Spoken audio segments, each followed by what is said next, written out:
Chapter 51, The Chunin Exams. Half a month passed in a flash. During this time, Shin and his team continued to carry out D-rank missions under the guidance of their temporary Jonin sensei, Asakawa Ki. One day, Tsunade finally returned, looking exhausted from her journey. Tsunade, what mission were you on? It took you so long, Shin asked curiously. I was in the Land of Wind, investigating the movements of Tsunagakuer. I'm afraid things are about to get a bit turbulent in the shinobi world, Tsunade replied after taking a long drink of water. Suna had been showing signs of activity, which Konoha's intelligence network picked up on. The Sandaime Hokage, Sarutobi Hiruzen, had dispatched Orochimaru, Tsunade, and Jiraiya to investigate. It had been a while since the First Shinobi World War. The various hidden villages had been bolstering their forces, and the Warhawks were starting to gain influence. Tsunade's investigation revealed that Suna was indeed preparing for war, and their target was Konoha. Konoha was always the target, not just because of its strength, but also because of the Land of Fire's strategic location and resources. Compared to the fertile and prosperous Land of Fire, the Land of Wind, where Suna resided, was practically barren. Shin nodded. It seemed the Second Shinobi World War was drawing near. The Second Shinobi World War involved Konoha, Suna, Iwa, and Omegakure. Omegakure, from the small nation of the Land of Rain, would become the main battleground. By the way, although I'm back, I still don't have time to take you on missions, Tsunade said. She had other duties to attend to. With Suna preparing for war, Konoha had to make its own preparations. As one of Konoha's top Jonin, Tsunade couldn't rest. She would be joining the Konoha forces heading to the border soon. That's fine. We're planning to take the Chunin exams, Shin said casually. Once they became Chunin, they wouldn't have to do those pointless D-rank missions anymore. They could take on C-rank or even B-rank missions. Tsunade frowned. You're taking the Chunin exams now. She wasn't keen on them becoming Chunin at this time. With the war looming, they might be sent to the battlefield. Tsunade hadn't experienced the horrors of war herself, but she knew how dangerous it was. Yet, doing missions in the village is boring. We want to become Chunin and see the world. They hadn't left Konoha since that mission with Tsunade. If you've made up your mind, I won't stop you. Tsunade considered Shin's strength. There wasn't much to worry about. He was stronger than her. And if he had decided, she couldn't change his mind. What's the Chunin exam process like now? Shin asked. Simple. Survive a spar against an elite Chunin for 3 minutes, and you pass, Tsunade explained. The current Chunin exams weren't as complicated as the Chunin exams in the future. As long as you could prove you had the strength of a Chunin, you passed. Surviving 3 minutes against an elite Chunin was proof enough. They prepared for a day, and the next morning, they applied to take the Chunin exams. The Sandaime Hokage examined their applications. As Hokage, he had to review all Chunin applications. Chunin were the core fighting force of a hidden village. Hiruzen couldn't neglect this matter. Especially with Uzumaki Shin, Uzumaki Kushina, and Uchiha Mikoto. 2 Uzumaki and 1 Uchiha. He had to pay attention. You're sure you want to apply to become Chunin? The Sandaime looked at the 3 genin, who were currently in his office. Yes, we've made up our minds. Very well. I will arrange your exam. But if you fail, even as Tsunade's students, you won't become Chunin. He stamped their applications, approving their request. He then assigned an Anbu agent to escort them to the exam location. The exam was held in one of Konoha's training grounds. 3 elite Chunin soon arrived. One of them had the Uchiha clan symbol. I am your examiner. You will each face one of these elite Chunin. As long as you can last 3 minutes, you pass. The Anbu agent said coldly. What's with that icy tone? It's like we owe him money, Kushina grumbled. Ignore him. All talk, no action, Shin whispered back. That was how he saw Anbu. They acted tough, but they rarely achieved anything. I'll take the Uchiha, Shin said to Kushina and Mikoto. He hadn't expected an Uchiha to be here. He suspected it was a deliberate arrangement by the Sandaime Hokage. He was right. The Uchiha elite Chunin was indeed assigned by Hiruzen. Uchiha were naturally stronger than most. In a one-on-one fight, they rarely lost. Kushina and Mikoto had no objections. The exam was a series of one-on-one battles, but they would be held simultaneously. The training ground was large enough. Shin walked towards the Uchiha, while Kushina and Mikoto faced the other 2 Chunin. The Anbu agent with the animal mask watched from the side, a detached observer. That prying feeling, is that the Sandaime? Shin sensed someone watching him and frowned. It had to be the Sandaime Hokage using the telescope jutsu. To use the telescope jutsu, one needed to know the target's chakra signature. The Sandaime wasn't familiar with Shin's chakra, but he could use someone else's vision, like that of Shin's opponent. You chose me? It seems you don't want to become a Chunin. The young Uchiha said calmly. Skip the trash talk and let's fight. Shin drew his Kusanagi sword and attacked. Knowing that Hiruzen was watching, Shin held back. He didn't want to reveal too much of his strength. Chapter 52, Hiruzen Sarutobi's invitation. Clang. Shin struck the Uchiha elite Chunin with the flat of his blade. The force of the blow sent the Chunin flying, his grip loosening on his kunao. Shin frowned. He had held back considerably, yet the Chunin was still so easily defeated. How weak. In the Hokage's office, Hiruzen watched with surprise. That was quite a display of strength. But the boy was an Uzumaki, it wasn't that surprising. The Uzumaki clan was known for their strong bodies, vitality, and large chakra reserves. Attacking with the flat of your blade? Are you mocking me? The Uchiha Chunin had his pride. Shin's action had wounded it deeply. Better to be mocked than dead, Shin said calmly. The Kusanagi sword was incredibly sharp. It could easily slice through the Chunin's kunao. If Shin hadn't held back, the Chunin would be dead. But the enraged Chunin didn't care. He attacked with ninjutsu. Fire style, fireball jutsu. Shin simply swung his sword, cleaving the fireball in two. The Enview examiner was startled. Could swordsmanship be that powerful? He rarely saw kenjutsu used like this. Sharingan. Two Tomo appeared in the Chunin's eyes. He was serious now. Shin used the body flicker jutsu, appearing before the Chunin in an instant. He punched the Chunin in the gut, sending him crashing to the ground. I passed, right? Shin asked the Enview examiner. The examiner nodded, his shock evident despite the mask. Defeating an elite Chunin in under a minute? Was this kid a genius? 10-year-old Chunin weren't unheard of in Konoha. Orochimaru had become a Chunin at 10. But defeating an elite Chunin at that age? That was rare. Only one other person came to mind, Sakumo Hotaki, Kakashi's father. In the Hokage's office, Hiruzen pondered. Judging from Shin's performance, his strength was easily at Takebutsu Genin level. Shin hadn't used any ninjutsu, so Hiruzen couldn't assess his skills in that area. But one thing was certain, this boy was a genius. Hiruzen was already considering recruiting Shin into the Enview. After Shin's battle ended, Kushina and Mikoto also defeated their opponents. The Enview examiner was stunned. One genius was rare, but three at once? This was unprecedented. Come with me to the Hokage's office. He escorted them back to the office and reported the results to Hiruzen. Hiruzen was also surprised. He had stopped observing after Shin's fight. He hadn't expected Kushina and Mikoto to defeat their opponents as well. Defeating an elite Chunin within 3 minutes meant their strength surpassed that of an elite Chunin. 3 geniuses at once.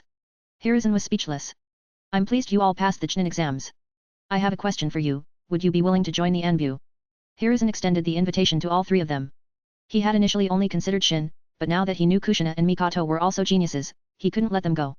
The Enview, or the Enview Black Ops, is a special assassination and tactical squad. Only the most elite shinobi are allowed to join. He explained, in case they weren't familiar with the Enview. Kushina and Mikoto indeed weren't familiar with the Enview, but Shin was. Almost every hidden village had an Enview organization. But joining the Enview? No, that had never crossed his mind.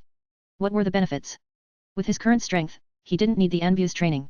And joining the Enview meant a life of secrecy and restrictions. Sandaime-sama, I don't believe I'm worthy of being called an elite shinobi yet. I'm not qualified to join the Enview. Shin refused. Kushina and Mikoto, following Shin's lead, also refused. If Shin wasn't joining, they weren't interested either. Hiruzen frowned. He was displeased. Being rejected after personally extending an invitation didn't sit well with him. Won't you reconsider? The Enview can help you improve your skills. He was still trying to persuade them. If you join the Enview, I'll reward you with a B-rank jutsu. Shin scoffed inwardly. A B-rank jutsu? That was all he was offering? How stingy. Even if Hiruzen offered an S-rank jutsu, Shin wouldn't be tempted. He wouldn't be lacking an S-rank jutsu in the future. Besides, Hiruzen wouldn't be that generous. We're not interested in joining any organization. We prefer freedom. And as for strength, we're not worried about that. Shin was firm in his refusal. Hiruzen sighed, giving up. He could see that Shin had no interest in the Enview. There was no point pushing it. It would only damage his pride further. Very well. Since you're not interested, I won't force you. Here are your Chunin certificates. From now on, you are Chunin of Konoha. Hiruzen handed them their certificates. After they left, Hiruzen pondered. He might not have been able to recruit them into the Enview, but he couldn't let anyone else poach them either. Especially not Dan's S-Root or the Uchiha clan. Mikoto was an Uchiha. Once they learned of her talent, they would definitely try to recruit her.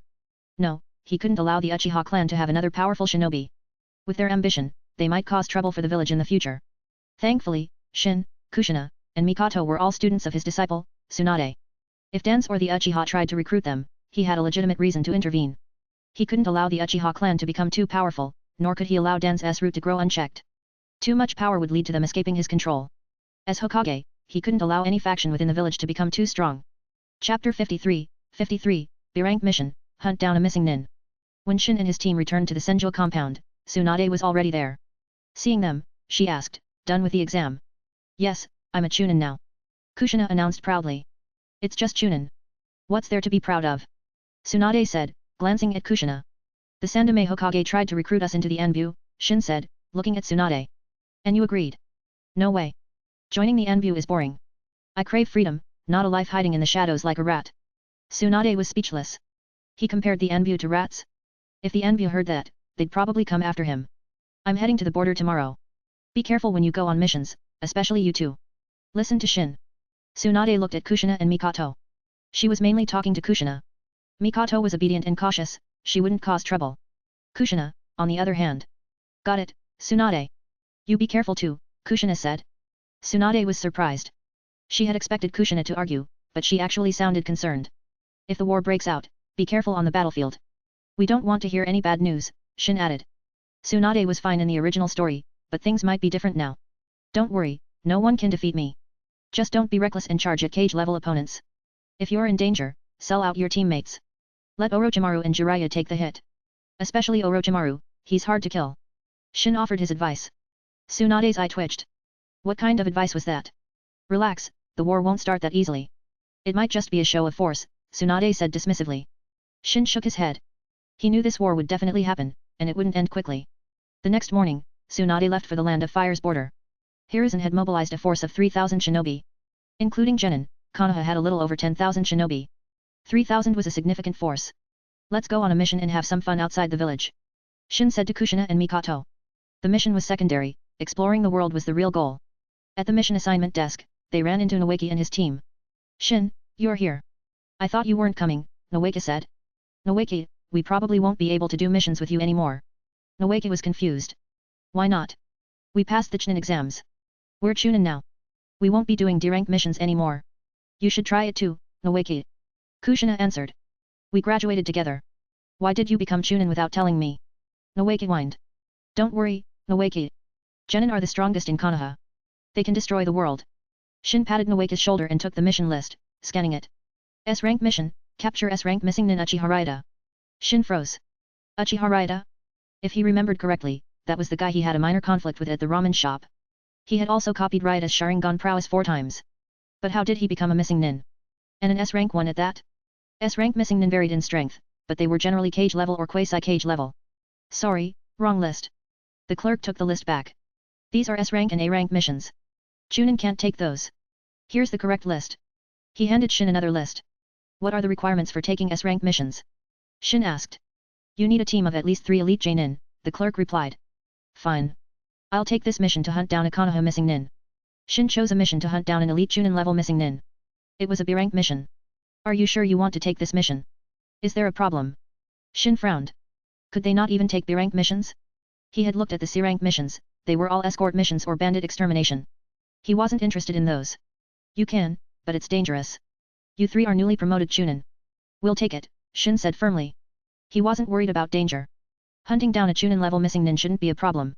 The clerk shrugged and handed Shin the mission details. It wasn't his problem if they failed. We're still stuck with D-rank missions, and you're already doing B-rank. Noeki, Minato, and the others looked at them with envy. They also wanted to do higher level missions. D-rank missions were mind-numbingly boring. We're going on a mission.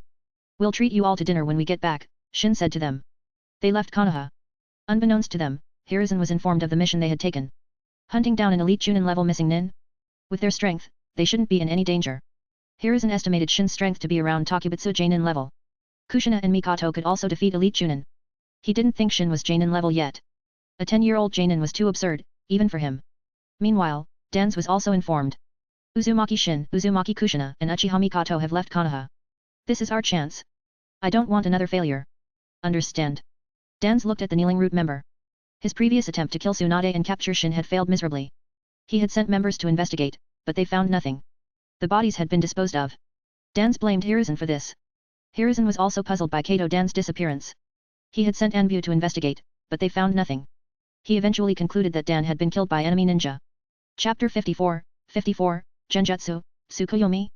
After leaving Konoha, Shin took out the mission details. It contained information about the missing nin they were hunting. The missing nin's name was Kawada Hiwa. His strength was at the level of an elite nin.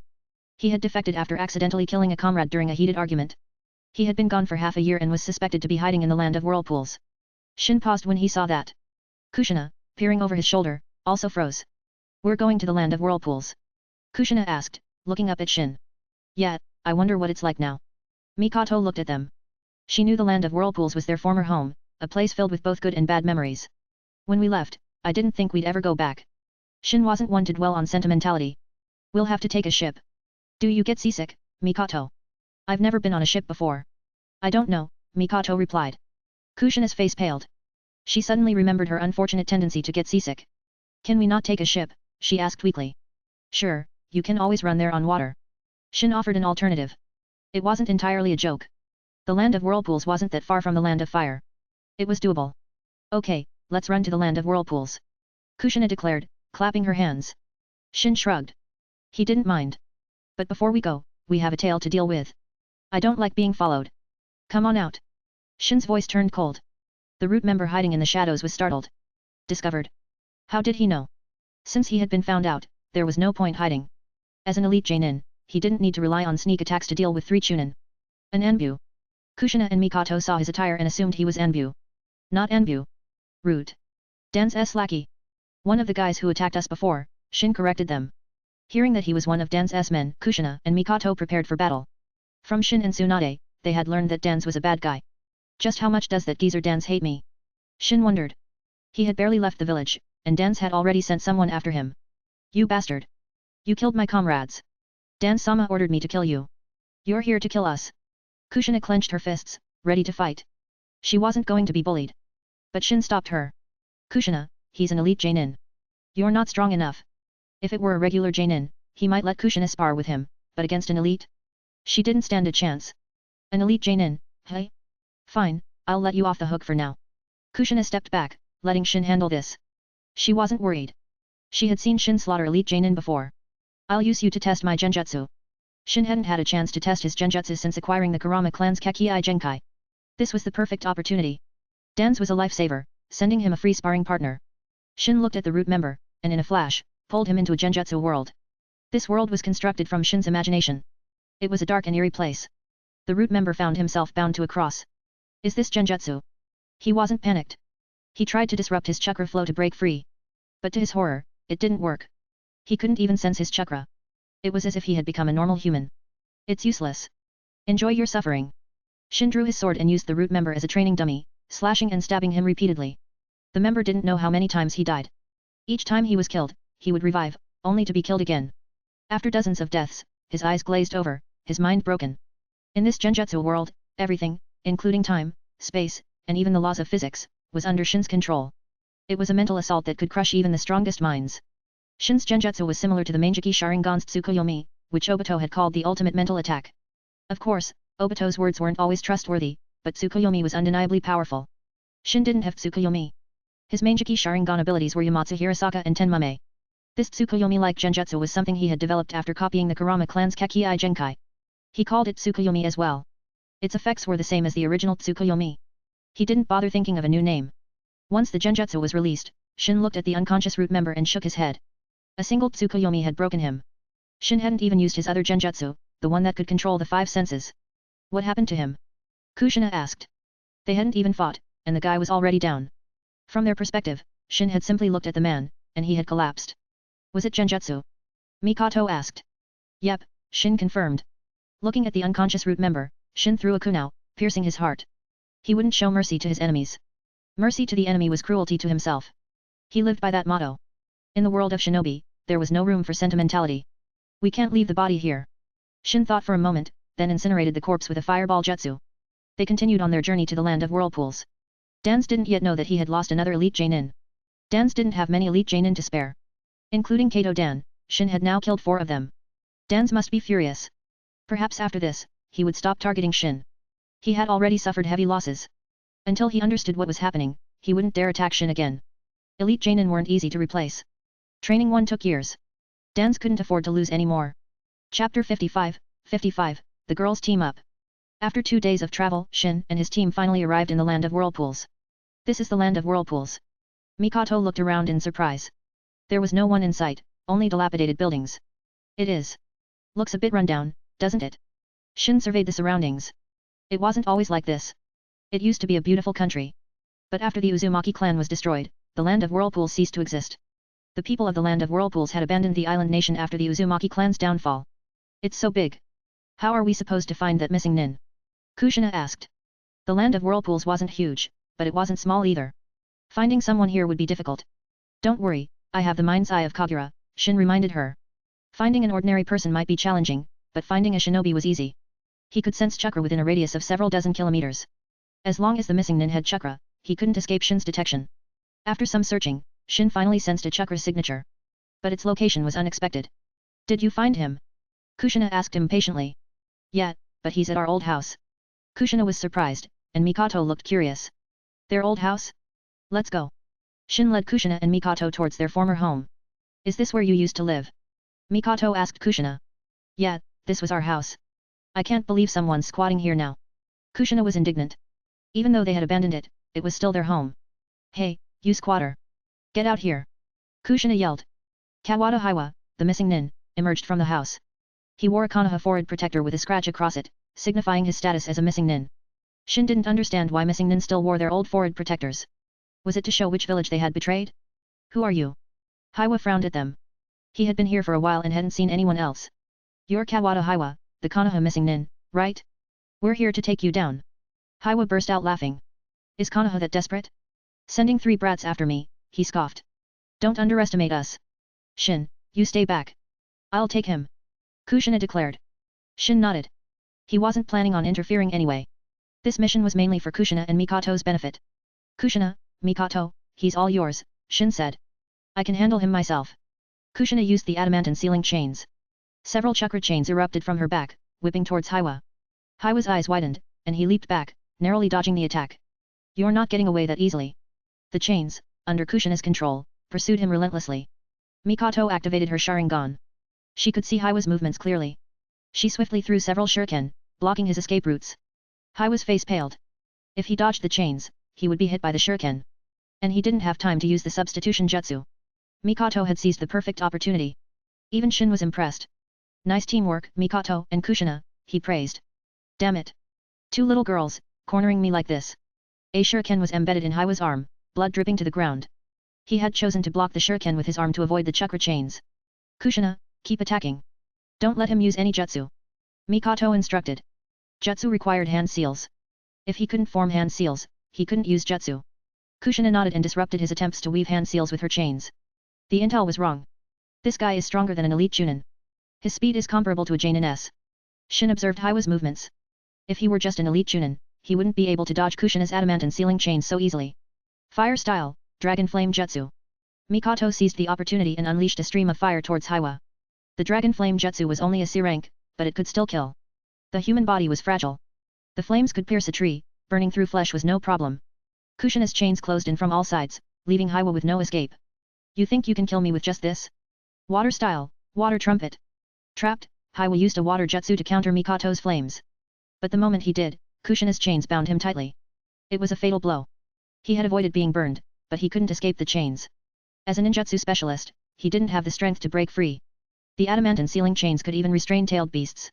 I never thought I'd be defeated by 2 little girls, Hiwa said, his voice filled with regret. There's a lot you haven't thought of. You underestimated us. Still think we're weak. Kushina sneered. If you kill me, you'll only get a measly reward. Why not let me go? I'll give you all my jutsu and money. Hiwa tried to bargain. Do you think jutsu can be measured with money? Kushina and Mikoto looked at Shin. The decision was his. Kill him, Shin said coldly. What jutsu could this guy possibly have that would interest him? Mikoto threw a kunai, ending Hiwa's life. Their mission was complete. But Shin wasn't planning on returning to Konoha yet.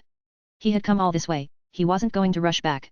Chapter 56, Infiltrating Kirigakure. Kawada Hiwa is dead. Are we going back? Mikoto asked Shin.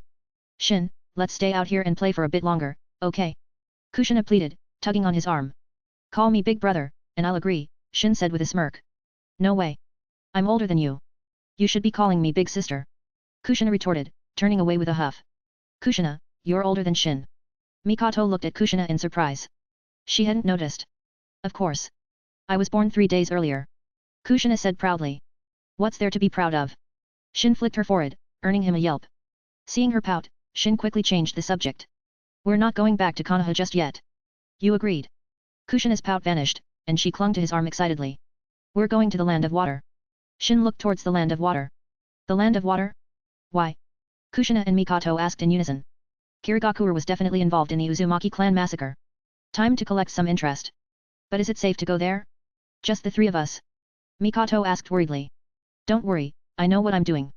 We won't be in any danger. Shin smiled confidently. In the current shinobi world, even Madara Uchiha couldn't threaten him, If he couldn't win, he could always escape. They left the Land of Whirlpools and returned to the Land of Fire, then took a ship to the Land of Water. We can't escape the fate of riding a ship, hey. Kushina grumbled. Kushina, just because you got seasick last time doesn't mean you will this time. See? You're not feeling sick at all. Shin reassured her. After a day's journey, they arrived on a small island in the Land of Water. It wasn't the main island, but one of the smaller ones surrounding it. This time, Kushina didn't get seasick, and neither did Mikoto. Kushina, Mikoto, I've scouted the island. It's safe. Stay here for now. Shin said. He had already told them about his plan to infiltrate Kirigakure. He wasn't taking them with him. He could protect himself, but taking Kushina and Mikoto into Kirigakure was too risky. I know we'll just hold you back, so we won't go. But you have to be back within 3 days, or we'll come looking for you. Kushina said seriously. She wasn't going to throw a tantrum and demand to go with him. She knew she'd be a burden. But she set a deadline. If Shin didn't return within 3 days, she would go to Kirigakure to find him. Shin, be careful, Mikoto said. Don't worry, I can always escape if I can't win. With my space-time ninjutsu, no one can stop me, Shin said confidently. He had a trump card, after all. Kirigakure wasn't the weakened village it would become after the Bloody Mist era. It was still a powerful force. Shin was strong, but he couldn't take on an entire village alone. Only those at the level of Madara Uchiha or Hashirama Senju could do that. It took him less than half an hour to reach the main island. After asking around, he found the location of Kirigakure. He killed a Kiri shinobi and used the transformation jutsu to disguise himself, entering the village undetected. The guards at the village gates couldn't see through his disguise. The current Mizu cage is the third Mizu cage. I wonder how strong he is. Shin sat in a ramen shop, pondering. Information on the third Mizu cage was scarce. Shin didn't even know his abilities. But he was sure the third Mizu cage wasn't that strong. If he were, he wouldn't have been controlled by an elderly Madara Uchiha. Although it wasn't explicitly stated, Shin suspected that the third Mizu cage had been under Madara's control during the Third Shinobi World War. He didn't know if that was still the case. He finished his ramen. It was quite good. Shin had several objectives in Kirigakure. One was to acquire Kekkei Genkai. The Kekkei clan in Kirigakure possessed the Shikatsumayako Kekkei Genkai. They were suspected to be related to Kagei Tsutsuki. Perhaps Shikatsumayako was derived from the all-killing ash bones. It was just speculation, but it didn't really matter. Shin wasn't interested in copying Shikatsumayako. He had 2 reasons. First, it had a drawback, the Shikatsumayako disease. Although he had the perfect sage body and theoretically shouldn't be affected, he didn't want to risk it. Second, not every Kagei clan member possessed Shikatsumayako. Perhaps there weren't any with an awakened Kekkei Genkai right now. He wanted the ice release of the Mizunashi clan. OC clan of Hiton, ice release. And he also wanted the Forbidden Scroll, which contained Kirigakure's secret jutsu. First, copy ice release. Then, try to steal the Forbidden Scroll. The scroll was a valuable item, obtaining it wouldn't be easy. Shin didn't have high hopes. He used his Sharingan to hypnotize several Kiri shinobi and learned the location of the Mizunashi clan. He infiltrated the Mizunashi clan compound and copied the ice release from a clan member. Not every Mizunashi had awakened ice release. It took Shin a while to find a suitable target. He used an advanced replication card. He now had 1 advanced card left and 1 common card. Although he had copied the ice release Kekkei Genkai, he didn't know any ice release jutsu. To avoid causing a commotion, he didn't search for any scrolls within the Mizunashi clan compound. It didn't matter. He was confident he could create his own ice release jutsu, and they would be even stronger than the Mizunashis. He went to a small forest in Kirigakure and waited for nightfall. Copying ice release was done. Stealing the Forbidden Scroll during the day was too risky. He would wait until the dead of night. In the shinobi world, the dead of night wasn't the best time to act. Shinobi were more alert at night. The best time was just before dawn, when their guard was down. Shin decided to wait. He leaned against a tree and refined chakra. He also activated the mind's eye of Kagura, scanning Kirigakure. Chapter 57, The Forbidden Scroll acquired. At 4 in the morning, Shin opened his eyes, transformed his appearance into that of an adult, and donned a 3-tomo Sharingan mask. This mask was identical to the one Obito Uchiha wore during the 4th Shinobi World War. He couldn't use his true appearance to steal Kirigakure's Forbidden Scroll. Whether he succeeded or failed, he would become a wanted man. You coveted the Uzumaki clan sealing jutsu. Now it's my turn to covet yours. Shin smirked, his figure melting into the darkness. At this hour, the night was still deep. Shin moved swiftly towards the Mizu cage tower. Who's there? He had barely entered the building when he was discovered. He sighed inwardly. Despite his strength, he was still a novice at infiltration. Sneaking into Kirigakure was one thing, but infiltrating the heavily guarded Mizu cage tower was another. Hey, guys, I'm just here for a stroll. Trust me. Shin asked the Anbu surrounding him. Kirigakure's Anbu were dressed differently from Konoha's Anbu, but the differences were minor. They also wore masks to conceal their identities. The Kiri Anbu glared at him, their killing intent palpable. You're clearly here to cause trouble. A stroll? Yeah, right. They were especially annoyed by Shin's mask. Everyone was wearing masks, but his was way cooler. Sorry to bother you. Goodbye. Shin used the body flicker jutsu to escape. The Envy immediately gave chase. Once they were gone, Shin emerged from the shadows. Idiots. Fooled by a shadow clone. The one who had escaped wasn't the real Shin. He had used the substitution jutsu to swap with a shadow clone. He was too fast, they hadn't noticed the switch. Shin quickly made his way to the Mizuki's office. Such an important item would definitely be kept there. He had already scanned the office with the mind's eye of Kagura. The third Mizukage wasn't there. The Mizukage had to sleep, after all. He wouldn't be staying in his office. And since there had never been an incident of someone infiltrating the Mizukage tower, the security wasn't as tight as Shin had expected. Genjutsu, Kaika Suijutsu. This was the five senses control of the Kurama clan. Shin had given it a name, Kaika Suijutsu. It could only briefly control the five senses, unlike Aizen's complete hypnosis, but Shin liked the name. Although it wasn't as powerful as Aizen's Shikai, it had an advantage. It didn't require eye contact. Shin could control the target's five senses without them even seeing him. After activating Kaika Suijutsu, Shin swaggered into the Mizuki's office. The guards stationed outside didn't react. Their five senses were under his control. They saw and heard what Shin wanted them to see and hear. Under this genjutsu, they were puppets, unaware of their surroundings or even their own deaths. Shin wondered why the Kurama clan, with such a powerful Kekkei Genkai, was still a small clan. They couldn't use it as effectively as him, though. Their mental power was weaker, and their chakra reserves were smaller. The stronger the jutsu, the greater the chakra cost. They couldn't afford to use it often. Even Kurama Kaze, the only Kurama with an awakened Kekkei Genkai, struggled to control the five senses of a single Genin. Shin started searching the office, but he couldn't find the forbidden scroll. He almost turned the place upside down. Could it be somewhere else? He frowned. He continued searching, and finally, he found a hidden compartment. Inside was the forbidden scroll of Kirigakuer. It was a huge scroll with the words Forbidden Scroll clearly written on it. There was also another sealed scroll beside it. Shin took that as well. Anything kept with the forbidden scroll had to be valuable. Just as he secured the scrolls, a group of Envyu stormed in. Welcome back, Shin greeted them casually. Bastard. The one who escaped was your shadow clone. The Envyu leader roared. They hadn't caught the clone, but they had realized they had been tricked. They rushed back, but it was too late. Shin had already found the forbidden scroll. The third Mizukage also arrived. Someone must have informed him of the commotion. He entered his office and saw the open compartment. His face hardened. Where's the forbidden scroll? Hand it over. He glared at Shin. You think I'd return something I already have? Shin looked at him as if he were an idiot. Who are you? The Mizukage didn't attack. He questioned Shin's identity. This intruder had guts, infiltrating Kirigakuer and stealing the forbidden scroll. And he was so calm, facing him and the Envyu. He was either an idiot or had a trump card. Who am I? Shin smirked. I am Uchiha Madara. He altered his voice, mimicking Madara's tone. The Mizukage paused, then scowled. You're mocking me. Do you think I'm that gullible? Everyone knew Uchiha Madara was dead. He had fought Hashirama Senju in the Valley of the End and been killed. Hashirama had also been mortally wounded in that battle. The deaths of Hashirama and Madara had triggered the First Shinobi World War. If either of them had survived, no one would have dared to start a war. Why would I lie to a mere child?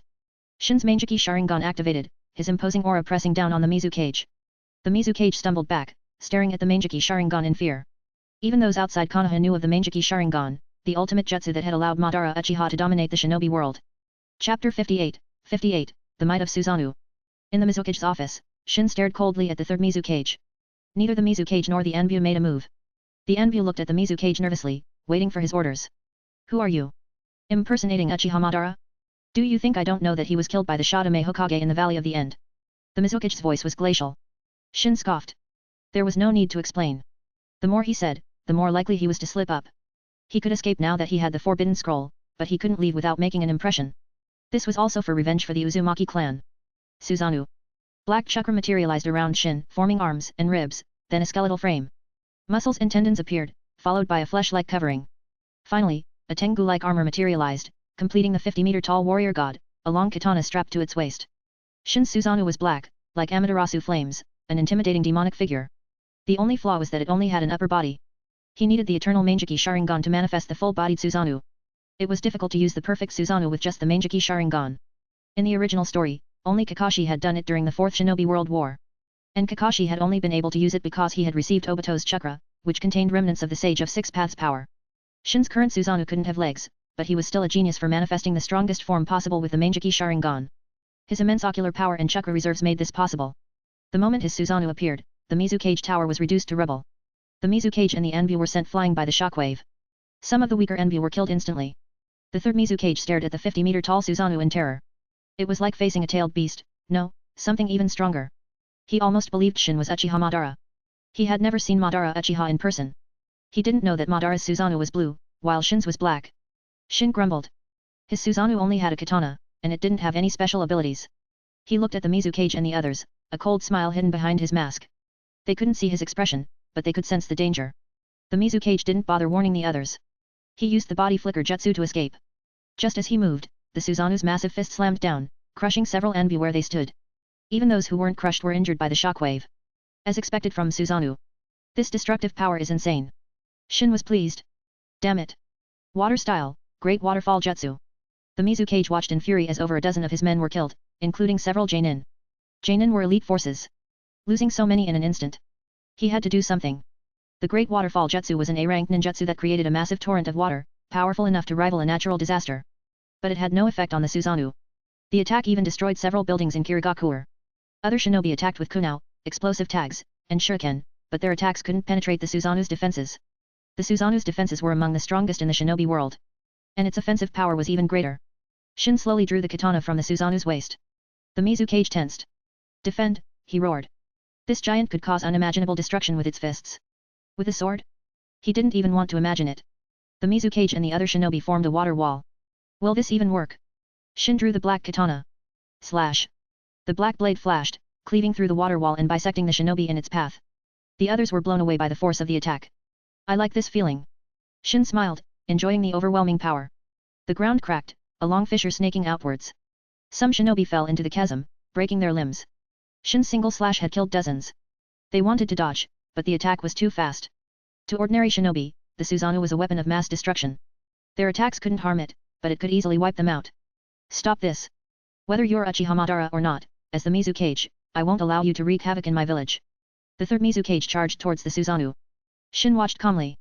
The Mizukage's attacks couldn't harm the Susanoo. To break through its defenses, he needed powerful jutsu, which the Mizukage clearly didn't have.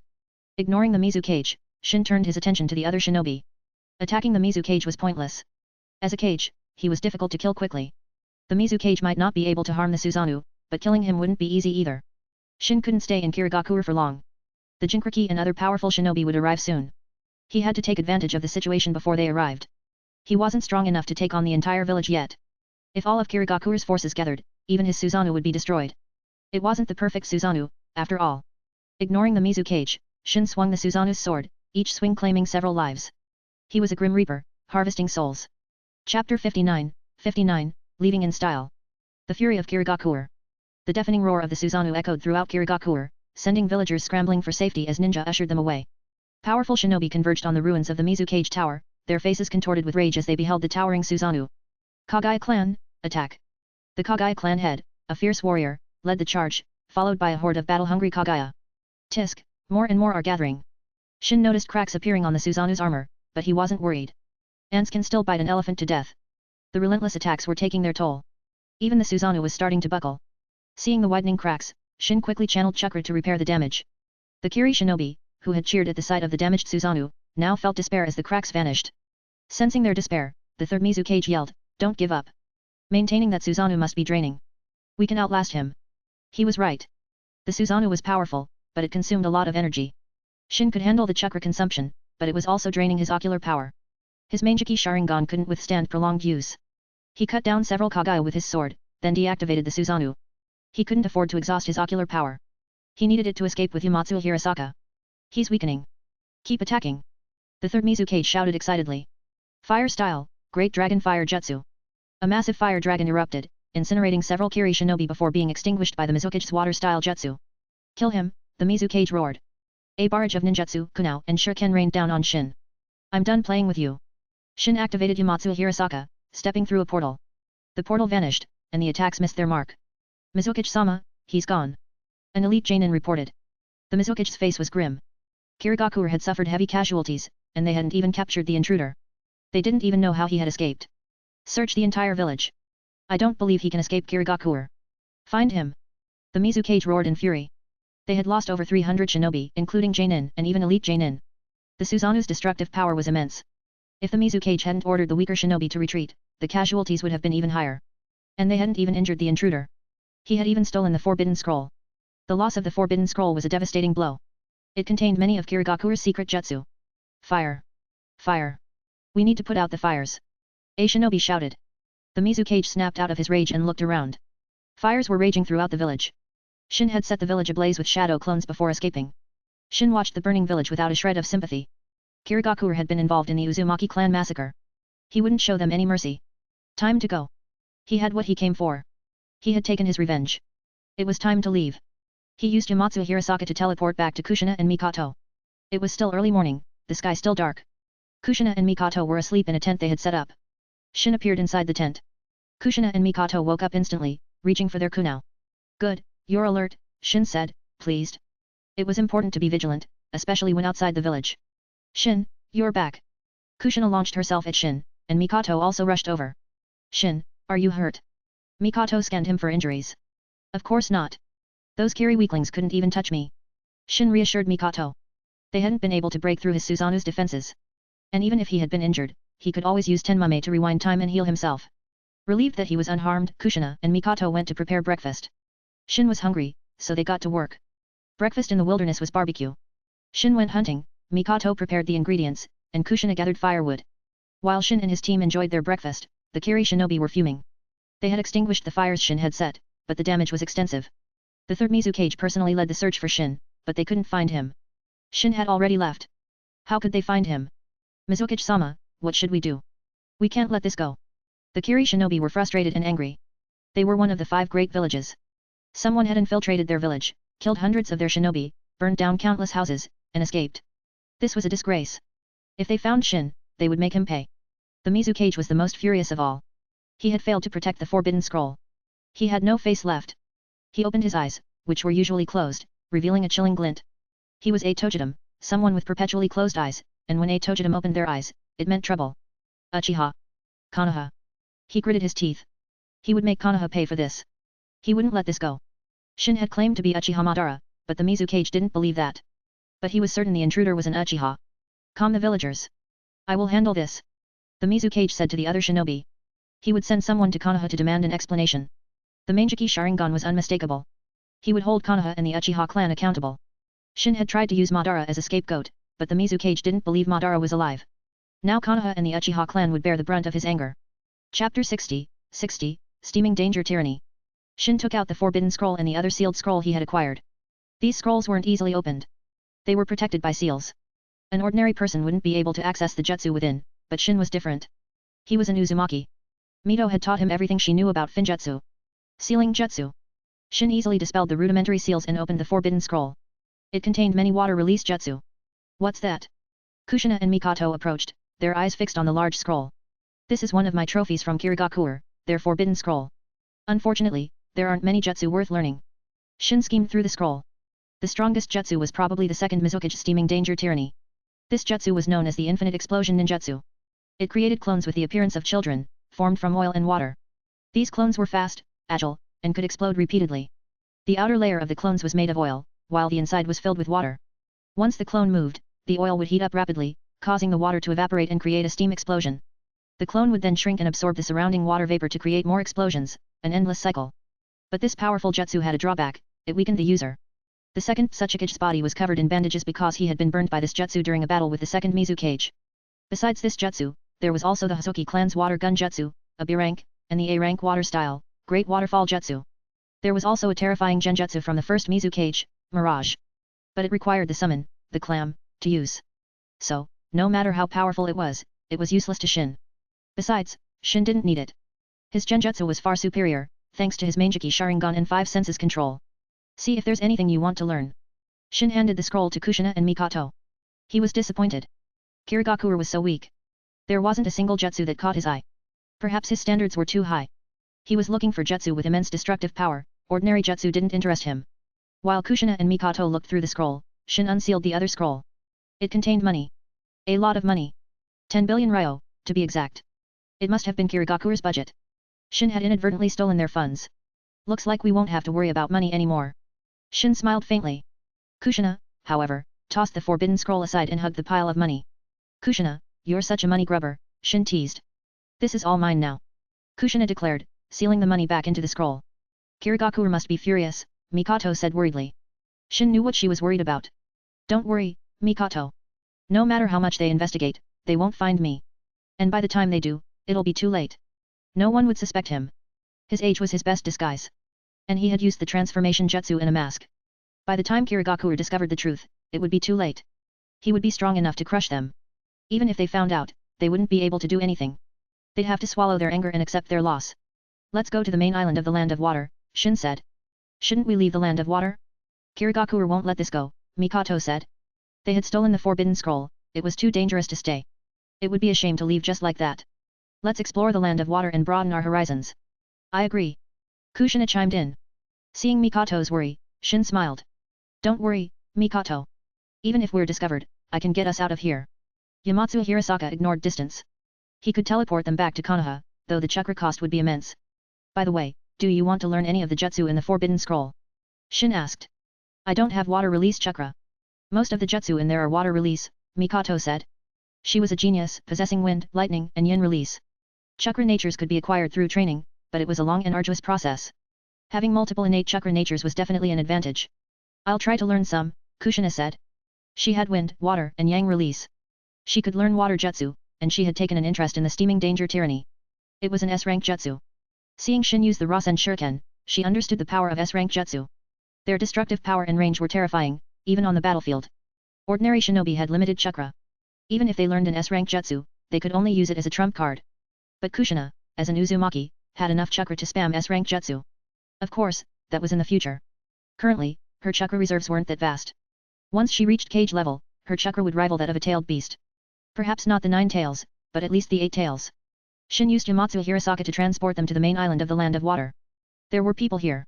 The Land of Water doesn't seem as prosperous as the Land of Fire, Kushina observed, looking at the houses and the people's attire. It was clearly a step down from the Land of Fire. In terms of wealth, no other nation could compare to the Land of Fire, thanks to its fertile lands and strategic location.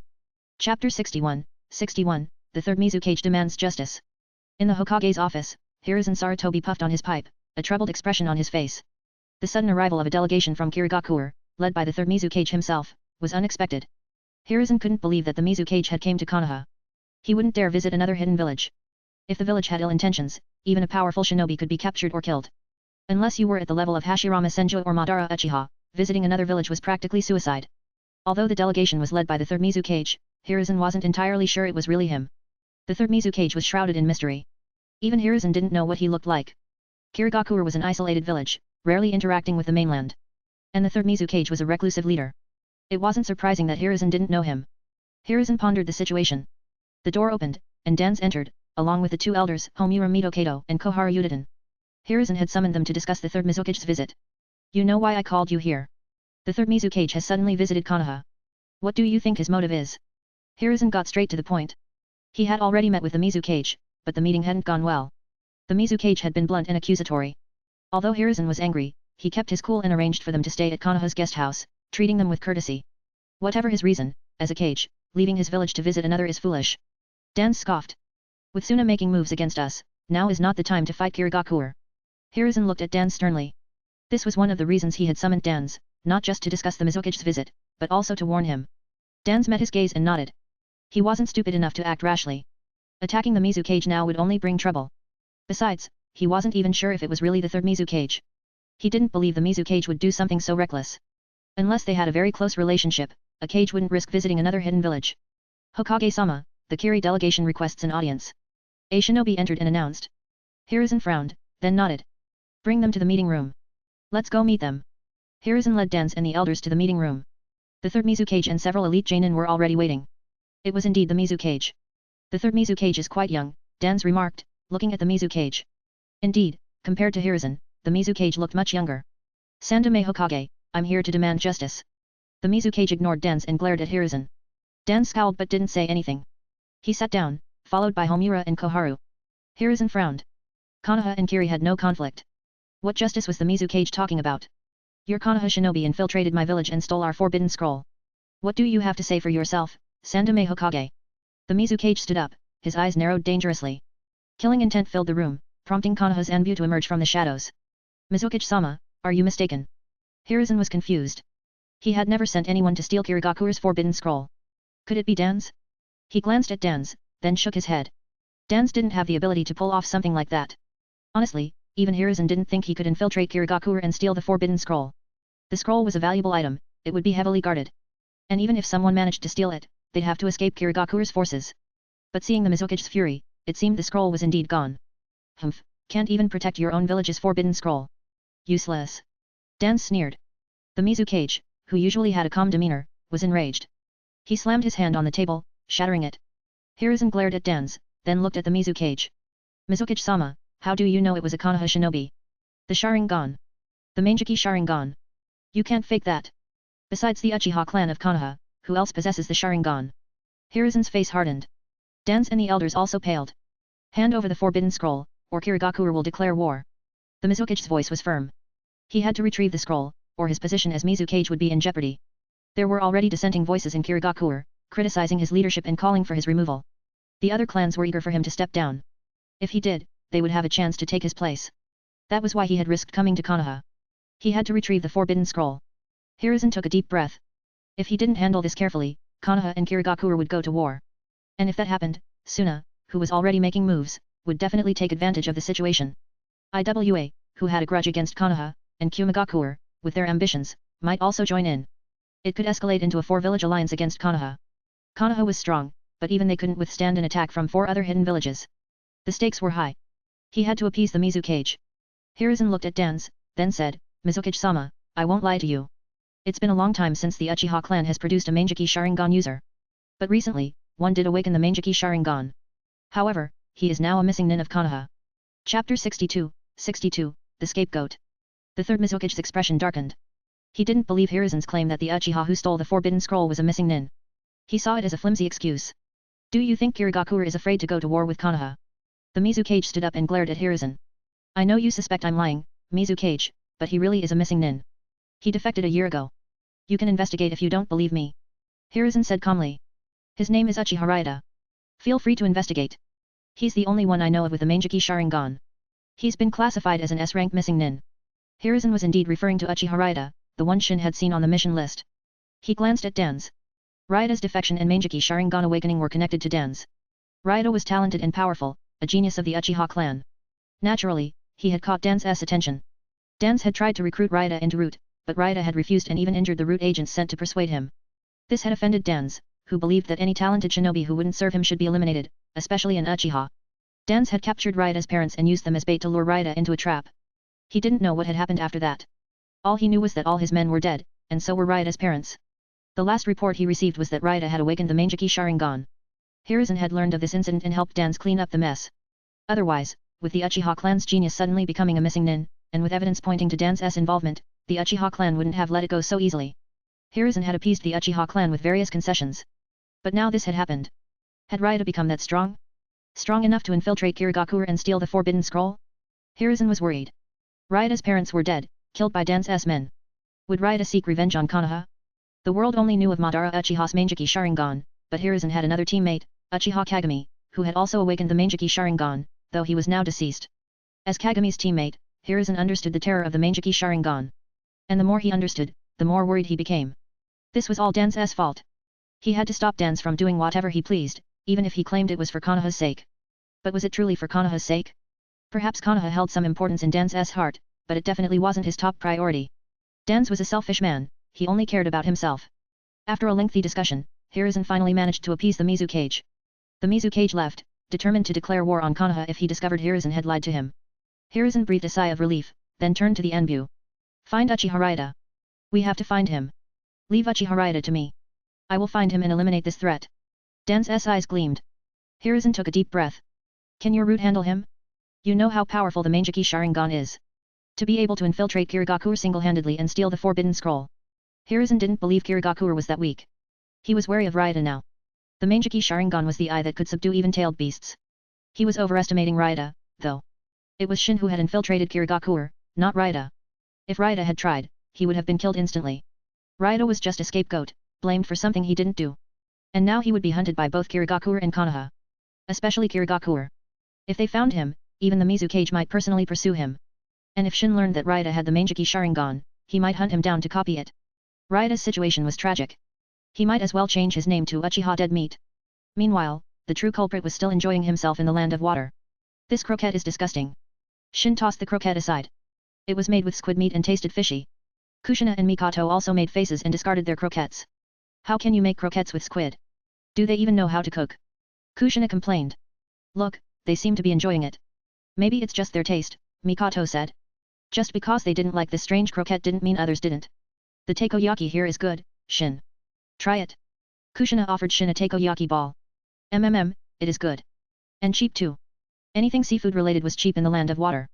As an island nation, they had plenty of seafood. We've been in the Land of Water for days. When are we leaving? Kushina asked. She wasn't used to the Land of Water. It was humid, and there was always a thick fog in the mornings and evenings. And the worst part was the fishy smell that blew in from the sea when it was windy. The locals were used to it, but Kushina wasn't. The Land of Whirlpools was also an island nation, but it was closer to the mainland and had a different climate. Kushina wasn't used to it, and neither was Mikoto. Even Shin found it a bit unpleasant. Let's leave today then, Shin said. He decided to take Kushina and Mikoto to a food street in one of the towns before they left. They might not come back to the Land of Water again, so they might as well enjoy a feast. Chapter 63, Bonus, Developing Ice Release. Return to Konoha. Shin and his team left the Land of Water, but instead of returning to Konoha, they went back to the Land of Whirlpools. They built a small hut near the coast. Kushina and Mikoto sparred on the beach, trying to gain combat experience. But it wasn't very effective. They were just sparring, they weren't using any dangerous jutsu or trying to kill each other. Shin sat by the shore, developing new jutsu. He wanted to create ice release jutsu. He had the ice release Kekkei Genkai, but he didn't know any ice release jutsu. He reviewed his knowledge of jutsu and recalled ice-based abilities from his past life. Those abilities could serve as inspiration. Perhaps he could adapt them into ninjutsu. There were many ice-based abilities, such as the Hi no Mi from One Piece, a Stethus Taiga from Akame ga Kill, and even the ice manipulating stand, White Album, from JoJo's Bizarre Adventure. There were many powerful ice abilities, but replicating them with ninjutsu would be challenging. After much deliberation, Shin realized that adapting those abilities into jutsu wasn't something he could achieve in a short time. I'll have to create ice release jutsu based on existing jutsu. Shin sighed. He would have to put in some effort, but ice release was a powerful element, worth the effort. He used the multi-shadow clone jutsu to create 1,000 clones and set them to work, experimenting and researching ice release. Shin, are you sure you're okay? Mikoto approached him, concerned. Creating 1,000 shadow clones wasn't just physically taxing, it was also mentally demanding. If he dispelled all those clones at once, the mental fatigue could be overwhelming, potentially even fatal. Don't worry, I know my limits, Shin reassured her with a smile. He wouldn't let the clones research for too long. He would maintain control, ensuring he didn't damage his mind. Mental fatigue was inevitable, but he wouldn't harm himself. In fact, after the fatigue subsided, his mental power would increase. This was another method he had discovered for strengthening his mind. But it wasn't something most people could handle. Without immense willpower, they wouldn't be able to endure the mental strain. A week passed. They had been away from Konoha for almost half a month. Shin had developed 3 ice release jutsu. Ice Wall. Ice Spear. Ice Dragon Bullet Bomb. These were his original creations. Well, not entirely original. They were modified versions of existing jutsu. Ice Wall was based on the Water Wall jutsu. But even though it was based on an existing jutsu, the hand seals were different. It was a completely new jutsu, just like the Earth Release, Earth Wall. Ice Spear was based on Kakuzu's Earth Spear, and Ice Dragon Bullet Bomb was based on the Water Dragon Bullet jutsu. These were all at least B-rank jutsu. And this was just the beginning. Shin would continue to develop even stronger jutsu, such as an Ice Age jutsu that could freeze the sea between islands, or even a time-stop jutsu. He believed that with enough time, he could achieve anything. Let's pack up and head back to Konoha, Shin said to Kushina and Mikoto. They had been away for a while. He wondered if the Sandaime Hokage would send someone to look for them. After all, they weren't ordinary ninja. They were all talented. She was eager to return. The Land of Whirlpools was scenic, but it was deserted and boring. And Shin had been busy developing jutsu, so he hadn't had time to play with her. Mikoto had also been busy training. Kushina was bored and wanted to go home. They used water walking to travel across the sea, their chakra-coated feet gliding over the waves. Running on water in the open sea was more challenging than on a river. The waves were stronger. But it didn't stop them. Their chakra control was excellent, they could handle most waves. It took them a few days to reach Konoha. As soon as they returned, Hiruzen was informed. So was Dan's. Hiruzen was relieved. He didn't want to lose these talented youngsters. Dan's, however, was furious. He had sent someone to capture Shin when they left the village. Although he had a bad feeling when he didn't hear back from his elite Jainin, Shin's return still angered him. His subordinate must have failed. As for how, he had no idea. He wanted to capture Shin and his team and interrogate them, but Hiruzen was keeping a close eye on him. If he made any moves within Konoha, Hiruzen would find out. Dan's might be good at operating in the shadows, but he couldn't hide everything from Hiruzen. Shin and his team went to the mission assignment desk and completed their mission. After receiving their reward, they returned to the Senjo compound. Hiruzen didn't summon them. As long as they were back, he didn't care about the details. And he wasn't surprised that they had taken so long. Missions to hunt down missing nin could take a while. Finding the target wasn't easy. Finally home. Kushina looked around the familiar courtyard with a sense of relief. Mikoto smiled. You two rest for a bit. I'll make dinner. Don't bother, Mikoto. Shin stopped her before she could enter the kitchen. Seeing her confused expression, he smiled. You just got back, no need to tire yourself out. Let's eat out. I've been craving Konoha's food. I agree. Kushina chimed in. Mikoto nodded and sat down. Chapter 64, The Kumo Attack. Shin, Kushina, and Mikoto strolled through Konoha's bustling food street. We're finally rich. We can buy anything we want. Kushina clutched a handful of snacks, her eyes scanning the stalls for more treats. We weren't exactly poor before, but now we're loaded, Shin said. With the 10 billion ryo he had swiped from Kirigakuer, they wouldn't have to worry about money for a while. Let's go get some yakiniku. Shin led Kushina and Mikoto into a popular yakiniku restaurant. Shin. A familiar voice called out. Noeki, you're living the good life, hey? Eating yakiniku? Looks like you're rolling in dough. Shin teased Noeki. Of course. I've made a lot of money lately. I even completed a C-rank mission outside the village. Noeki said proudly. Do missions really take that long? You were gone for over half a month. Noeki was curious about their long absence. Yeah, some missions take time, Shin said vaguely. He couldn't tell Noeki the truth. What he had done could make him an enemy of Kirigakuer. If Kiri found out he was the one who infiltrated their village, killed their shinobi, and stole the forbidden scroll, they would demand Konoha hand him over. And knowing Hiruzen, he might actually do it. If word got out, Shin might become an enemy of not just Kiri, but Konoha as well. By the way, Noeki, are you here alone? Shin changed the subject. Nope, I'm with some friends. They're not here yet. I came to reserve a table. Who's coming? Kushina asked. My team, and Minato's team. We're still working together. Shin, Kushina, and Mikoto used to be part of their group, but after becoming Chunin, they had moved on to higher level missions. Since we're all here, let's eat together. My treat. Noeki said grandly. No, it's my treat. I promised to buy you all dinner when we got back. Shin shook his head. The food here was good, but it was also expensive. Noeki's allowance probably wouldn't cover it. Well, if you insist. Noeki grinned. They reserved a large private room. Soon, Minato, Akiko, Tsum, Hayashi, and Kai arrived. Kai's expression changed when he saw Shin, but he remained silent. Shin was surprised to see Kai there. He wasn't exactly the social type. Shin, you're back.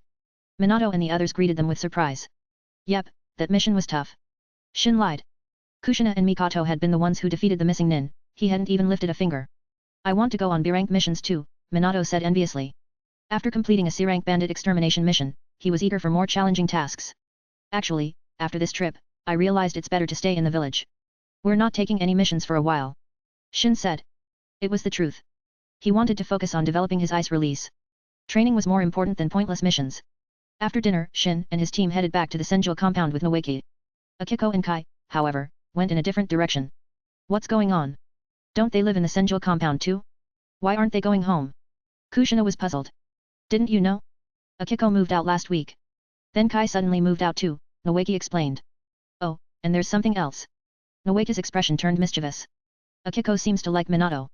Shin, Kushina, and Mikoto remained expressionless. They already knew. Noeki was disappointed, then continued, Shin, you must be wondering why Kai came with us today.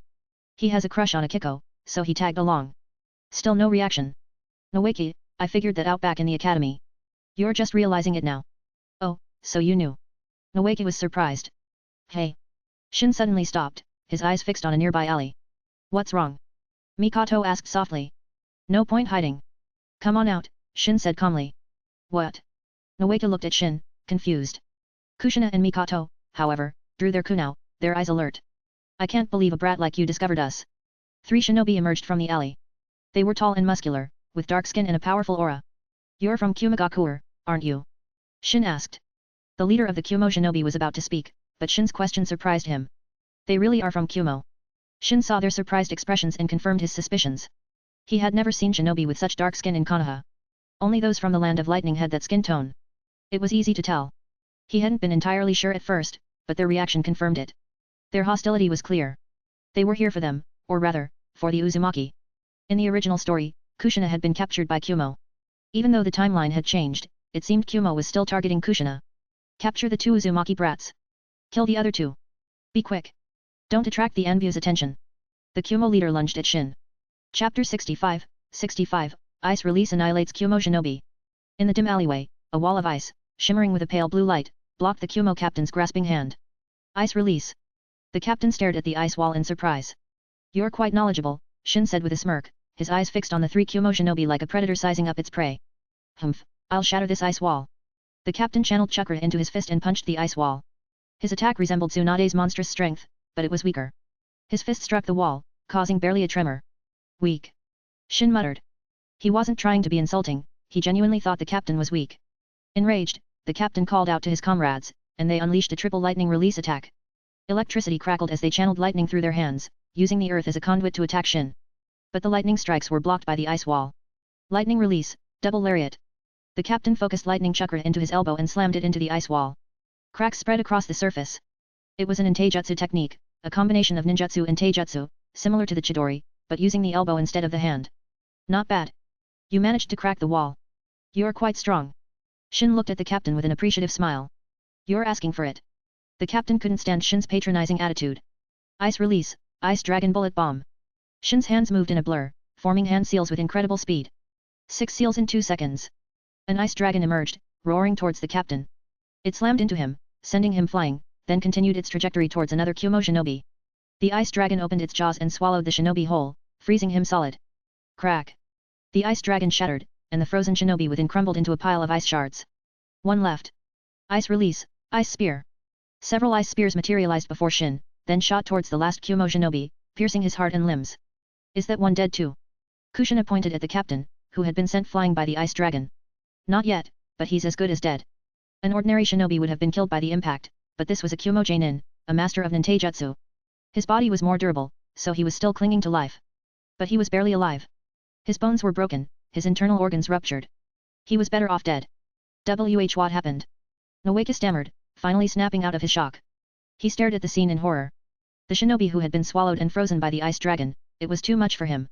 He had seen blood before, but nothing this gruesome. As you can see, they were Kumo shinobi.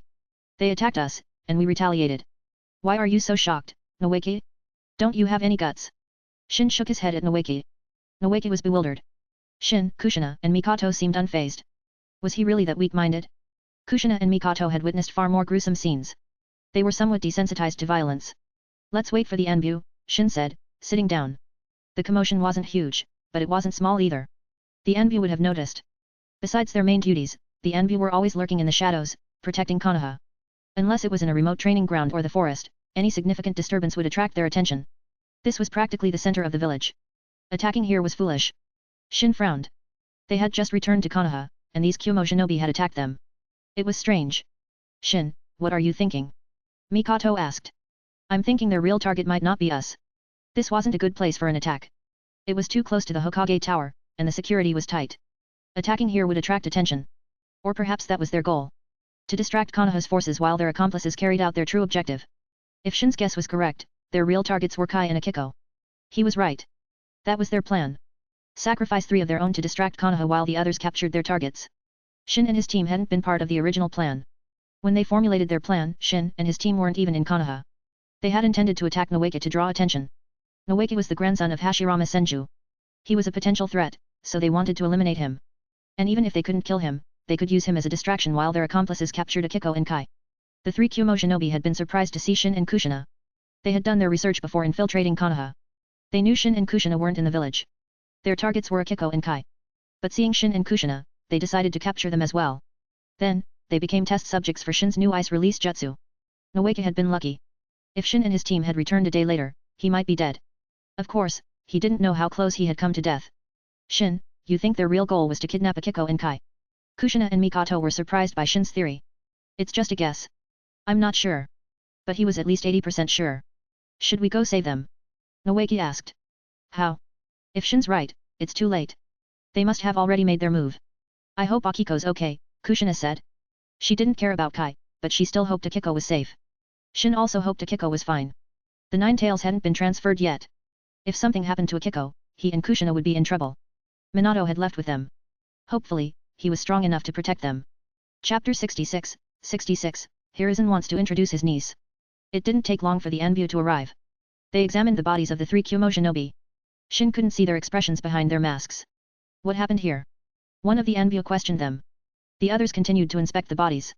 We were attacked by Kumo shinobi. We killed them in self-defense. Oh, and they said their accomplices were going after Akiko and Kai. Shin reported. What? You, take them to the Hokage's office. The rest of you, with me. The Enbu squad leader immediately left with 3 other Enbu. Akiko was under the Sandaime Hokage's protection, she couldn't be harmed. He didn't have time to verify Shin's claims. If something happened to Akiko, it would be too late. You 3, follow me to the Hokage's office. You need to report this to the Sandaime Hokage. The remaining Enbu said to Shin and his team. Shin shrugged and followed the Enbu, Kushina and Mikoto trailing behind him. Noeki also tagged along, not wanting to be left alone with the corpses. Shin's use of ice release had been exposed, but he didn't care. If he had wanted to keep it a secret, he wouldn't have used it against the Kumo shinobi. Ice release wasn't his trump card, not yet anyway. They arrived at the Hokage's office, and the Enbu agent reported the incident to Hiruzen. Hiruzen immediately dispatched several Enbu squads to retrieve Akiko. He then turned his attention to Shin and the others. Shin, Noeki, Kushina, Mikoto, are you all alright? Hiruzen asked with concern. Thank you for your concern, Sandaime-sama. We're not injured. Shin looked at Hiruzen, knowing the Hokage was about to get down to business. As expected, Hiruzen asked, Shin, those ice jutsu you used earlier. What was that? It's my Kekkei Genkai, Shin replied truthfully. Hiruzen was taken aback. Wasn't the Uzumaki clan's Kekkei Genkai the sage body? Had Shin developed a new Kekkei Genkai? Besides Kekkei Genkai like the sage body, Sharingan, and Byakugan, it was possible to develop new elemental Kekkei Genkai. By combining 2 different chakra natures, one could create a new type of jutsu. This was a Kekkei Genkai. Ice release was a combination of wind and water release. The Mizunashi clan of Kirigakure also possessed ice release. And once a Kekkei Genkai was successfully developed, it could be passed down to future generations. OC clan of ice release. You developed it yourself? Hiruzen asked. Yeah, I stumbled upon it by accident, Shin said casually. Hiruzen's lips twitched. This wasn't just genius, it was monstrous. He had never heard of anyone developing a Kekkei Genkai at the age of 10. He didn't know that Shin had copied the ice release. He assumed Shin had developed it himself. He didn't ask how Shin had done it. In the shinobi world, it was taboo to pry into someone's Kekkei Genkai or jutsu. Besides, developing a Kekkei Genkai often involved luck. Some stumbled upon it accidentally, while others spent their entire lives researching without success. It mainly depended on the ratio of the 2 chakra natures being combined. Even those who had successfully developed a Kekkei Genkai couldn't explain the exact process. They often experimented until they suddenly succeeded. So, luck was a factor. Even if Hiruzen asked, Shin couldn't answer. He hadn't developed the ice release himself. Ahem, Shin, are you married? Hiruzen suddenly asked. Shin stared at him, bewildered. I have a niece around your age. I could introduce you. The temperature in the room plummeted. Kushina glared at Hiruzen, her body radiating killing intent. Mikoto's smile vanished, replaced by a frown. Noeki shivered. Why were Kushina and Mikoto so scary? Shin's eye twitched. He knew what Hiruzen was thinking. Kekkei Genkai could be passed down. That was Hiruzen's motive. No, thank you, Shin refused politely. Kushina and Mikoto were glaring at him. He had to prioritize his safety. Besides, he didn't know if Hiruzen's niece was even pretty. If she was, he might consider it. But considering the Sarutobi clan's unique looks, he decided against it. He preferred humans. Hiruzen was embarrassed, but thankfully, several Enbu entered the room, saving him from further awkwardness. Hokage-sama, we brought Uzumaki Akiko. They had also brought Minato and Kai, all 3 of them injured. Seeing Akiko safe and sound, Hiruzen sighed in relief. She was already being groomed as the Jinchuriki. If something happened to her, finding a replacement would be troublesome. Are you sure those shinobi were from Kumo? Hiruzen asked the Enbu. Judging from the jutsu they used, it's highly likely. The Enbu couldn't be completely sure. It was possible that shinobi from another village were impersonating Kumo. They would need to investigate further. Hiruzen nodded and asked about Minato and the others' injuries. He was mainly concerned about Akiko, though. She was too important. After a brief questioning, Hiruzen dismissed them. As they left the Hokage tower, Shin sensed 2 Enbu following them. Or rather, following Akiko. He didn't care, as long as they weren't following him. Chapter 67, All Things Can Be Copied. Akiko, are you alright? After leaving the Hokage tower, Kai asked Akiko with concern. Akiko shook her head at Kai, then looked at Minato. Thank you, Minato. If it weren't for you, I would have been captured. Akiko looked at Minato gratefully, her cheeks flushed. Don't mention it. We're teammates. Minato smiled back. Kai scowled. He had helped rescue Akiko too.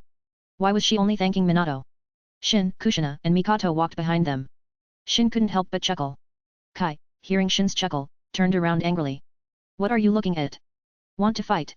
Kushina threatened, raising her fist. Her threat wasn't very convincing, but Kai was intimidated nonetheless. Kushina had taught him a lesson before, he didn't want to repeat, especially not in front of the girl he liked. Shin and his team parted ways with Minato's team. Shin sensed the two Envu agents following Minato and the others. Good. No one was following him. He didn't want to be monitored. Back at the Senjo compound, Shin and the girls returned to Tsunade's courtyard, while Nawaki went to his own residence. It's late. Let's take a bath and get some rest, Shin said. He went to his room, while Kushina and Mikoto went to theirs. Shin lay on the tatami mat, but he couldn't sleep. I'll chat with the system and ask some questions. He called out to the system in his mind. System, are you there? Always at your service, master. System, how are missions assigned? Shin asked. When he infiltrated Kirigakure and stole the Forbidden Scroll, he had expected the system to issue a mission, but nothing happened. System missions are random. The difficulty and rewards are also random. Shin was disappointed. He preferred patterns to randomness. System, can replication cards copy anything? Only divine replication cards can copy anything. Common and advanced cards have limitations. Can you copy a person? Yes. The required card level depends on the person's strength. Cage level or above requires a divine replication card. With a divine card, even a world can be copied. All things can be copied. Shin was surprised. The difference between advanced and divine cards was vast. What level of card would I need to copy myself? Shin asked curiously. Due to your perfect sage body, you would require a divine replication card. Shin nodded. He was just curious, he wouldn't actually copy himself. Everyone wanted to be unique. System, I think there should be more card levels. He felt the gap between advanced and divine cards was too large. You can anticipate a system upgrade, master. After the upgrade, there might be new card levels between advanced and divine. So the system can be upgraded? When will that happen? I do not know, master. Shin sighed. The system was powerful, but it lacked replication cards. He currently had 2 cards left, one common and one advanced. He couldn't use the advanced card carelessly. He planned to use the common card to copy either ocular power or physical abilities. As he chatted with the system, he drifted off to sleep. The next morning, after refining chakra for a while, he heard a knock on his door. Shin, why are you so lazy today? Kushina entered, and Shin stopped his chakra refining. Unlike martial arts training, chakra refining couldn't be disrupted. Kushina, why did you barge in like that? What if I wasn't dressed? Shin said, exasperated. So what? I've seen it all before. Kushina blushed slightly, then shrugged. She had indeed seen everything when they were younger. But that was then. Now, even though they weren't that old, they were practically adults by shinobi standards. I haven't been to your room in a while. Kushina pounced on Shin, tackling him to the tatami mat. Knock knock. What are you two doing? Mikoto stood at the door, knocking gently. Kushina jumped up, flustered, as if she had been caught doing something wrong. Then she realized she hadn't done anything wrong. If you don't come out for breakfast soon, it'll get cold, Mikoto said calmly. Shin didn't sense anything unusual in her tone, but Kushina felt a hint of danger. They went out for breakfast. Afterwards, Shin went to the small training ground in the courtyard. He continued to experiment with ice release. It had so much potential, as did every element, as long as the user could realize it. Developing jutsu wasn't easy. Only geniuses could do it, and the process was tedious. But Shin could handle the tedium. Taijutsu training was even more monotonous and tiring, yet he had persevered for years. Kushina and Mikoto were also training diligently. They wanted to be able to help Shin. During the Kirigakure incident, they had been helpless, forced to wait anxiously for Shin's return. They would rather face danger with him than worry about him. They were currently sparring. Mikoto, you're attacking so fiercely. Kushina dodged a sudden fireball jutsu and pouted. You're not holding back either. I won't go easy on you. I'm always serious in a fight. Mikoto smiled. She recalled the scene she had witnessed that morning, of Kushina pouncing on Shin, and her attacks intensified. Chapter 68, 68, The Nine Tails Jinchuriki Transfer. Mikoto, you lost again. Kushina looked at the exhausted Mikoto. Kushina had won their spar. Mikoto was no match for her. Unless Mikoto awakened the Manjiki Sharingan, she would always be at a disadvantage against Kushina in Taijutsu. But Mikoto's Sharingan was only at the 2-tomo stage. The Manjiki Sharingan was still a distant goal. I lost again. Mikoto sighed. She had never won against Kushina, even in a spar. It was frustrating. You're already very strong, Mikoto. Your strength is around Takebutsu Jainin level. In a year or two, you'll reach Jainin level. Shin comforted her. Jainin was a level many shinobi could never reach. Mikoto was already a genius. Of course, this was also due to her hard work and Shin's guidance. Talent alone wasn't enough. 2 months passed. During this time, Shin and his team didn't go on any missions. Shin focused on developing jutsu. Nothing major happened, though Hiruzen did try to introduce his niece to Shin again. Hiruzen hadn't given up. But when Shin saw the girl, he ran away. She looked like a gorilla. He couldn't handle it. Kushina and Mikoto chased her away before Shin could even say anything. Something feels off in the village today. Shin, Kushina, and Mikoto were strolling through the village. They needed a break from training. But as they walked through the streets, Shin noticed something was amiss. Many shinobi were hidden in the shadows. The entire village seemed to be on high alert. What's wrong? Kushina asked, confused. Can't you sense it? There are shinobi hidden everywhere. Something big is about to happen. Shin had a bad feeling. But what could be considered a big deal? A cage-level invasion? No, no one below Sunin level would dare invade Konoha. They'd be crushed. Konoha might not be at its peak, but it was still several times stronger than it would be at the start of the main storyline. It must be the Nine Tails. Shin's eyes narrowed. The only thing that could warrant such a high level of security was the strongest of the tailed beasts, the Kaibi. Perhaps the Jinchuriki transfer ceremony was about to begin. Shin didn't tell Kushina and Mikoto. There was no point in them knowing. After a relaxing stroll through the village, they returned home in the evening. They had bought many high-quality ingredients. Mikoto had been experimenting with cooking lately. They were going to have a feast. In a hidden area behind the Hokage rock, Hiruzen stood with a solemn expression. He wasn't wearing his Hokage robes. He was dressed in battle attire. The Hokage robes were a symbol, not practical for combat. He didn't expect a fight, but it was better to be prepared. Besides Hiruzen, there were also Envu and elite Jainin. Konoha's strongest forces were gathered here. Shin had guessed correctly. The Nine Tails transfer was about to take place. They were going to seal the Kyuubi into a Kikko. Mito-sama, are you sure we should do this now? You can still hold on for a while longer. Hiruzen said to Uzumaki Mito. Mito opened her eyes and shook her head. We have to complete the transfer while I can still suppress the Kyuubi. Otherwise, it will be a disaster. Hiruzen remained silent. He hadn't witnessed the Nine Tails' power himself, but he had heard stories. The Nine Tails was the strongest of the tailed beasts, its power surpassing that of the other 8 combined. If Hashirama Senju were still alive, they wouldn't need to be so cautious. To Hashirama, the Kyuubi was practically a pet.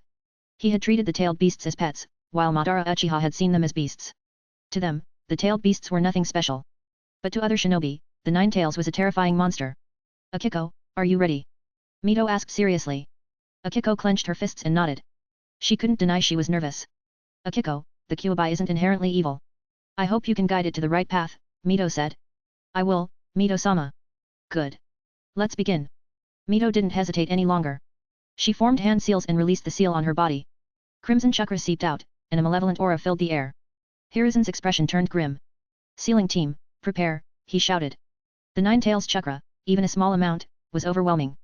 The 4-symbol seal was released, and the Kyuubi emerged, its massive form towering over the prepared Jainin. Roar. The Nine Tails roared, its voice and chakras shaking the entire village. Even Hiruzen felt suffocated. What a monster. Shin, eating dinner at home, sensed the Kyuubi's chakra and looked towards the mountain. What's that? Kushina and Mikoto asked, confused. The chakra was so immense that even they could sense it. Most shinobi in Konoha could. It seems my guess was right. It's none of our business. Let's eat. This cola chicken is delicious. Shin held up a chicken wing, unconcerned about the Nine Tails transfer. Kushina and Mikoto, although curious, continued eating. While they enjoyed their dinner, Hiruzen was panicking. The Kyuubi was more ferocious than he had imagined. The sealing team couldn't contain it. The Kyuubi lunged at the Konoha shinobi, its fangs bared. It hated them with a passion. It had been living a carefree life, then Hashirama had captured it and sealed it away. Its resentment was immense. Adamantine sealing chains. Several chakra chains erupted from Mito's back, binding the Kyuubi and restricting its movements. The Uzumaki clan had incredible life force. Ordinary Jinchuriki died the moment the tailed beast was extracted, but Mito was different. Her life force could sustain her for a while longer. Chapter 69, The Second Shinobi World War begins. The mountain-sized Nine Tails was firmly bound by the adamantine sealing chains, unable to move. Uzumaki Mito, I'll kill you. The Kyuubi roared in fury. Sealed within Mito for decades, it naturally harbored immense hatred towards its container. Mito ignored the Kyuubi's threats, focusing all her energy on suppressing the beast. Sealing team, now's your chance. Use the sealing jutsu. Hiruzen yelled. They had to seize this opportunity. If the Kyuubi broke free, even Hiruzen wouldn't be able to stop it. Hiruzen was a cage-level shinobi at his peak, one of the strongest in the world, but he was no match for the Nine Tails. He had mastered ordinary jutsu, but against a tailed beast, those jutsu were ineffective. Unless he used the dead demon-consuming seal, but that was a suicidal jutsu. Would he risk his life? Hurry. Don't let the Kyuubi use Baijidama, tailed beast ball. Mito yelled to Hiruzen. She was losing control. Extracting a tailed beast drained the host's life force. And Mito was already nearing the end of her lifespan. She couldn't hold on much longer. If they didn't seal the Kyuubi now, while she was still alive, Konoha would face a catastrophe. The sealing team didn't disappoint. They worked together to seal the Kyuubi into a Kikko. 4-symbol seal. Mito, her life fading, used the last of her strength to apply the 4-symbol seal, leaving a mark resembling the Uzumaki clan symbol on Akiko's stomach. Akiko had fainted, but her steady breathing indicated she was fine. Mito closed her eyes. After applying the seal, she breathed her last. Hiruzen sighed, then ordered the envu to take Akiko back to the village and protect her. Now a Jinkriki, Akiko could no longer leave the village for missions. Unless it was absolutely necessary, Hiruzen wouldn't allow her to leave. She was now Konoha's weapon. 3 days later, Konoha held a funeral for Mito. The entire village attended. Tsunade, who had been deployed to the border, returned for the funeral. Tsunade's not taking this well, is she? Shin watched Tsunade, who had been silent since returning from the funeral. He wanted to comfort her, but he didn't know what to say. He wasn't good at comforting people. I knew this day would come, but it still hurts. Tsunade slumped over the table, her emotions a mix of grief and anger. The Nine Tails transfer, such a major event involving her grandmother, and they hadn't even informed her. She didn't even get to say goodbye. Shin looked at Tsunade, unsure how to help. He shook his head and left the room, giving her some space. Weren't you going to comfort her? Why are you back? Kushina, who had been chatting with Mikoto, asked Shin. I'm not good at that kind of thing, Shin said with a helpless shrug. 2 days passed. Tsunade was no longer consumed by grief. News of Mito's death had spread throughout the shinobi world. Are you sure Uzumaki Mito is dead? The third Kazekage asked the reporting shinobi. Yes, Kazekage-sama. They held a funeral for her a few days ago. Konoha wouldn't joke about something like this. Cho, what do you think? The Kazekage turned to the woman standing beside him. This was Cho, Suna's advisor, around the same age as Hiruzen. Suna has been preparing for so long. We haven't attacked because the timing wasn't right. I believe now is the perfect opportunity to strike Konoha. Cho said seriously. Suna had been facing off against Konoha at the border for months, waiting for the right moment. And now, the opportunity had arrived. A few days ago, they had finally convinced the third Tsuchikage, Noki, to join them in attacking Konoha. And with Mito's death, Konoha's strength had been significantly weakened. Mito was the Nine Tails Jinkriki. This wasn't a secret. Now that she was dead, and with the new Jinkriki still adjusting, the Nine Tails was effectively out of commission. It was like their nuclear weapon had been temporarily deactivated. This was their chance. By the way, have we reached an agreement with Omegakure? Cho asked. No. Hans refuses to cooperate. He wants to forbid us from entering the Land of Rain. The Kazekage was furious. Hans might be strong, but that didn't give him the right to disrespect Suna. If Hans refuses to cooperate, then we'll ignore him. I don't believe that little Omegakure would dare oppose Suna. Chiyo's eyes flashed with determination. She wasn't the frail old woman she would become in the future. Then I'll leave this to you, Cho. The Kazekage said. He wouldn't be leading the forces from the front lines. As a Kage, he wouldn't participate in battle unless it was absolutely necessary. Cho nodded. After the Kazekage returned to the village, she and her brother, Ebizo, led the Suna forces across the border into the Land of Rain. They had already agreed with Noki to attack the Land of Fire from the Land of Rain. The Land of Rain would become the battleground for the three great nations. As for Omegakure's opinion, they had no say in the matter. The weak were always at the mercy of the strong. After months of stalemate, the Second Shinobi World War finally began, initiated by Suna. Cho sent a team of elite Jainin to launch a surprise attack on the Konoha forces stationed at the border. Caught off guard, Konoha suffered heavy losses. Then the main Suna force arrived, led by Cho herself. Konoha was forced to retreat. After months of stalemate, the Konoha shinobi had grown complacent. That was why they were so easily defeated in the surprise attack. Suna occupied Konoha's former base and seized a large amount of supplies. They had gained a significant advantage. Chapter 70, you might hate it, but I like it. Hiruzen slammed his fist on the desk in fury. The news of the Suna attack had reached Konoha. The bastards. Mito's funeral had just ended, and they were already making their move. The Suna attack had resulted in over 100 Konoha shinobi dead and 300 injured. Many of the injured were poisoned. If they didn't receive treatment soon, the death toll would rise sharply. 300 was a significant number. A small hidden village might not even have that many shinobi. Inform Tsunade. Tell her to head to the front lines. Hiruzen ordered an Anbu agent. According to the reports, Chiyo's poison was potent. The medics on the front lines could only slow its effects, not cure it. Tsunade was Konoha's best medic. She was the only one who could handle this. Yes, Hokage-sama. An Anbu agent hidden in the shadows vanished to relay the message. Knock knock knock. Come in. A white-haired Anbu with a sword strapped to his back entered and bowed. Sakumo, you are relieved of your duties as Anbu commander. I have a more important mission for you, Hiruzen said gravely. Sakumo Hatake was Kakashi's father. Besides Hiruzen, he was the strongest in Konoha. He wasn't much older than Hiruzen's 3 disciples, but he was far stronger, already at Kage level. A true genius. Your orders, Hokage-sama. Sakumo had no objections to being removed from his position. He would obey the Hokage's commands. I'm sending you to the battlefield to replace Orochimaru as the commander. Hiruzen said. Orochimaru was currently the commander, but he was still too young and inexperienced for such a responsibility. Sakumo nodded, accepting the mission without hesitation. The Second Shinobi World War has begun. Shin asked Tsunade after seeing off the Anbu messenger. It's not a world war yet. Just a conflict between Konoha and Suna, Tsunade corrected him. Shin scoffed. Tsunade, do you really think Suna would dare attack Konoha alone? If Suna had the guts to attack Konoha alone, they wouldn't have waited this long. Maintaining a stalemate at the border for months wasn't cheap. Suna wouldn't have done that if they weren't afraid of Konoha. Now that they were attacking, besides the Nine-Tails Jinchuriki being out of commission, they must have another reason, allies. Konoha was undeniably powerful. Shin didn't believe Suna would attack without backup. What do you mean? Tsunade frowned. Suna must have found allies. Otherwise, why would they attack Konoha alone? Tsunade shook her head. Konoha might have suffered a setback, but that was only because Suna had caught them off guard. Suna was weaker than Konoha. They knew that. If they were attacking, they must have help. Her expression turned grim. Are you going to tell the Sandaime? Shin asked. Tsunade nodded. She had to warn him. There's no need. If even I can figure this out, don't you think the Sandaime already knows? I'm just saying this war won't be easy. Be careful. So you're worried about me? Tsunade looked at Shin and suddenly pinched his cheek. I haven't done this in a while. Feels good. A smile finally appeared on her face. She hadn't smiled since Mito's death. I hate it. Shin swatted her hand away. He wasn't a child, he didn't like being pinched. If it were someone he wasn't familiar with, he would have trapped them in a genjutsu world. You might hate it, but I like it. Tsunade reached for his cheek again, but this time, two small hands intercepted her. Tsunade-sensei, it's rude to make others uncomfortable, Mikoto said. Humph, why are you touching him? Kushina glared at Tsunade. What's wrong with me touching him? He's my student. I can show him affection. Besides, you're both my students. What right do you have to lecture your teacher?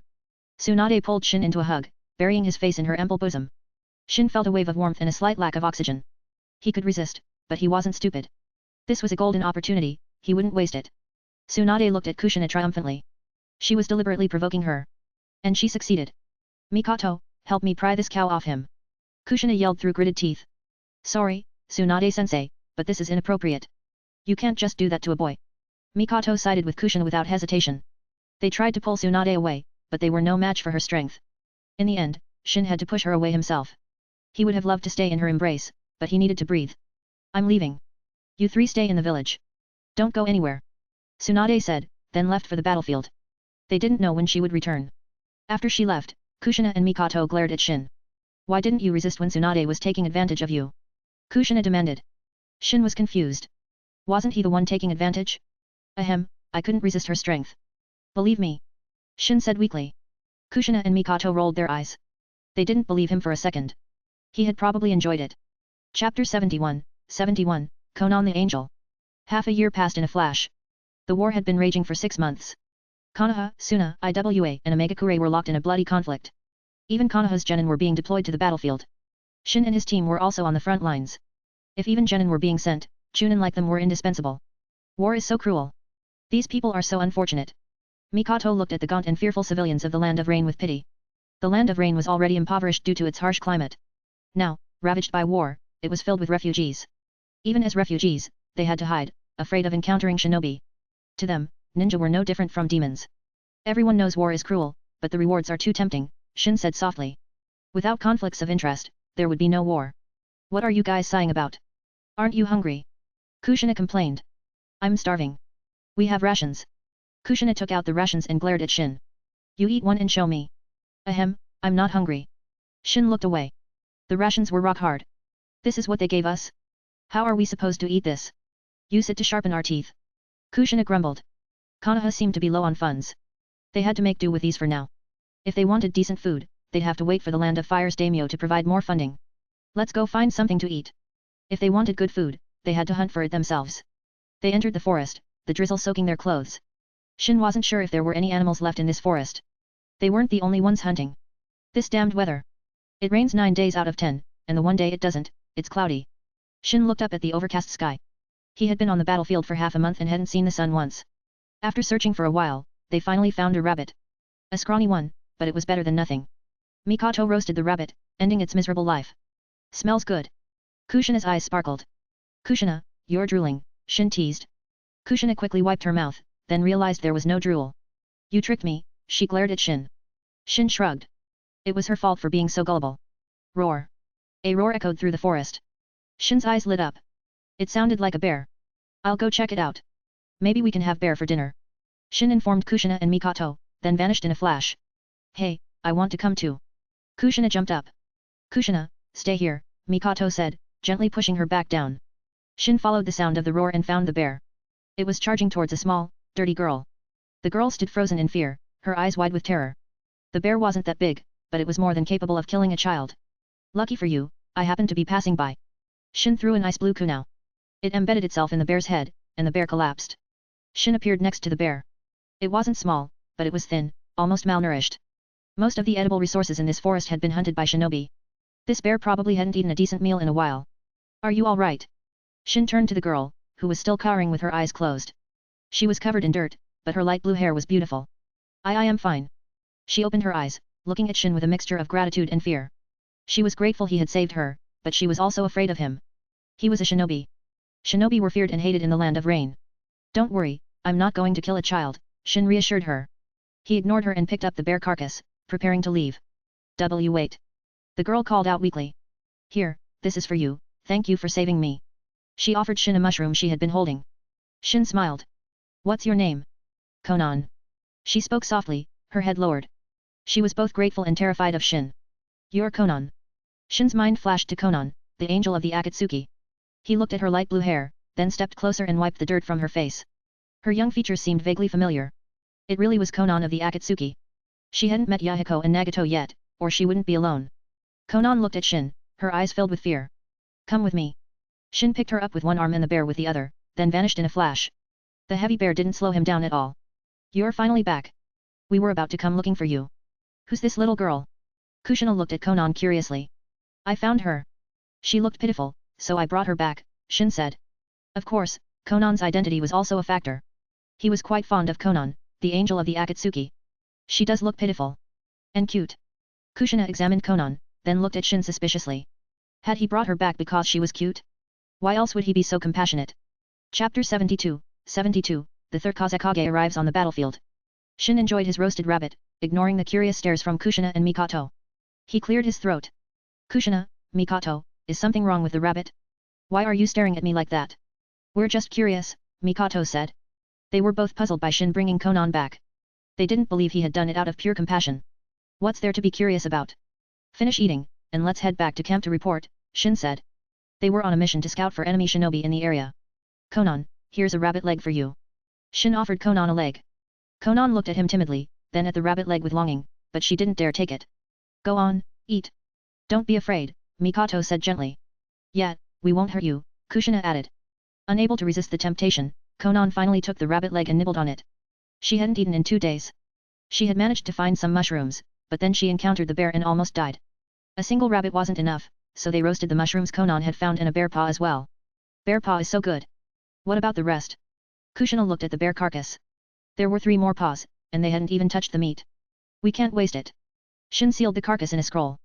Conan, are you coming with us, or are you going to continue wandering around? Shin asked Conan. Come with us. It's dangerous for a little girl to be alone, Kushina said. The entire Land of Rain is dangerous right now. You should stay with us, Mikoto added. You really want me to come with you? Conan asked timidly. She was young, but the war had forced her to mature quickly. She knew she was a burden. It's your choice, Conan. If you want to come with us, you can. If you want to leave, we won't stop you, Shin said. He wouldn't force her either way. I want to go with you, Conan said, looking at Shin. All right, let's go then. Shin smiled and led Conan out of the forest. They arrived at a small town. Due to the war, it was practically deserted. They bought Conan some new clothes at a clothing store, then found an inn and had Mikoto help Conan wash up and change. She was covered in mud from being chased by the bear. They then headed back to the Konoha camp. No one questioned them about the little girl, they were Tsunade's students, after all. This was the battlefield between Konoha and Suna. Orochimaru was the commander with Tsunade and Jiraiya as his deputies. No one would question them. As for the original commander, Sakumo Hatake, he had been transferred to the IWA front. They went to find Tsunade. She was surprised to see Conan. Who's this little girl? Tsunade asked Shin. Her name is Conan. I saved her in the forest and brought her back. She can stay with you for now. Shin and his team often went on missions. It was better for Conan to stay with Tsunade, who was responsible for treating the injured and developing antidotes for Chiyo's poison. Tsunade rarely participated in direct combat. Tsunade frowned. Wasn't it dangerous to bring a stranger into the camp? She could be a spy. Don't worry, Shin said, sensing her concern. Tsunade trusted Shin. She nodded and said to Conan, you can stay with me for now. Konan took a step back and looked at Shin, clinging to his clothes. She was anxious in this unfamiliar environment. Only Shin, her savior, could give her a sense of security. Don't worry, Konan. If I'm in camp, you can stay with me. But if I'm on a mission, you'll have to stay with Tsunade. It's too dangerous to take you with me. Shin pinched Konan's cheek. It was so soft, he couldn't resist pinching it again. Konan blushed and nodded. Tsunade, we have a problem. Jiraiya and Orochimaru suddenly arrived. Their presence meant trouble. Jiraiya looked at Konan curiously. Didn't you say there was a problem? Tell us what it is. Yeah, business first. Jiraiya turned serious. He wasn't interested in some random little girl. I'll explain. The third Kazekage is here. Orochimaru said. It was better than letting Jiraiya waste time with his rambling. What? Tsunade's eyes widened in alarm. The third Kazekage's presence meant he was participating in the war. The third Kazekage was considered the strongest Kazekage. Even Hiruzen might not be able to defeat him. Tsunade was overestimating him, though. The strongest Kazekage wasn't the third. After all, he had been killed and turned into a puppet by Sasori. Regardless of whether Sasori used tricks or schemes, it didn't change the fact that the so-called strongest Kazekage had been defeated. But to Orochimaru and the others, the third Kazekage was still a formidable opponent. Do you have a plan? Tsunade asked Jiraiya and Orochimaru. Orochimaru has already sent someone back to Konoha to inform the Hokage. We have to stall for time, Jiraiya said. Tsunade nodded. That was their only option. They had to wait for Hiruzen's instructions. Chapter 73, Shin joins the battle. The result of Orochimaru and Jiraiya's discussion was that if the third Kazekage joined the battle, the three of them would team up to hold him back. On a battlefield with thousands of shinobi, a cage-level fighter might seem insignificant, but their impact was still immense. They could create a breakthrough, potentially leading to a complete rout. Tsunade was worried. Even though Konoha was strong, facing two other hidden villages and a Megakure was a challenge. With the third Kazekage joining the fray, Konoha might be defeated. Konoha's strongest period was probably during the Third Shinobi World War, with the Sunin, the Yellow Flash Minato Namikaze, Hiruzen Sarutobi, and Dance Shimura. But now, during the Second War, the Sunin were still developing, they hadn't earned their title yet. Why the long face? It's just the third Kazekage. Shin said to Tsunade, who glared at him in response. Just the third Kazekage? How could he underestimate him so much? He was known as the strongest Kazekage in history. A good reputation wasn't easily earned. Tsunade rolled her eyes at Shin. You three stay in camp for the next few days, she ordered. This was for their protection. Want me to take out the third Kazekage? Shin offered. No. Tsunade refused without hesitation. She knew Shin was strong, but she didn't think he was stronger than a cage. And the third Kazekage wasn't just any cage, he was the strongest Kazekage, with the Kekkei Genkai. I knew you'd say that. Shin shook his head and returned to their tent with Kushina, Mikoto, and Konan. He had been staying in camp for the past few days, training and teaching Konan the chakra refinement technique. He hadn't been on any missions, but he was well informed. He knew Konoha had suffered several defeats. Even with Orochimaru, Jiraiya, and Tsunade working together, they couldn't turn the tide. It wasn't that they couldn't defeat the third Kazekage. They could handle him together. But Tsuna had other powerful shinobi like Cho and her brother, Ebizo, both cage level. Against them, the Sunin were at a disadvantage. Tsunade, are you injured? Shin noticed blood on Tsunade's arm. Tsunade-sensei is hurt. Mikoto rushed over to examine the wound. There was a deep gash on Tsunade's right arm. It's nothing. Just a scratch from that old hag Chiyo's puppet. Tsunade's eyes flashed with anger. She wouldn't have been injured if Cho hadn't used her puppets to attack while Tsunade was busy fending off the third Kazekage. Shin examined the wound. It was deep, but not life-threatening. It hadn't reached the bone. With Tsunade's healing abilities and medical ninjutsu, she would recover in a few days. Shin channeled green chakra into his hand and placed it on Tsunade's arm. Tsunade was surprised. You learned the mystical palm jutsu. The mystical palm jutsu was an advanced medical ninjutsu. Tsunade had taught it to him just a few days ago. She hadn't expected him to master it so quickly. You know, I have thousands of shadow clones helping me train. It only took a few days. With thousands of clones practicing the mystical palm jutsu, an hour was equivalent to months of training for others. But shadow clones could only assist with ninjutsu training. Chakra refining, taijutsu, and kenjutsu still required him to train personally. How are Orochimaru and Jiraiya? Shin asked. Tsunade had recovered from her shock. Shin had surprised her so many times that she was becoming immune to it. Orochimaru has some minor injuries. Jiraiya is worse, he won't be able to fight for at least half a month, Tsunade sighed. What's the plan? Shin asked. Orochimaru wants to avoid further conflict and wait for reinforcements. It's been a few days, they should arrive soon. Shin shook his head. I don't think reinforcements are coming. If the third Kazekage is involved, he won't let us send for help so easily. The messenger was probably intercepted. It was just a guess, but Shin was almost certain. Suna wouldn't allow Konoha to call for reinforcements. Avoiding conflict isn't that easy. I'm going to the battlefield tomorrow, Shin said. What? Why? Tsunade was alarmed. I've been on the front lines for so long, and I haven't even seen the battlefield. That's pathetic. Shin grinned. This is not a joke, Shin. The battlefield is dangerous. Tsunade scolded him. I know you're worried about me, but I can protect myself. Besides, I want to see how strong I am now. And seeing you injured, it makes me want to avenge you and teach that old hag Cho some manners. Shin finally persuaded Tsunade. Or rather, she realized she couldn't stop him. Even if she disagreed, Shin would still go. The next day, on the battlefield, Orochimaru noticed Shin. Shin-kun? What are you doing here? Orochimaru-sama, the third Kazekage isn't that much older than you, is he? I'm disappointed you can't defeat him. Shin looked at Orochimaru's injuries. They were minor, but he still looked a bit battered. Orochimaru frowned. Shin-kun, you're not here to help us defend against Suna, are you? Yet, if we lose, we're all doomed. I have to think about my own safety. Shin watched the approaching Suna forces, his eyes turned serious. It was clear that Suna wanted to crush Konoha before reinforcements arrived. If Konoha received reinforcements, and Hiruzen joined the battle, Suna wouldn't stand a chance. So, Shin-kun, how do you plan to help? Do you have a way to repel them? Orochimaru looked at Shin. He didn't believe Shin could turn the tide, but he was curious. Orochimaru's senses were sharp. He could sense danger emanating from Shin. Chapter 74, 1 against 1,000. The third Kazekage led the Suna forces in a fierce charge. Orochimaru had erected a tall earth wall as a barrier, but he didn't expect it to hold for long. It was merely a delaying tactic. Retreating was the wisest course of action, but they had to choose the right moment. Otherwise, they'd be hunted down by Suna, and perhaps even a Megakure would join in for a share of the spoils.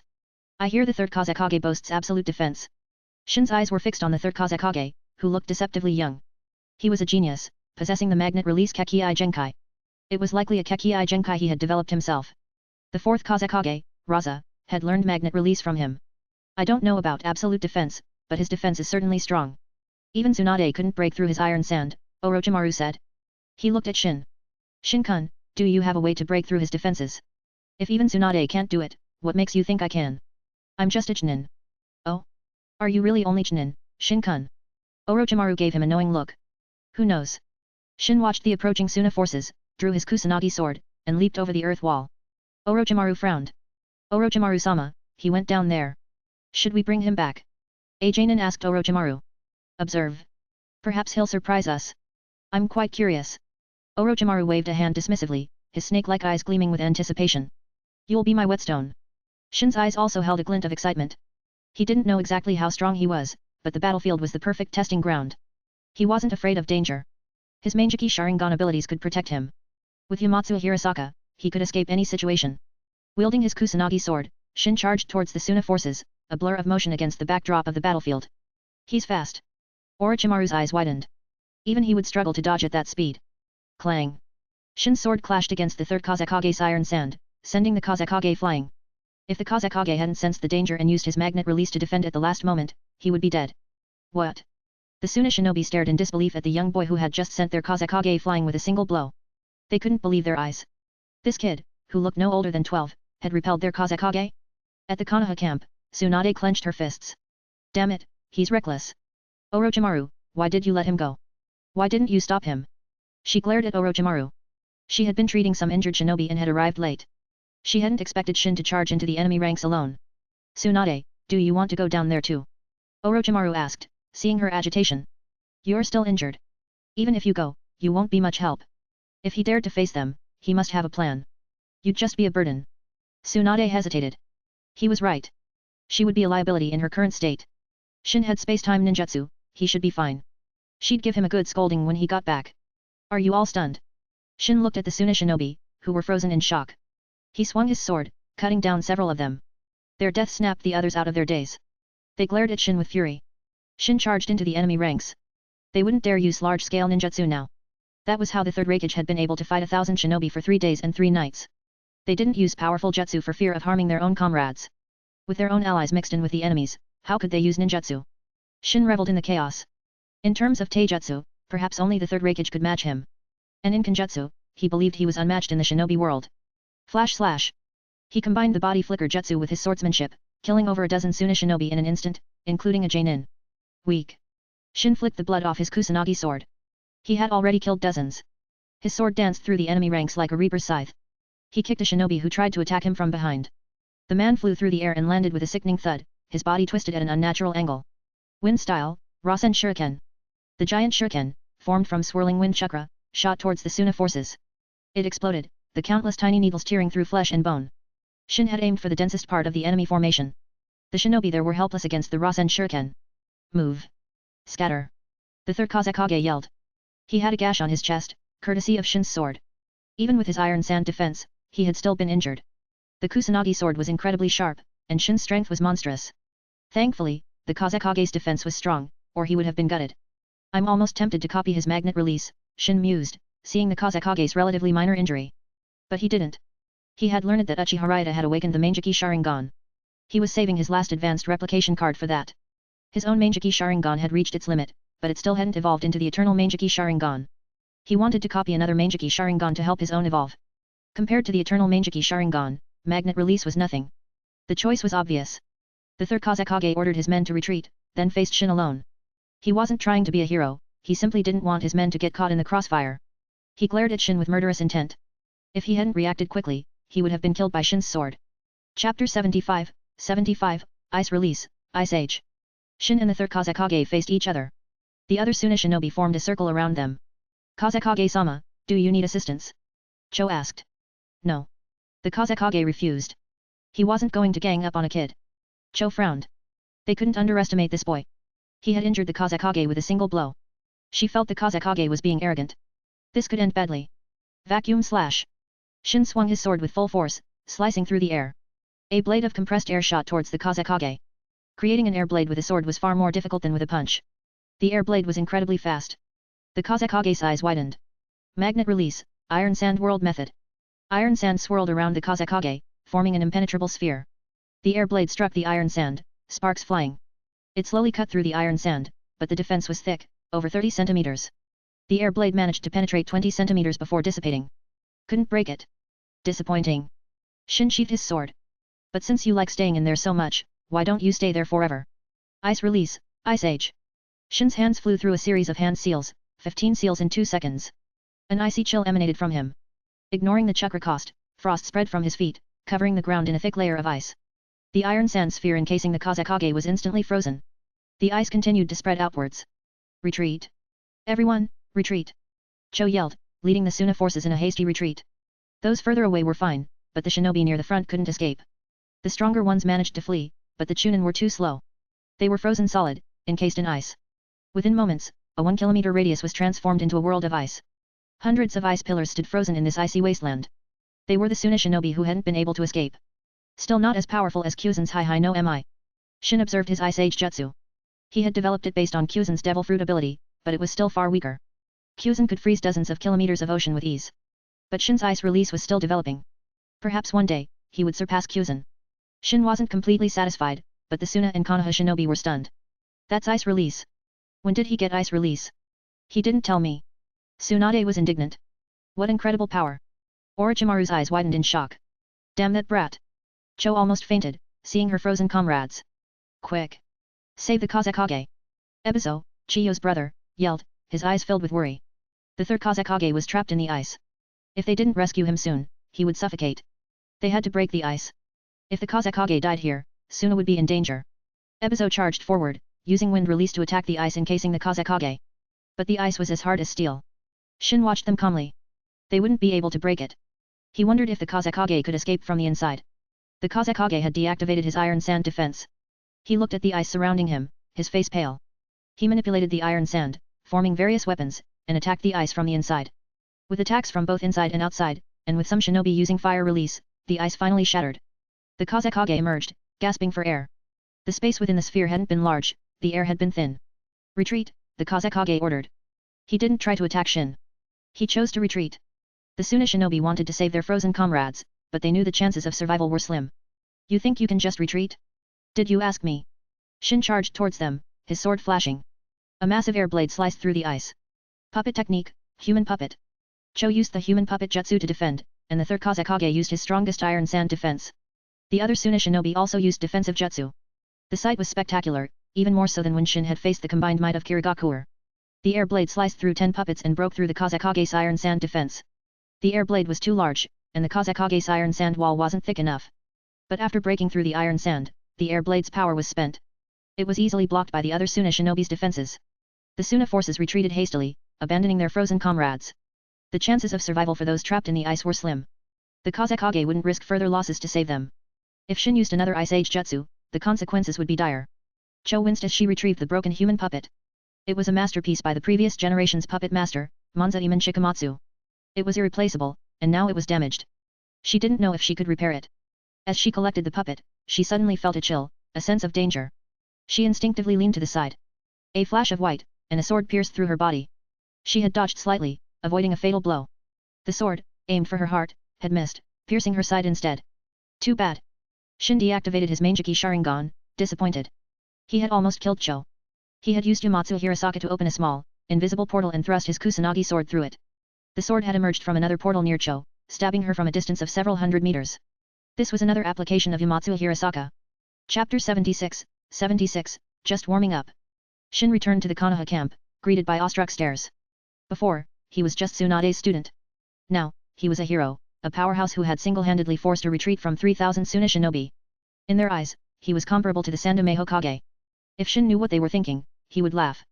If Hiruzen faced the third Kazekage and the Suna forces, he'd be dead in an instant. Among the current 5 Kage, the ones Shin looked down on the most were the third Hokage and the third Mizu Kage. Not in terms of strength, but in terms of value. The third Kazekage had magnet release, which Shin wanted to copy. If he hadn't been saving his advanced replication card for the Mangeki Sharingan, he would have copied it already. The third Reikage had lightning release chakra mode, a powerful jutsu passed down through generations of Reikage. And the third Tsuchikage had dust release, a Kekkei Ita that could disintegrate anything into atoms. The third Hokage and third Mizu Kage, however, had nothing that interested Shin. Hiruzen's mastery of ordinary jutsu was impressive, but he didn't have a Kekkei Genkai. He wasn't worth copying. Tsunade approached Shin with a frown and grabbed his ear. You're quite capable, aren't you? Facing 3,000 Suna shinobi alone? Do you have a death wish? She scolded. Ahem, have some respect. There are people watching. Shin removed her hand. I wasn't in any danger. No danger? Do you know how powerful a coordinated ninjutsu assault from that many shinobi can be? Shin knew. He had seen it during the 4th Shinobi World War. But he had Yamatsu Hirasaka. He wasn't afraid of any combination jutsu. And he had charged into their ranks. They wouldn't dare use any large-scale jutsu for fear of friendly fire. Shin-kun, I didn't expect you to be this strong. Orochimaru approached, his eyes filled with caution. He knew Shin was stronger than him. That was ice release, wasn't it? I didn't know it could be so powerful. Orochimaru was intrigued by the ice release. He was always interested in powerful abilities. It's nothing special, Shin said modestly, though his tone was a bit smug. He couldn't help it. When did you learn ice release? Tsunade asked. She was still angry that he hadn't told her. Did he see her as an outsider? About 6 months ago. Shortly after you left for the border. You knew for so long, and you didn't tell me. Tsunade glared at him. Shin shivered. He had never seen her this angry before. I'll be going now. Shin made a quick escape. Kushina and Mikoto were probably worried. He had to find them. Kushina, Shin's back. Mikoto nudged Kushina, who had been lost in thought, snapping her out of her daze. He's back. Kushina looked up and saw Shin. She rushed towards him and leaped into his arms. Sorry for making you worry, Shin said, hugging her back. Mikoto and Konan also approached. Konan relaxed, relieved to see Shin's safe return. Mikoto checked him for injuries. Shin accepted her concern with a smile. Seeing that he was unharmed, Mikoto sighed in relief. You must be hungry. I'll make you something to eat. She went to prepare some meat from the bear Shin had brought back. I'm not that hungry. I didn't use much energy. Just a warm-up. Shin grinned. Tsunade, who had followed them, overheard his comment and rolled her eyes. A warm-up? His warm-up had resulted in hundreds of Suna shinobi dead. Don't brag. You must have used a lot of chakra, right? Tsunade asked. That ice release jutsu had frozen an entire kilometer, the chakra cost must have been immense. Chakra consumption. Shin shook his head. That was nothing to me. Have you forgotten how much chakra I have? Tsunade recalled his monstrous chakra reserves, rivaling those of a tailed beast. Right. I guess that wasn't much for you. She had thought her own chakra reserves were impressive, but Shin had put her to shame. She had the sage body, but hers was a weaker version. Shin's perfect sage body was the real deal. Chapter 77, Dan's arrives as reinforcement. 3 days later. Konoha's reinforcements finally arrived. Hiruzen had sent Dan's Shimura, leading 1,000 Konoha shinobi. Perhaps intimidated by Shin's display of power, Suna hadn't launched any further attacks in the past 3 days. But they hadn't retreated either. With Dan's arrival, command of the Konoha forces naturally fell to him. Dan's immediately gathered the shinobi for a meeting, eager to announce his new position as commander. The man craved power. Orochimaru, you managed to hold back the third Kazekage? You're quite capable. Dan said to Orochimaru, his tone laced with disdain. It was all thanks to Shin-kun. I had nothing to do with it. If it weren't for him, Suna would have already invaded the Land of Fire. Orochimaru glanced at Dan's. Shin-kun. Dan's frowned. Uzumaki Shin. Surely you know him, Dan-sama. Orochimaru looked at Dan's pointedly. Uzumaki Shin. Dan's face contorted in anger. He had lost 4 elite genin and several other shinobi trying to capture that brat. He had been so furious that he couldn't eat for days. Orochimaru noticed his reaction. It seemed Dan's had a grudge against Shin. He wasn't surprised. Dan's was the type to make enemies easily. And judging from his expression, he had probably been on the losing end of their encounter. What does he have to do with this? Dan's pushed down his anger and asked Orochimaru. Uzumaki Shin was barely 10 years old. Dan's couldn't imagine a child playing a significant role on the battlefield. Shin-kun single-handedly repelled the third Kazekage and forced the retreat of 3,000 Suna shinobi. Otherwise, we would have been forced to retreat, and Suna would have invaded the Land of Fire. Orochimaru explained, watching Dan's reaction with amusement. Are you serious? Dan shot to his feet. He couldn't believe it. Repelling the Kazekage and 3,000 Suna shinobi? Even Hashirama Senju couldn't have done that at that age. He suspected Orochimaru was lying. Why would I lie, Dan-sama? You can ask anyone here. Dan's expression flickered. He finally understood why the shinobi he had sent to capture Shin had never returned. It wasn't Hiruzen who had interfered. It was that brat Uzumaki Shin who had killed them all. After a moment of silence, Dan's changed the subject. Where are Tsunade and Jiraiya? Most of the Genin and elite Genin were present, but Tsunade and Jiraiya were missing. Dan-sama, Jiraiya-sama is severely injured and recovering. Tsunade-sama is busy treating the wounded, an elite Genin explained. Humph. Dan snorted. He didn't care about Jiraiya's injuries, but he suspected Tsunade was deliberately avoiding him. He knew Tsunade disliked him. He then discussed strategies against Suna with the others. Finally, he said, summon Uzumaki Shin. Orochimaru looked at Dan's, curious about his intentions. At Shin's tent, a Chunin arrived. Shin-sama, Dan-sama requests your presence. Shin emerged from the tent and looked at the Chunin. Dan's wants to see me. Yes, Shin-sama. I'm here to deliver the message. The Chunin was respectful. Shin might be young, but his strength had earned him respect. All the shinobi in the camp treated him with deference. I understand.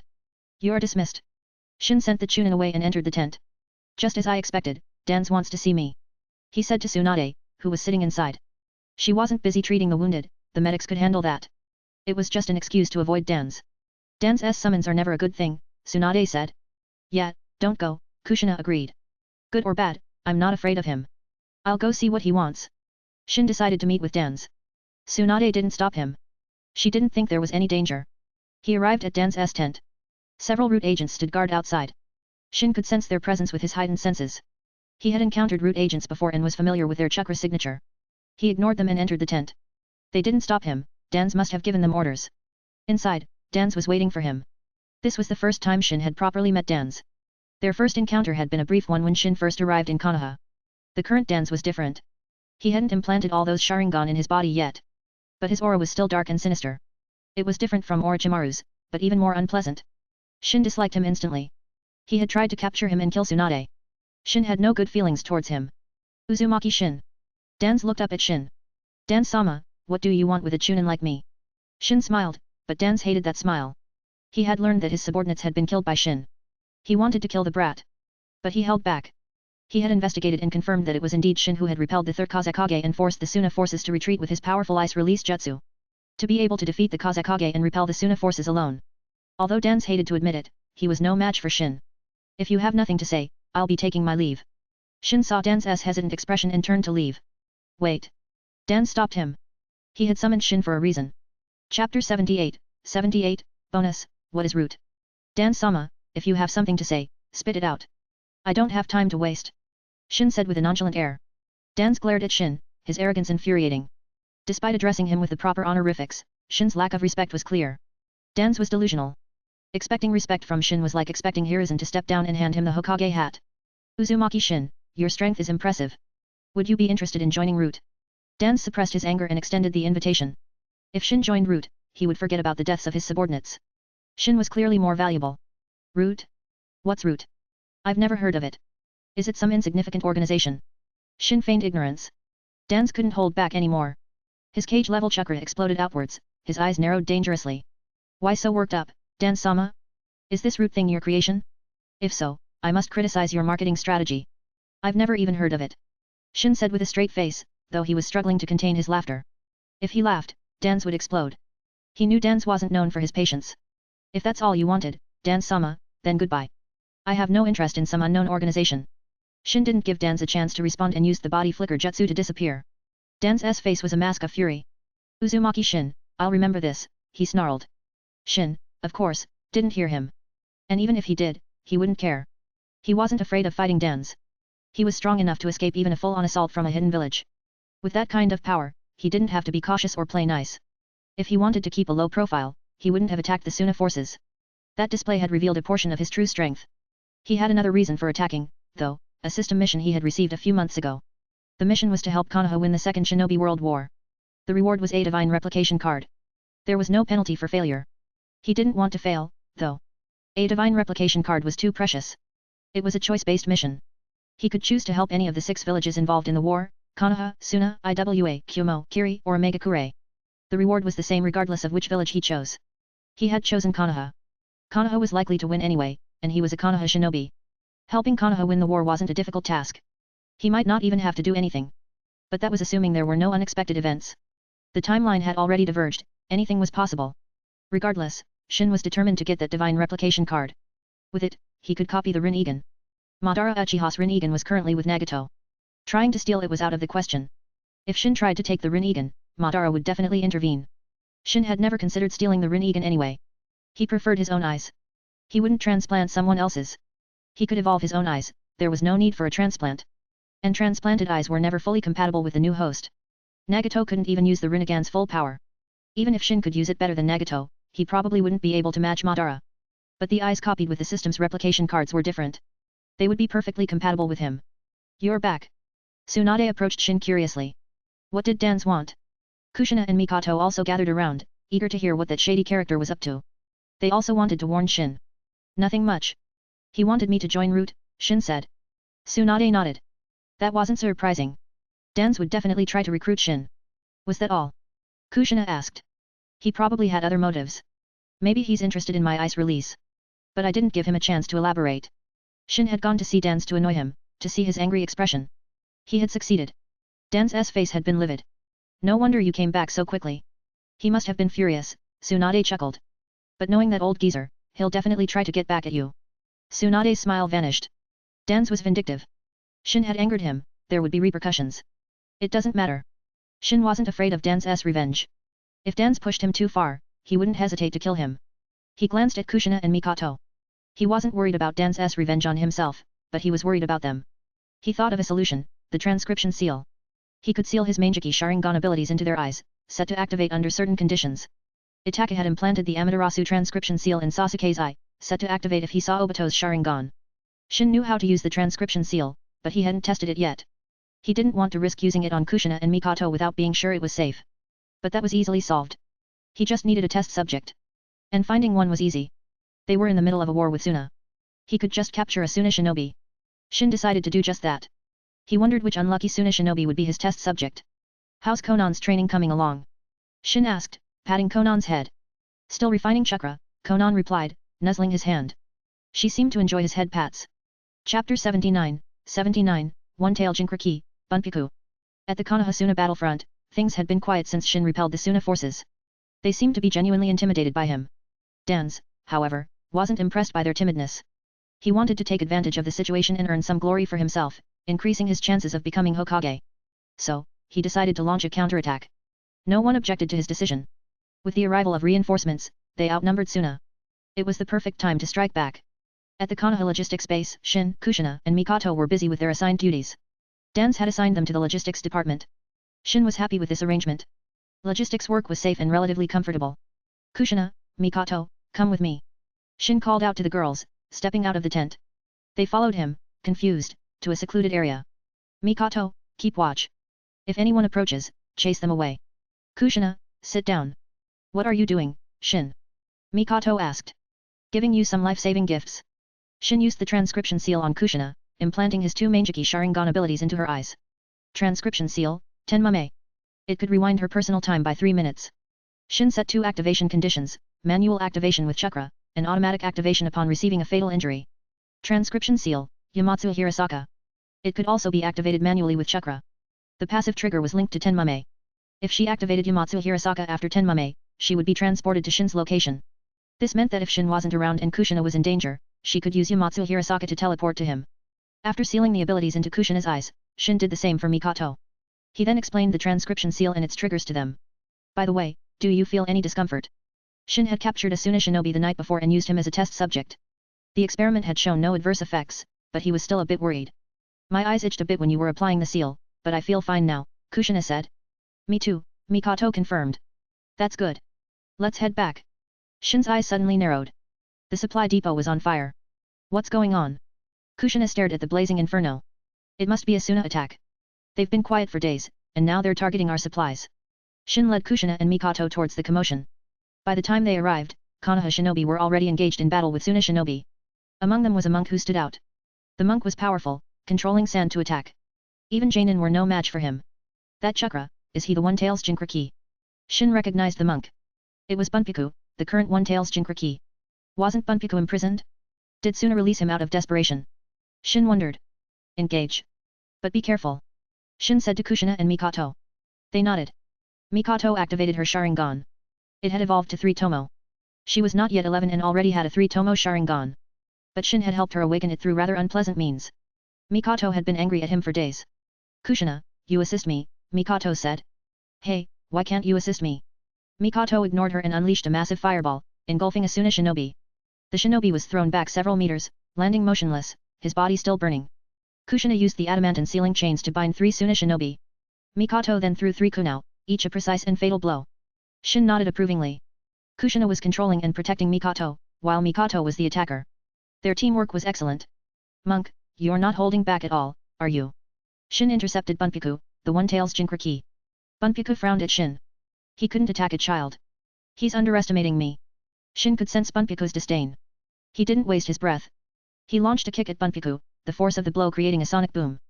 Bunpiku was sent flying, landing on his stomach, clutching his gut. He felt like his insides were twisting, the pain was unbearable. Underestimating your opponent comes at a price. But you're a Jinchuriki, you're quite durable. Bunpiku couldn't hear Shin anymore. The pain had overwhelmed him. As his consciousness faded, an ominous chakra enveloped him. Is that Shikaku? Is it coming out? Shin watched as Bunpiku was completely enveloped in the One-Tails chakra. Then, a massive, tanuki-like figure emerged, a single tail swaying behind it. Shin recognized it instantly. Shikaku, the One-Tails. Gahahaha. I'm finally free. Shikaku roared. Shin, what is that thing? Kushina and Mikoto retreated to Shin's side. A tailed beast. But it's just the One-Tails. I hear the number of tails indicates their strength. The One-Tails is the weakest. Shin deliberately raised his voice for Shikaku to hear. Shikaku was enraged. Weakest? He couldn't tolerate that insult. Shin had only said that to provoke Shikaku. The One-Tails wasn't the weakest of the tailed beasts. It wasn't the strongest either. It was somewhere in the middle. To other shinobi, tailed beasts were a disaster. Their immense size and destructive power made them practically invincible. But to Shin, even the 9 tails was nothing. His Mangeki Sharingan could control any tailed beast except for the 10 tails. A single glance could subdue Shikaku. Chapter 80, Beating up Shikaku. You're the one who called me the weakest of the tailed beasts. Shikaku glared at Shin. This brat was as annoying as that damned fox. The damned fox was, of course, Kurama, who often judged a tailed beast's strength by the number of tails and looked down on Shikaku. That was why Shikaku and Kurama didn't get along. That's right. I heard it from Kurama himself. The One-Tails is the weakest. It should be removed from the tailed beasts club. Shin said, barely suppressing a grin. That damned fox. I'll rip its fur off one day. And you'll die too.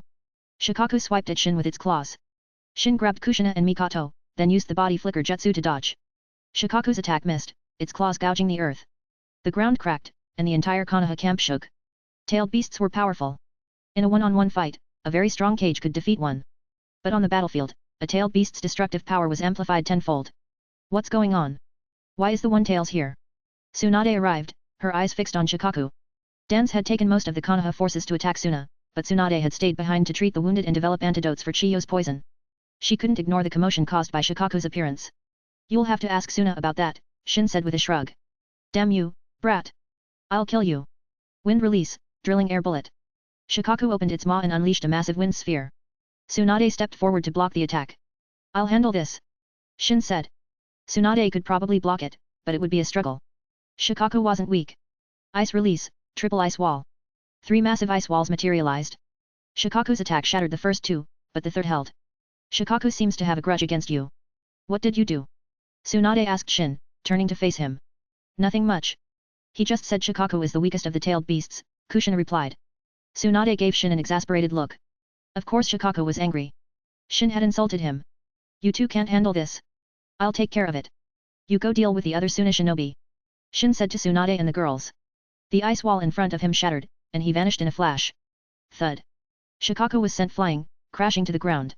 He can handle the one-tails. Let's go deal with those Suna bastards. Tsunade watched in surprise as Shin sent the tailed beast flying with a single kick. A human, kicking a tailed beast? Had their roles been reversed? I want to fight that big guy too. Kushina was eager to join the fray. Mikoto held her back. Kushina, don't be reckless. Kushina glared at Mikoto. I'm not being reckless. That big guy is all bark and no bite. Tsunade smacked Kushina on the head. Mikoto's right. Don't be foolish. Even I'm no match for that thing. You're not a match for it. That doesn't mean I'm not either, Kushina muttered under her breath. Shin didn't hear their conversation. He was currently using Shikaku as a punching bag. He unleashed his taijutsu skills, a mix of kicks, punches, and throws, honed through years of training. He also used the strength of 100 seal, each blow carrying monstrous power. Each strike sent Shikaku flying. He was practically playing volleyball with the tailed beast. Damn you, little insect. I'll kill you. Shikaku roared, its voice filled with rage. Shin punched it in the jaw, shutting it up. He then launched it into the air with a powerful uppercut. Shikaku, you should thank me. I'm helping you achieve your dream of flying. As Shikaku fell from the sky, Shin leaped up and delivered a kick, sending it even higher. Wind style, Rasen Shuriken. He threw a massive Rasen Shuriken at the falling Shikaku. Shikaku screamed in pain. It might be a chakra construct, but it could still feel pain. That hurt. I'll kill you. Shikaku crashed to the ground, creating a large crater. One of its arms was missing, ripped off by the Rasen Shuriken. Shin was impressed. Even with a missing arm, Shikaku was still full of bluster. It might be weak and getting its ass kicked. But Shin soon understood why Shikaku didn't seem to care about its missing arm. The arm regenerated. The arm was back, but Shin noticed that Shikaku's body had shrunk slightly. He realized that Shikaku, while a living being, wasn't an ordinary one. It was a life form created by the Sage of Six Paths from the Ten Tails Chakra, using yin-yang release. Even if it lost an arm, it could simply use chakra from other parts of its body to regenerate.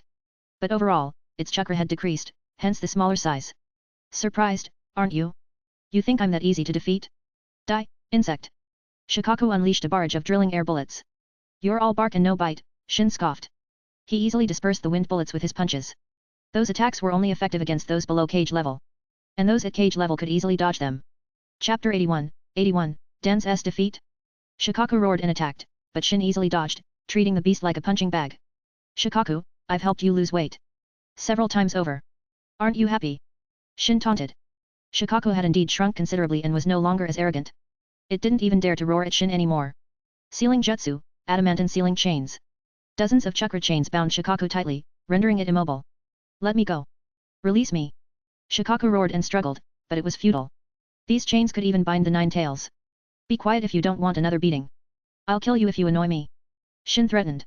Even though tailed beasts could regenerate after death, that didn't mean Shikaku wanted to die. Regeneration took time, perhaps years or even decades. It might not even be possible. Shikaku wasn't willing to risk it. Life inside a Jinchuriki might be unpleasant, but it was better than death. After restraining Shikaku, Shin was joined by Tsunade, Kushina, and Mikoto. You captured it. Kushina stared at the bound Shikaku. The chains were strong, Shin wasn't worried about Shikaku escaping.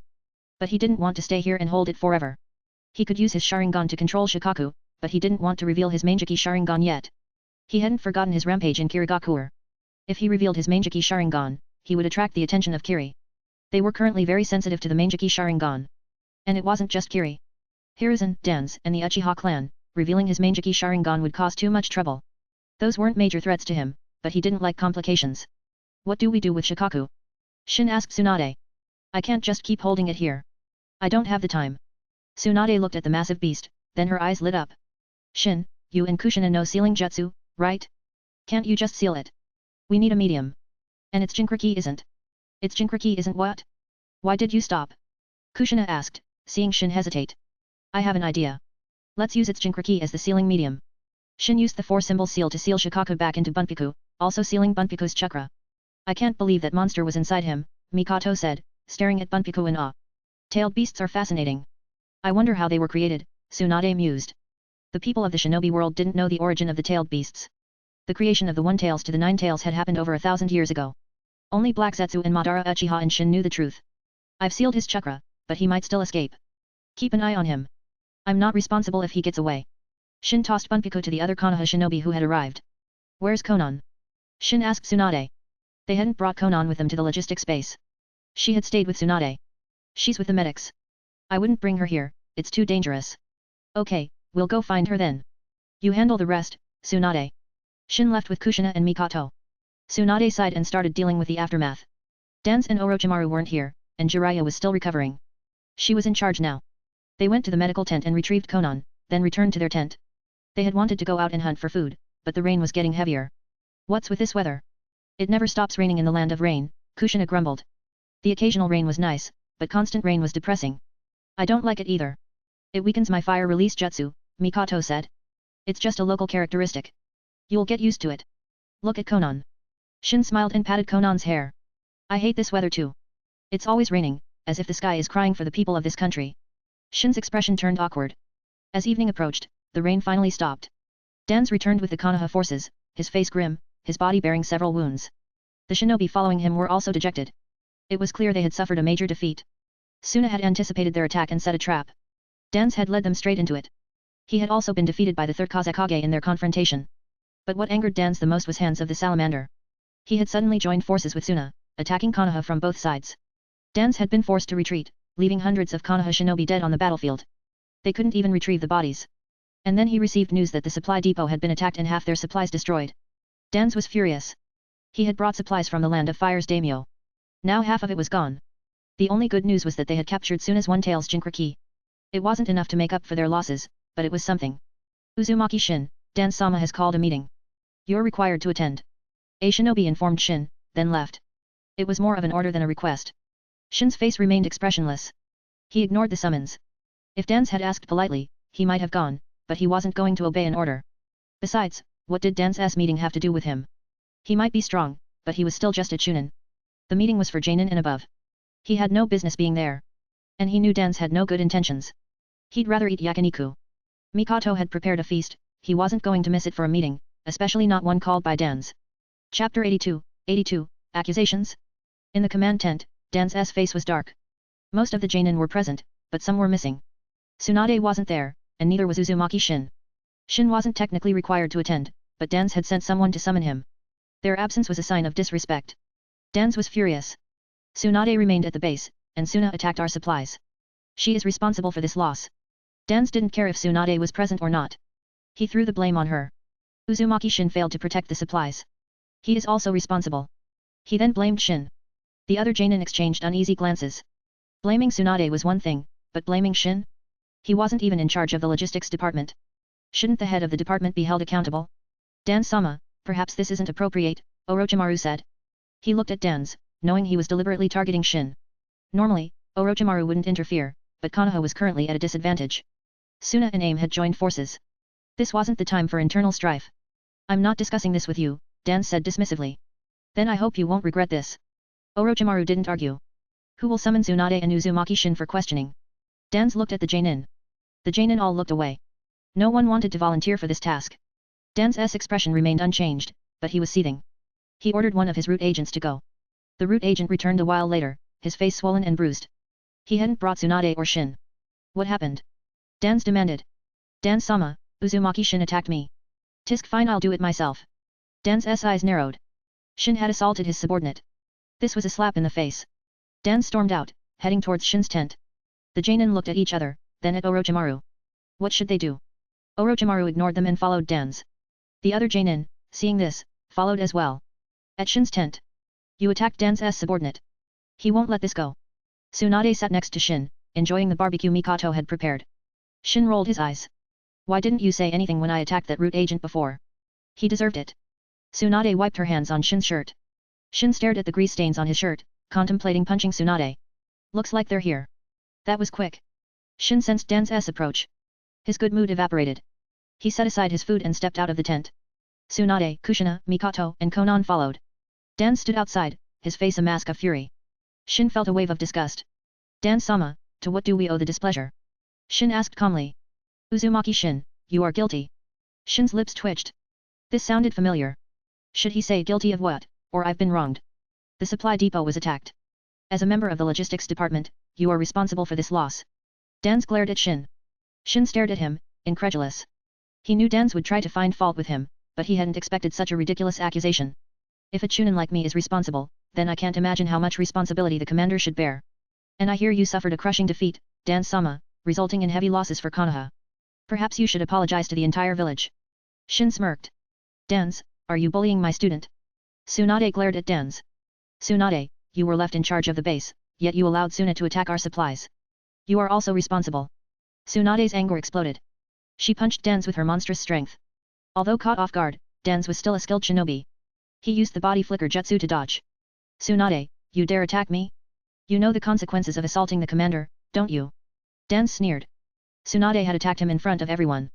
Even she wouldn't escape punishment for this. Tsunade, hit him as much as you want. Shin said with a smile. Tsunade looked at him, confused. She had acted out of anger, but attacking the commander was a serious offense. I'll have to show you how it's done.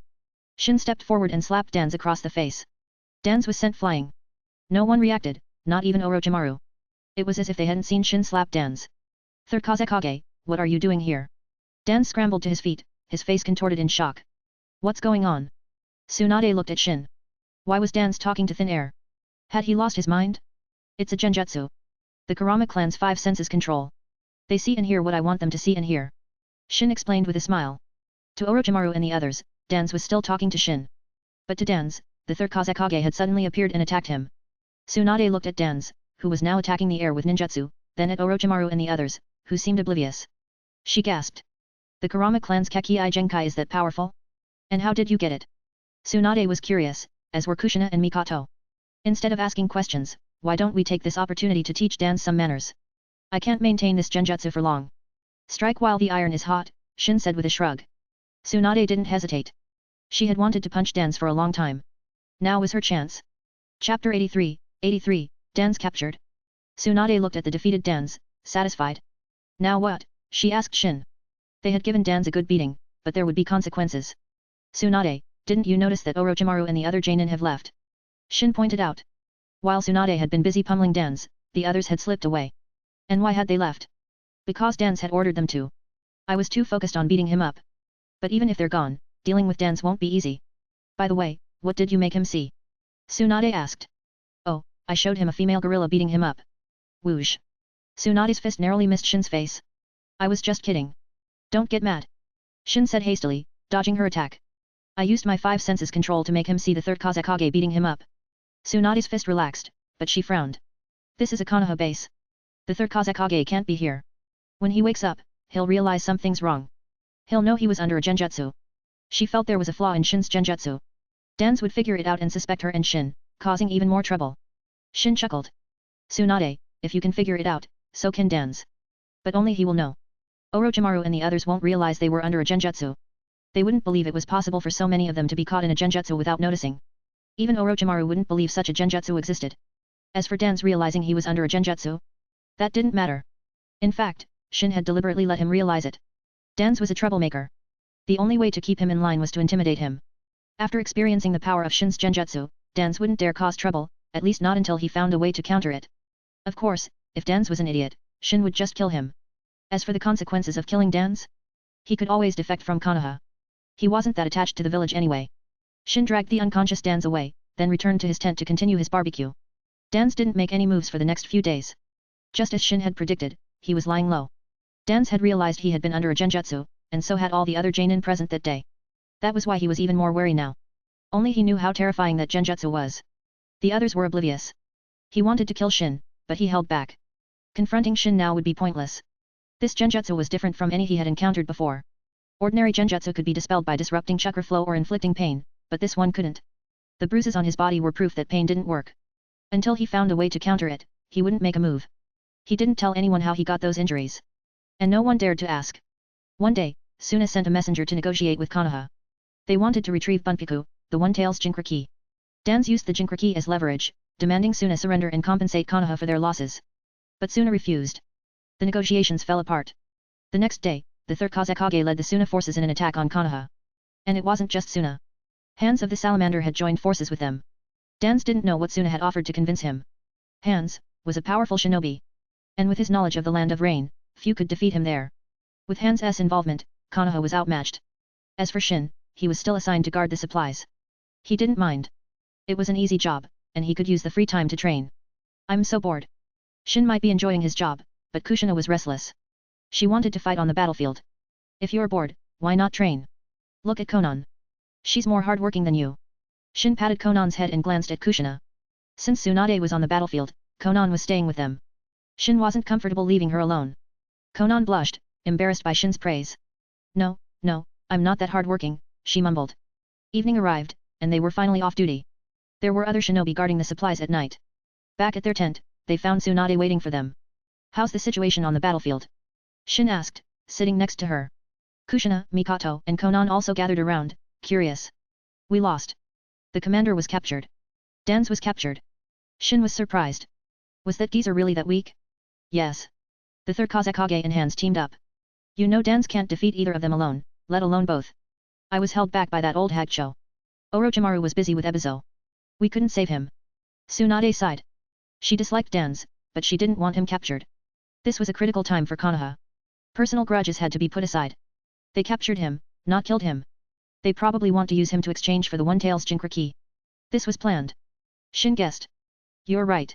The third Kazekage gave us 3 days to hand over the Jinchuriki. Otherwise, they'll kill Dan's, Tsunade confirmed. Then let them kill him. He's useless anyway, Shin said dismissively. To Konoha, Dan's death might actually be a good thing.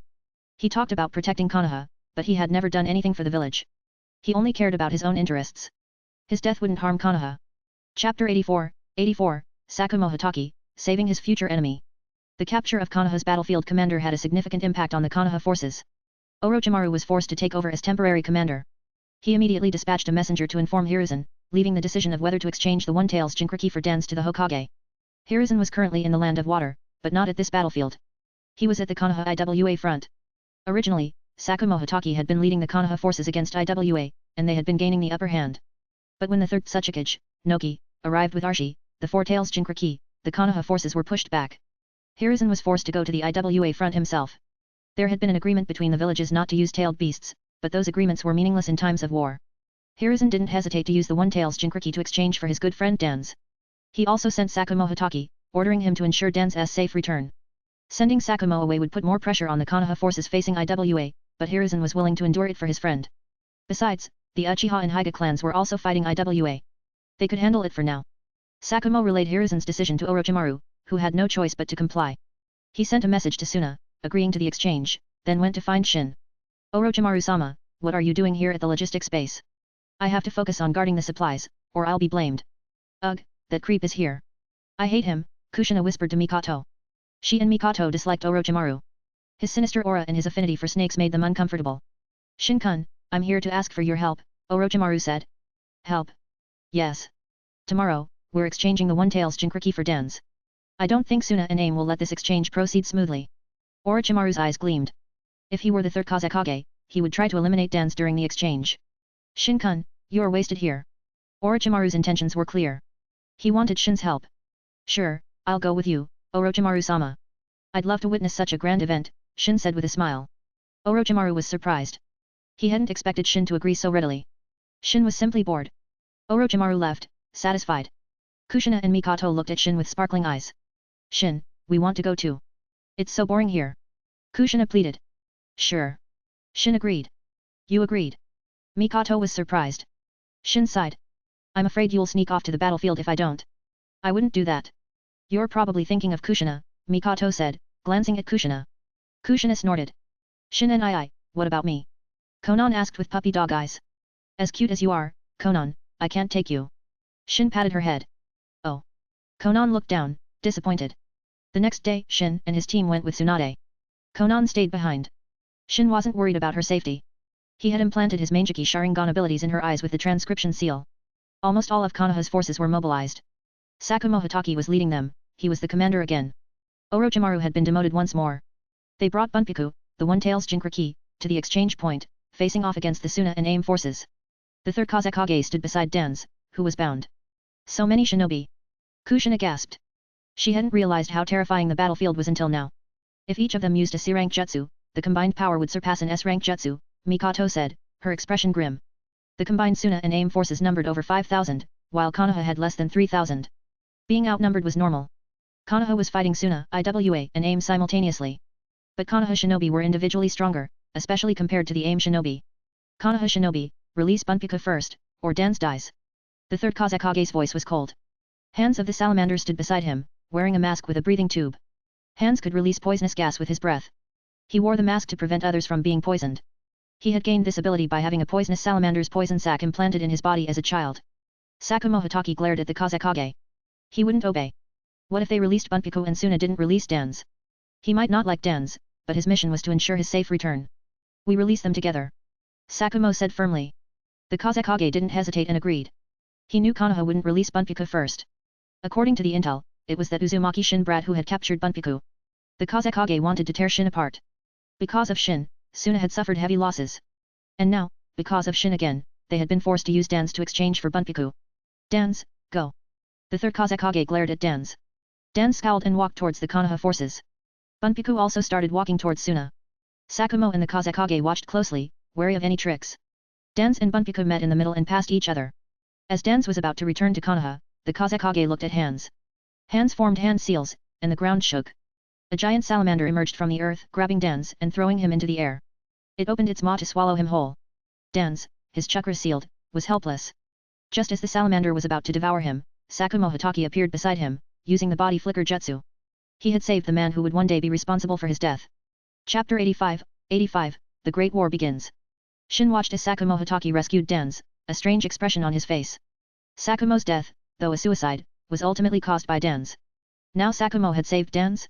He had saved his future enemy. Shin, what's wrong? Mikoto had been observing Shin and noticed his odd expression. Nothing.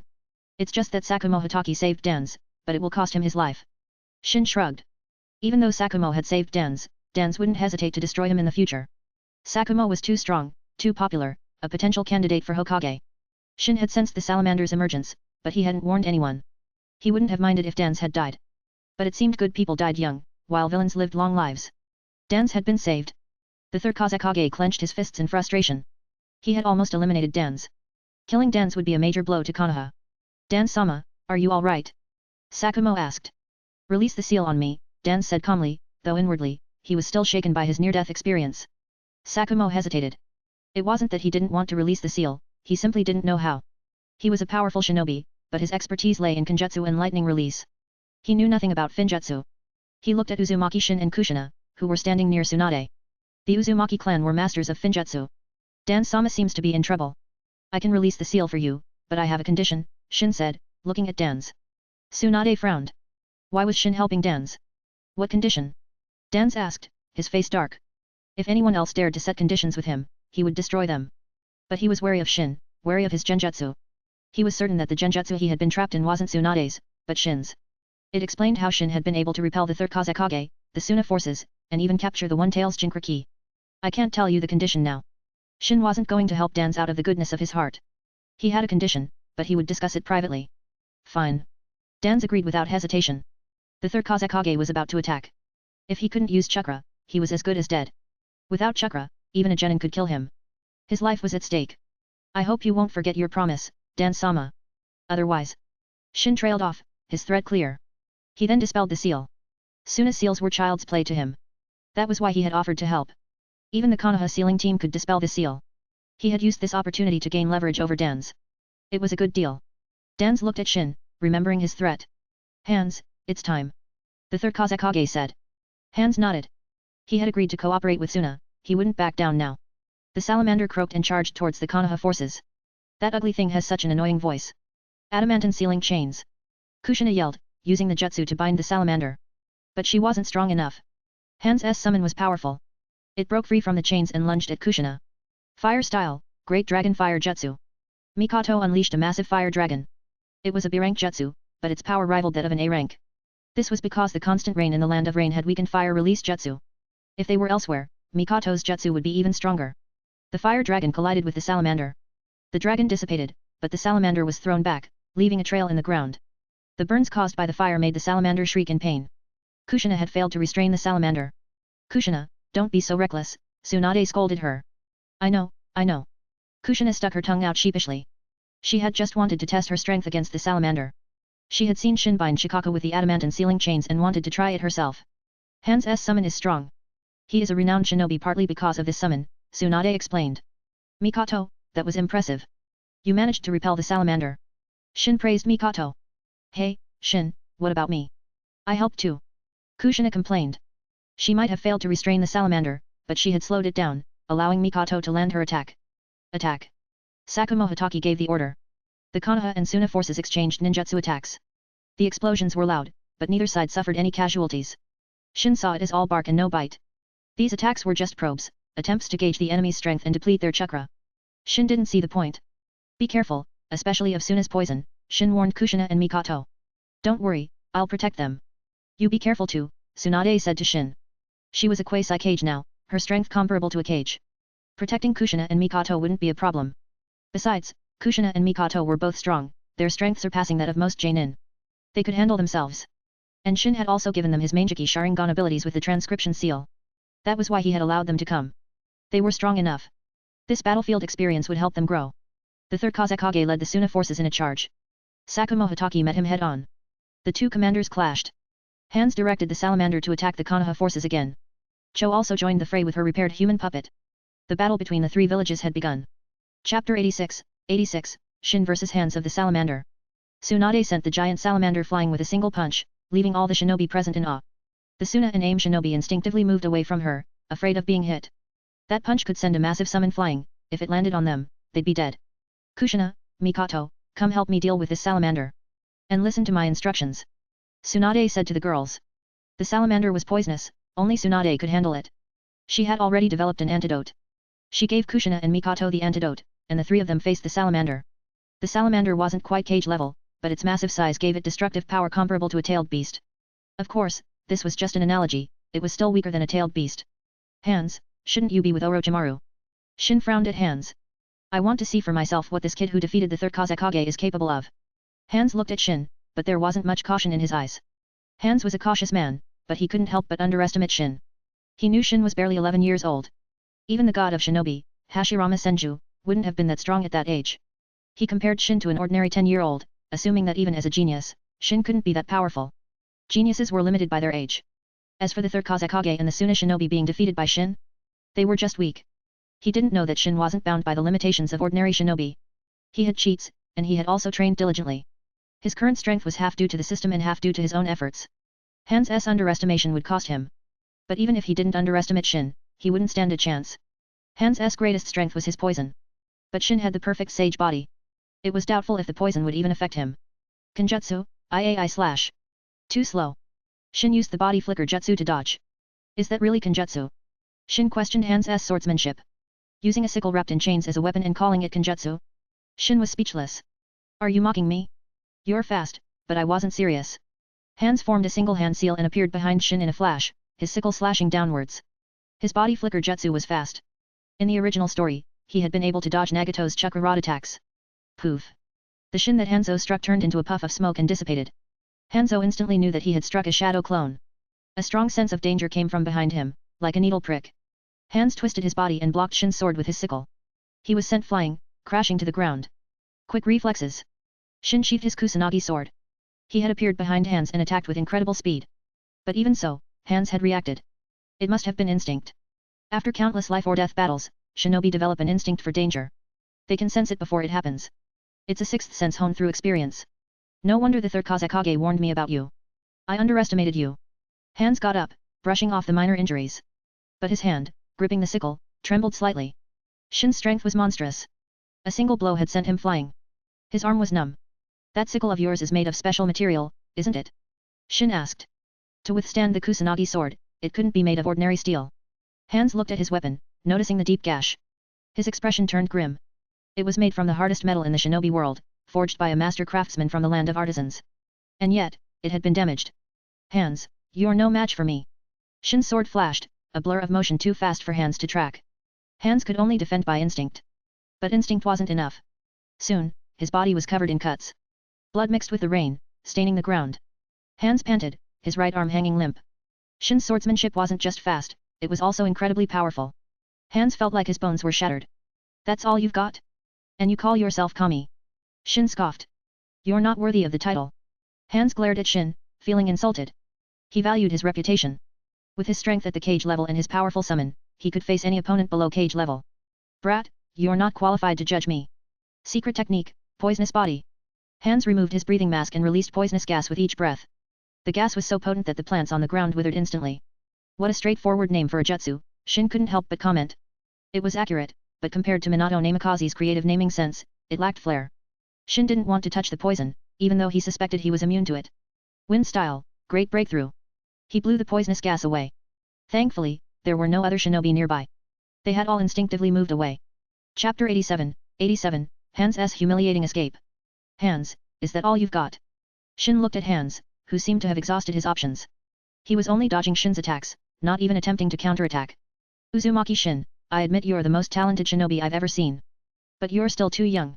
Hans dropped his Kyuzarigama and formed hand seals with lightning speed, then slammed his hand on the ground. Fire release, exploding flame formation.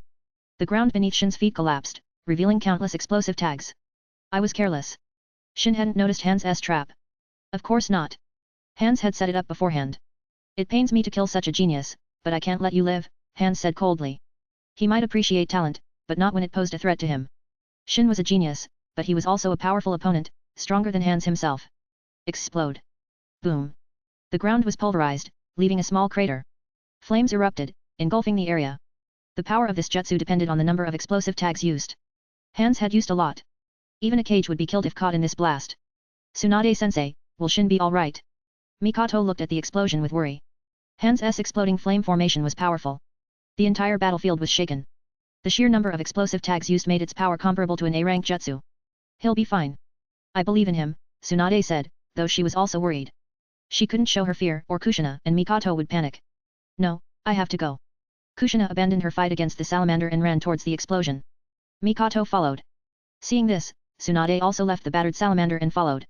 Meanwhile, Shin was unharmed. Not a single scratch on him. Hans stared at him in disbelief. He had seen the explosion engulf Shin.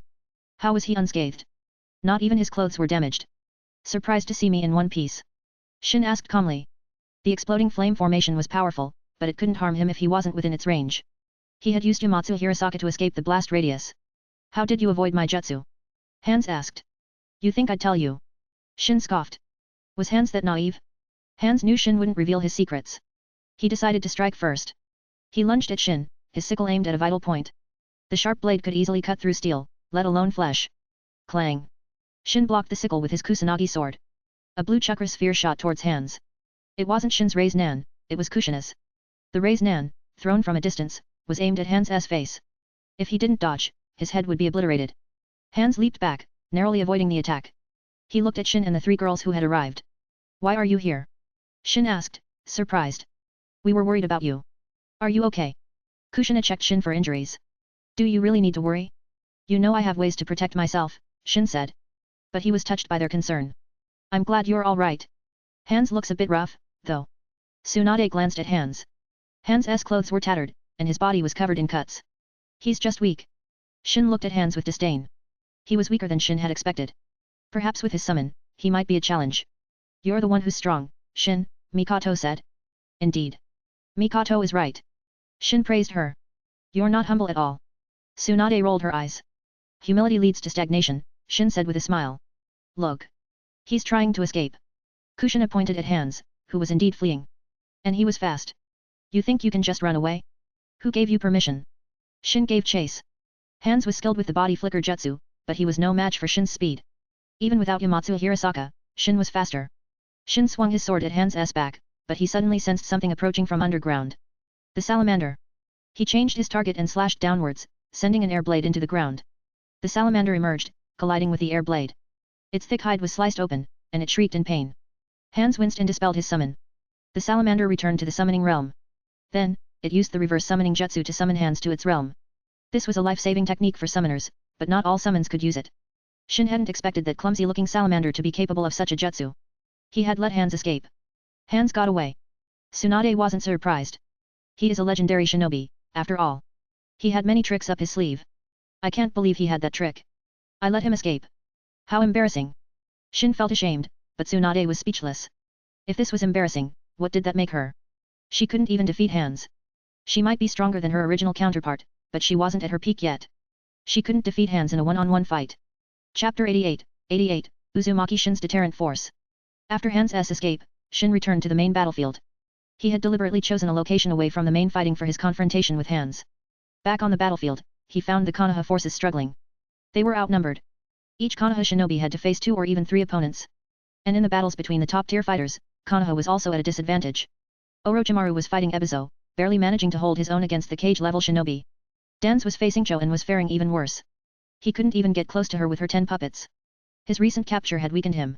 He had been mistreated during his captivity, deprived of food and water. He was relying on soldier pills to keep him going.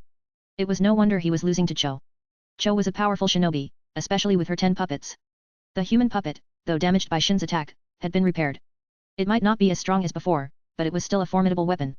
And in the battle between Sakumo Hatake and the third Kazekage, the Kazekage had the upper hand. Sakumo couldn't even use his sword. Magnet release could control metal. Sakumo's white light chakra saber, though specially made, still contained metal. This meant Sakumo couldn't use his swordsmanship. Unless he had strength like Shin's, his sword was useless. Shin had also faced the third Kazekage, who had tried to control his Kusanagi sword with magnet release, but Shin's strength had overpowered the Kazekage's control. But Sakumo wasn't Shin. Shin was incredibly fast and strong, while Sakumo's strength was only average. He was mainly known for his speed. Besides Kenjutsu, Sakumo also had lightning release, but that was countered by the Kazekage's wind release. Only in terms of speed did Sakumo have an advantage. That was why he was able to hold his own against the Kazekage. Wind style, Rasen Shuriken. Shin threw a Rasen Shuriken at the third Kazekage. He hadn't forgotten his mission to help Konoha win the war. The reward was a divine replication card. He had never obtained a divine replication card before. And its power was immense. With a divine replication card, he could do so much more, like copying Madara Uchiha's Rinnegan. He couldn't steal the Rinnegan, but he could copy it. But it was too early to think about that. He hadn't obtained the card yet. The third Kazekage sensed the incoming Rasen Shuriken. Magnet release, Iron Sand World method. He encased himself in iron sand, a perfect defense. The Rasen Shuriken was powerful. It damaged the iron sand, but it couldn't break through. The Kazekage quickly deactivated his iron sand defense, not wanting to be frozen like last time. What a powerful wind release jutsu. Sakumo glanced at Shin. Although the attack had been blocked, he had been close enough to sense its power. He had been fighting the Kazekage with all his might, but he hadn't been able to damage the Kazekage's iron sand defense. But this jutsu had almost broken through. That's some strong defense. Shin was impressed by the Kazekage's iron sand. It was comparable to the Suzanu's defenses. The Kazekage frowned. Shin's presence meant Hands had failed. He had expected this, but it was still disappointing. Retreat, the Kazekage ordered. He ordered a retreat without hesitation. Shin's presence on the battlefield was a major deterrent. He was more intimidating than a tailed beast. After all, he had captured their one-tails Jinchuriki. The Suna force's sudden retreat confused the AIM shinobi, but they followed suit. The Konoha shinobi breathed a sigh of relief. They had been pushed back relentlessly. I haven't even attacked yet, and they're already running. Shin was surprised by his own influence. A single jutsu had scared them off. They're so cowardly. I wasn't even done fighting. Kushina complained. Shin patted her head. Kushina, don't be so bloodthirsty. With Suna and AIM retreating, the Konoha forces didn't pursue. They had suffered significant losses. Sakumo Hatake ordered them to hold their ground. Cho looked at the third Kazekage with a frown. Why did we retreat? Are you afraid of that Uzumaki brat? Cho, you know the range of his ice release jutsu, the Kazekage said, his voice laced with displeasure. He didn't like being questioned. I know his ice release is powerful, but this is a battlefield. Do you think he'd use such a large-scale jutsu? He'd end up hitting his own allies. Cho argued. The Kazekage's expression stiffened. He hadn't thought of that. Shin's ice release was powerful, but with their forces mixed together, Shin wouldn't dare use it. But he had been intimidated by Shin and hadn't considered that. I know, but I have my reasons, the Kazekage said, glancing at Cho. He wouldn't admit his mistake. As the Kazekage, his decisions were always correct. Cho left, dissatisfied. This had been a good opportunity to crush Konoha, but they had missed it. Chapter 89, 89, Bonus, Asking Dance for Help? The third Kazekage and Cho argued over the retreat. Ebizo quickly intervened. Sister, let it go. The Kazekage's decision wasn't wrong. What if that Uzumaki brat ignored the Konoha shinobi and used a large-scale attack? He's young and hot-headed. He might do something reckless. Perhaps the Kazekage was worried about that. Ebizo mediated, giving both sides a way to back down. One was the Kazekage, the other a respected advisor. If they started fighting amongst themselves, the war effort would be jeopardized. The Kazekage understood this and backed down. Cho also chose to prioritize the bigger picture. Kazekage-sama, I must remind you that you are the leader of Suna. You can't be intimidated by a mere child. Cho said. She could see that the Kazekage was afraid of Shin. Cho, are you saying I'm afraid of that brat? The Kazekage was angry. Cho was insulting him. You know the answer to that. Cho left, not wanting to argue further. It would only escalate the conflict. After Cho left, Ebizo said to the Kazekage, Kazekage-sama, I think our priority should be releasing Bunpyaku from that seal. Shin had used the 4-symbol seal on Bunpyaku, sealing both Shikaku and Bunpyaku's chakra. If they couldn't release Bunpyaku, they couldn't use Shikaku, their weapon. The Kazekage nodded. They started researching ways to break the seal. Hands returned, looking battered and bruised. The Kazekage smirked. Hands, didn't you say dealing with that Uzumaki brat would be easy? You don't look so relaxed now. Hands glared at him. He knew this was payback. He had mocked the Kazekage for being defeated by a child. But now it was his turn. He couldn't retaliate. He was covered in wounds, and his summon had been severely injured by Shin. He would lose in a fight against the Kazekage. He had to swallow his anger and wait for another opportunity. On the Konoha side, Sakumo Hitaki was assessing the casualties. Even though Dan's had been rescued, Sakumo was still the commander. Hiruzen had ordered it. Dan's had been demoted to vice commander. He had to obey Sakumo's orders. Dan's was naturally dissatisfied, even though Sakumo had saved him. He hated Sakumo. Dan's was that kind of person. He didn't value kindness or gratitude. Shin didn't care about Dan's dissatisfaction. He had a favor to ask of Dan's. Dan-sama, you haven't forgotten the promise you made on the battlefield, have you? Shin asked Dan's. Dan's frowned. What is your condition? It's simple. I want to know Uchiha-Raida's whereabouts. You should have some information, right? This was Shin's goal, to use Dan's to find Raida and copy his Mangeki Sharingan, allowing his own to evolve. He could evolve his Sharingan naturally, but it would take another year or two. He didn't want to wait that long. There was another method, copy the ocular power of 3 Tomo Sharingan users. But he only had one advanced replication card left. Using it on a 3 Tomo Sharingan would be a waste. And it might not even be enough to evolve his Mangeki Sharingan. So, he had to target Raida, the only Uchiha he knew who had the Mangeki Sharingan. Finding Raida wouldn't be easy. The shinobi world was vast. But Dan's was different. He had root at his disposal. And Shin was certain Dan's had been investigating Raida. With Raida's Mangeki Sharingan, Dan's wouldn't let him go easily. You want to find Uchiha Raida? Dan's shot to his feet, staring at Shin intently. Why are you so surprised? Shin asked calmly, observing Dan's reaction. Dan's didn't answer. He was trying to understand Shin's motive. It must be because of the Sharingan. Dan's knew Shin had Uchiha blood. He guessed that Shin wanted to ask Raida about the Mangeki Sharingan. I want the information within 3 days. Don't disappoint me. Shin stood up to leave. He had said what he needed to say. And Dan's, keep your promises. Don't try to fool me with excuses.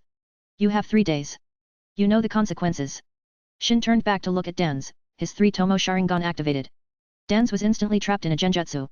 Shin left, leaving Dan's with a warning. If Dan's didn't cooperate, Shin wouldn't hesitate to kill him. If he got the information, everyone would be happy. If not, Dan's would be sacrificed. Dan snapped out of the genjutsu a while later, his face pale and covered in sweat. Uzumaki Shin. He clenched his fists, wanting to kill Shin. But he calmed himself down and considered whether to reveal Raida's location.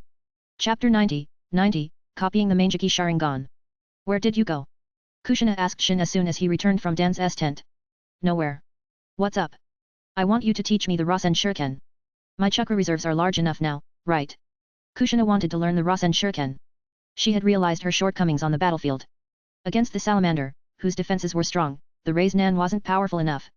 It could injure the salamander, but it couldn't inflict fatal damage.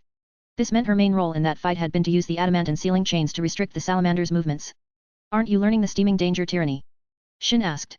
The Steaming Danger Tyranny was a powerful jutsu, the signature technique of the second Mizukage. Its power was comparable to the Rasen Shuriken, but its method of attack was different. I've been trying to learn it for ages, but I can't do it, Kushina said, frustrated. She had been studying that S-rank jutsu for over half a year, but she still hadn't mastered it. S-rank jutsu were difficult to learn. Of course, another reason was that she wasn't putting in enough effort. That just means you're dumb, Shin teased. Kushina glared at him. Have you learned it?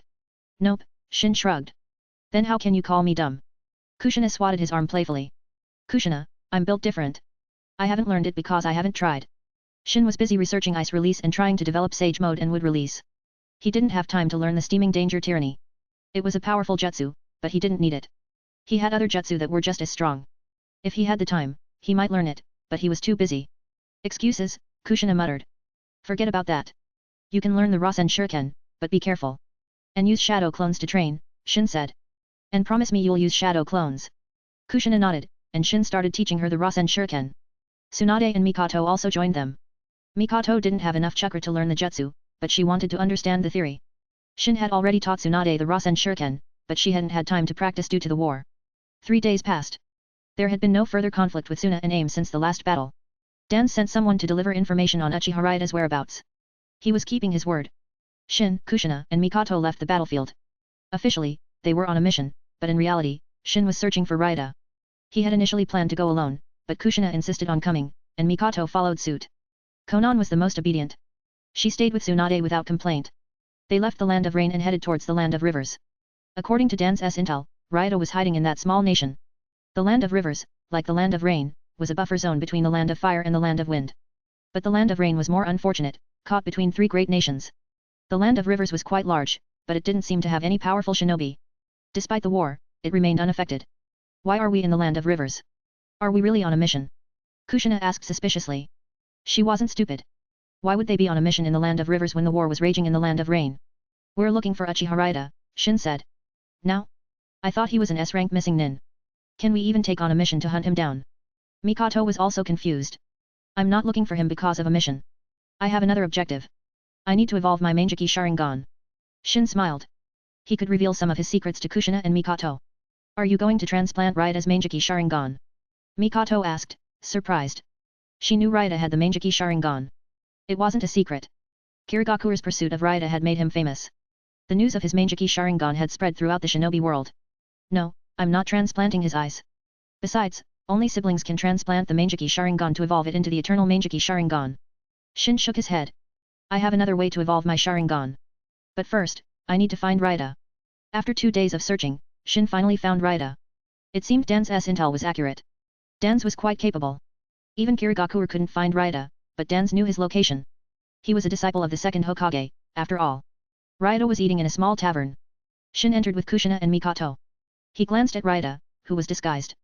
The disguise was good, but Dan's had provided Shin with details of Raida's appearance. What do you want to eat? Shin asked Kushina and Mikoto, not in a hurry. I'm not picky, Kushina said. I'm not picky either, but I prefer vegetables to meat, Mikoto said, ordering several vegetable dishes. They ate quickly. After they were full, they would deal with Raida. But while they ate, Shin spoke to the system in his mind. Use an advanced replication card to copy Uchiha Raida's Manjiki Sharingan. As long as the target was within his sight, he could use a replication card to copy their abilities. Chapter 91, The Eternal Manjiki Sharingan. Shin closed his eyes. After using the advanced replication card to copy Raida's Manjiki Sharingan, his eyes stung. He could feel the immense ocular power surging within him, pushing past his limits. It was like staying up for days without sleep. After about a minute, a soothing coolness spread through his eyes. His Manjiki Sharingan's pattern shifted, evolving into the Eternal Manjiki Sharingan. His ocular power, already greater than that of most Manjiki Sharingan users, increased tenfold. It felt limitless. Shin, are you all right? Kushina and Mikoto asked worriedly, seeing him suddenly close his eyes.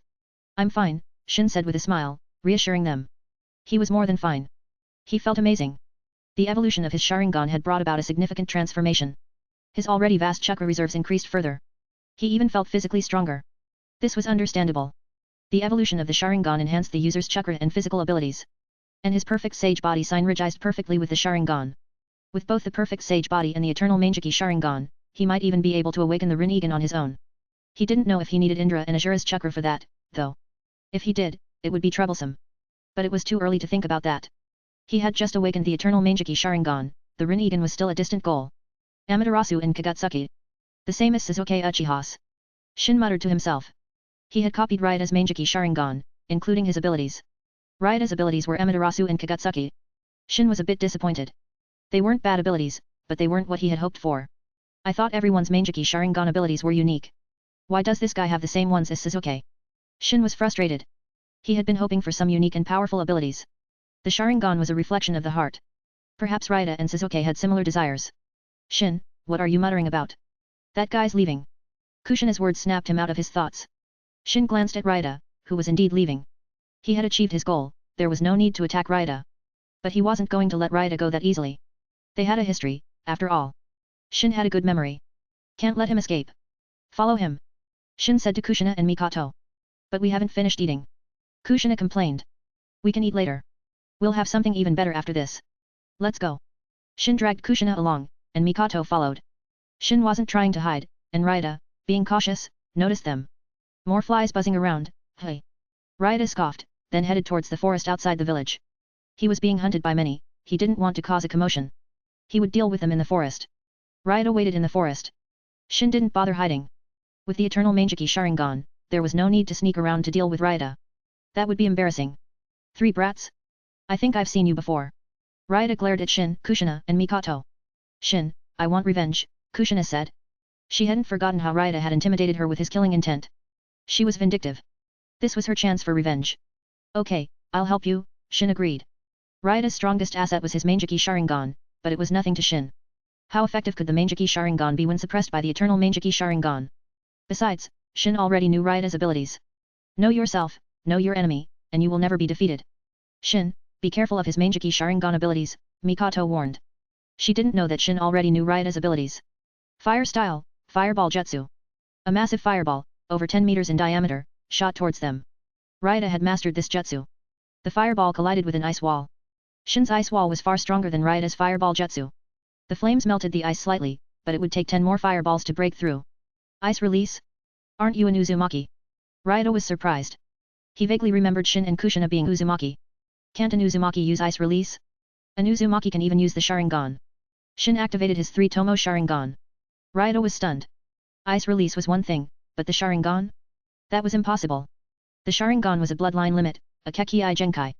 It could be transplanted, but a transplanted Sharingan couldn't be deactivated. Raida knew this. Shin's Sharingan wasn't transplanted, it was his own. How can you have the Sharingan? Raida asked. Why should I answer that? Raida didn't press further. There was no point. He activated his Mangeki Sharingan. He was serious now. Shin's display of ice release and the Sharingan had forced him to take Shin seriously. Raida's Mangeki Sharingan had a pattern of 3 connected sickles, similar to Obito's. Mikoto felt a wave of pressure. Chapter 92, using your own jutsu against you. Shin, his Mangeki Sharingan is completely different from yours. Kushina exclaimed, staring at Raida's eyes. Every Mangeki Sharingan is unique. Just like no 2 snowflakes are the same. Shin explained. The abilities might be the same, but the pattern was always unique. Well, except for the ones Shin copied. His system could create perfect replicas. You have the Mangeki Sharingan too. Raida overheard Kushina's exclamation and stared at Shin in disbelief. A 3 Tomo Sharingan at his age was shocking enough, but the Mangeki Sharingan? Raida couldn't believe it. As for the eternal Mangeki Sharingan, he didn't even know what that was. No, mine is more advanced. The eternal Mangeki Sharingan. It's not the same as yours. The difference is greater than that between a 3 Tomo Sharingan and the Mangeki Sharingan. The perfect Susanoo can level a mountain with a single swing. The Susanoo you can use is nothing compared to that. So you have the Mangeki Sharingan too. Raida's killing intent surged, ignoring Shin's claim of a more advanced Sharingan. To him, the Mangeki Sharingan was the ultimate evolution of the Sharingan. There was nothing beyond it. I bet you're thinking of killing me and taking my eyes, right? Is your vision starting to blur? How did you know? Raida, who had been about to attack, stopped, his eyes wide with surprise. It's the side effect of the Mangeki Sharingan. You must have overused its abilities. If you didn't use the Mangeki Sharingan's abilities and only used it as a normal Sharingan, you wouldn't go blind. But who could resist using the Mangeki Sharingan's powers? And its abilities were powerful, at least A rank level. You seem to know a lot about the Mangeki Sharingan, Raida said, his killing intent intensifying. More than you. Raida attacked without hesitation, unleashing Amaterasu. Amaterasu, created inextinguishable black flames. It didn't require hand seals, couldn't be extinguished with water, could burn in a vacuum, and wouldn't disappear until its target was completely incinerated. It seemed powerful, but its biggest flaw was that it had never killed anyone in the original story. Well, except for White Zetsu, but those weren't human. And it was the same this time. The moment Raida unleashed Amaterasu, Shin activated his eternal Mangeki Sharingan and used Kagutsuki. Kagutsuki could control the shape of the Amaterasu flames. Raida's flames were now under Shin's control. Kagutsuki? You have Kagutsuki too. Raida's face turned grim. If he had known Shin also had Kagutsuki, he wouldn't have used Amaterasu. Shin didn't answer. He shaped the Amaterasu flames into a blade and slashed at Raida. If this blade connected, Raida would be finished.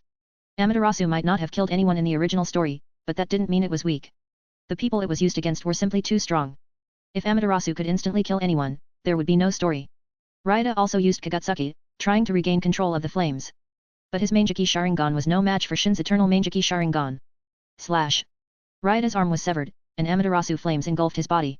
The severed arm was quickly incinerated, but Raida managed to extinguish the flames on his body. Tears of blood streamed from his eyes. Unlike Shin, using his Mangeki Sharingan abilities came at a cost. Just like Itachi Uchiha, every time he used his Mangeki Sharingan, he would bleed from his eyes. Raida's vision blurred further, but that didn't matter. He had lost an arm. Using your own jutsu against you. Not bad. Shin smiled. Mikoto, see? This is the consequence of using the Manjiki Sharingan's abilities. It's a double-edged sword. Shin said this to warn Mikoto, to prevent her from overusing her Manjiki Sharingan when she awakened it.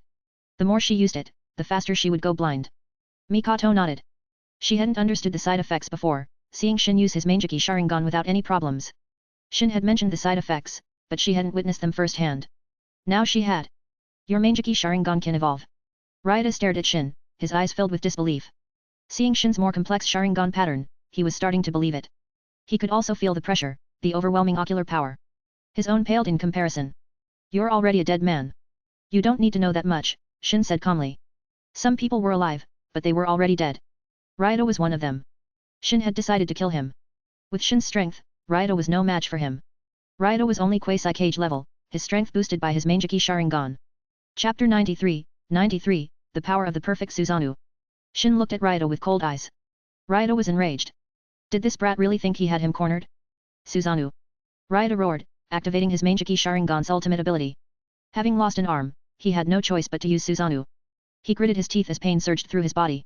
This was the side effect of overusing the Manjiki Sharingan.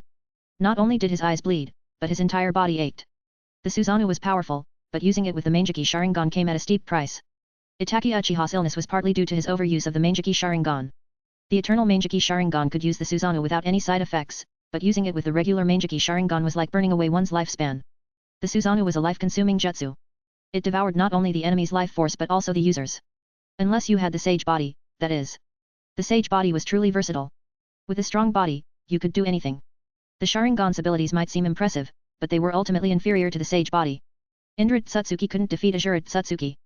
Madara Uchiha couldn't defeat Hashirama Senju. Sasuke Uchiha couldn't defeat Naruto Uzumaki. Raida didn't have the Sage Body, not even an ordinary one. He was paying the price with his life force. A skeletal, armored warrior materialized, reaching a height of almost 50 meters. That Susanoo is pathetic. Let me show you what a real Susanoo looks like. Shin looked at the incomplete Susanoo, then activated his own. He didn't need the perfect Susanoo to defeat Raida, but he wanted to test its power. The Susanoo had a lot of potential. The perfect Susanoo wasn't even its final form. Hago Romo Tsutsuki's Susanoo was comparable in size to the 10 tails. Shin's black Susanoo towered over 100 meters tall. Shin stood within the black crystal on its forehead. He wasn't alone. Kushina and Mikoto were also there. That Susanoo was already impressive, but compared to yours, it's like a child. Kushina said, staring at Raida's Susanoo, which barely reached Shin's Susanoo's waist. That's an incomplete Susanoo. I told you, the Manjiki Sharingan can't manifest the true Susanoo. Shin grinned. He wondered what Raida was thinking now. I bet he's feeling despair, Mikoto said. Probably. I would be, Kushina agreed. Raida's small Susanoo was no match for Shin's. They weren't even on the same level. Raida was indeed feeling despair. He hadn't expected the Susanoo to be capable of reaching such a size. He had thought his own Susanoo was already at its limit. Shin's Susanoo drew a sword from its back. The perfect Susanoo had wings and could fly. Let's test the power of the perfect Susanoo. Shin locked onto Raida and swung his sword. The blade was longer than Raida's Susanoo. The air rippled from the force of the attack. Raida's Susanoo drew two curved swords, trying to block Shin's attack. Don't overestimate yourself. The perfect Susanoo isn't just about size. Shin felt Raida was being naive. He clearly didn't understand the true power of the perfect Susanoo. Shin's sword sliced through Raida's swords like butter, then cleaved through Raida's Susanoo. There was no resistance. Raida's Susanoo was split in two. The shockwave rippled outwards, splitting the forest. Basically Madara's iconic scene where he unleashed his perfect Susanoo against the 5 cage and obliterated mountains. Kushina and Mikoto stared at the destruction in awe. Was this the power of the perfect Susanoo? Shin wasn't surprised. The Susanoo was incredibly powerful, and he hadn't even used his full strength. Is Uchiha Raida dead? Mikoto asked, looking at the massive chasm Shin had created. No, he's still alive, Shin said. He's still alive? After that attack. Kushina was surprised. Was Raida that strong? No, I let him live. I missed on purpose. Shin had deliberately aimed off-center, sparing Raida's life. But he had still almost killed Raida. If Raida hadn't reacted quickly, he would be dead. Shin wasn't sparing Raida out of kindness. He wanted Raida's Manjiki Sharingan. He deactivated his Susanoo, then used Himatsu Hirasaka to teleport in front of the fleeing Raida. Trying to run away? That's not very polite, Shin said calmly. What do you want? Raida asked, his eyes filled with blood and tears. He had just used the Susanoo, his vision was blurry. He could barely see Shin. His body ached from the strain of using the Susanoo, and his chakra was almost depleted. Although his Susanoo had been destroyed, the cost had already been paid. To kill you and take your eyes, Shin said bluntly. Raida's Mangeki Sharingan was nearing blindness, but it was still valuable. If it weren't for his eyes, Shin would have killed him with the Susanoo. You want my Mangeki Sharingan? Raida's face twisted in anger. Chapter 94, Harvesting a pair of Mangeki Sharingan. You want my Mangeki Sharingan? Dream on. I'd rather destroy them than give them to you. Raida glared at Shin with hatred. Destroy them? Go ahead then. Unless you don't have the guts. Shin looked at Raida calmly. He didn't believe Raida would destroy his own eyes. He was probably still hoping to escape. Shin, did you catch him? Kushina and Mikoto arrived, using the body flicker jutsu. Raida's eyes flashed as he saw them. He lunged at the girls, hoping to take them hostage. Alas, he was underestimating them. If he were at full strength, Kushina and Mikoto wouldn't stand a chance against him, even together. But Raida was exhausted. His ocular power was almost depleted, and his Mangeki Sharingan was barely active. His chakra was also low from using the Susanoo. He had lost an arm and couldn't even form hand seals to use ninjutsu. His current strength was less than that of an average Jonin. Kushina and Mikoto threw kunao at Raida, each with an explosive tag attached. Boom. Raida was forced back by the explosions. Fire style, Great Dragon Fire Jutsu. Mikoto unleashed a fire dragon, shattering the surrounding trees. Damn it. Raida cursed. These kids were strong. At their age, he had only been a chunin. He couldn't use jutsu, so he dodged the fire dragon. But the attack's range was wide. He was caught in the blast, suffering burns and crashing to the ground. Raise Nan. Kushina appeared before him, a Raise Nan aimed at his chest. The Raise Nan pierced through Raida's body, creating a gaping hole. Blood splattered the ground. Raida's eyes widened in shock. Kushina quickly retreated, wary of a last-ditch attack. That blow should have destroyed his heart, but she wasn't taking any chances. Shin and Tsunade had taught her to be cautious. He's dead. Shin approached and confirmed Raida's death. His heart had been destroyed. Even Madara Uchiha would die from that. Well, the current Madara, not the Six Paths Madara. Six Paths Madara was practically immortal. Even if his heart was destroyed, he could regenerate. Raida's eyes were wide open, filled with regret. He hadn't even gotten his revenge on Dan's. And he regretted not destroying his eyes. This might be a bit gruesome. You can look away if you want, Shin said to Kushina and Mikoto. Gruesome. Kushina looked at him, puzzled. Yet, his Mangeki Sharingan might be almost depleted, but it's still valuable. Kushina and Mikoto understood. He was going to take Raida's eyes. What's so gruesome about that? We'll watch. Kushina didn't think it was a big deal. They had seen worse on the battlefield. Fine. Shin didn't argue. He removed Raida's eyes and placed them in a jar filled with saline solution. A pair of Mangeki Sharingan. Shin was pleased. He wouldn't admit that this was one of the reasons he had killed Raida. He looked at Raida's mangled body, then sealed it in a scroll. You're not even letting the body go. Mikoto said, surprised. I'm not letting it go. I'm recycling. It might be useful later, Shin retorted. He had initially planned to incinerate the body, but he changed his mind. Raida's body could be used for the Edo Tensei. The Edo Tensei required the target's DNA in a living sacrifice. It was a cruel jutsu, a testament to the second Hokage's ruthlessness. Let's go, Shin said. Shin, I killed him. I killed an S-rank missing nin. Kushina said excitedly as they left. Don't get too excited, Kushina. If Shin hadn't weakened him, you wouldn't have stood a chance, Mikoto said. Mikoto, shouldn't you be praising me? Kushina glared at Mikoto, then asked suspiciously, are you jealous? There's nothing to be jealous of. I'm just trying to keep you grounded, Mikoto said. Mikoto, do you think I'm the type to get a big head? Yes. Shin answered before Mikoto could. I'm not talking to either of you anymore. Kushina stomped off ahead, leaving Shin and Mikoto behind. Shin and Mikoto exchanged amused glances. Kushina, seeing this, slowed down and walked between them. Are we going back now?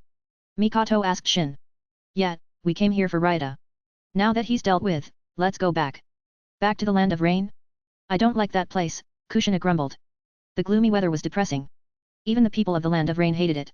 Chapter 95, Bonus, return to the battlefield discussion between Hans and the third Kazekage. 2 days later, Shin and his team returned to the Land of Rain.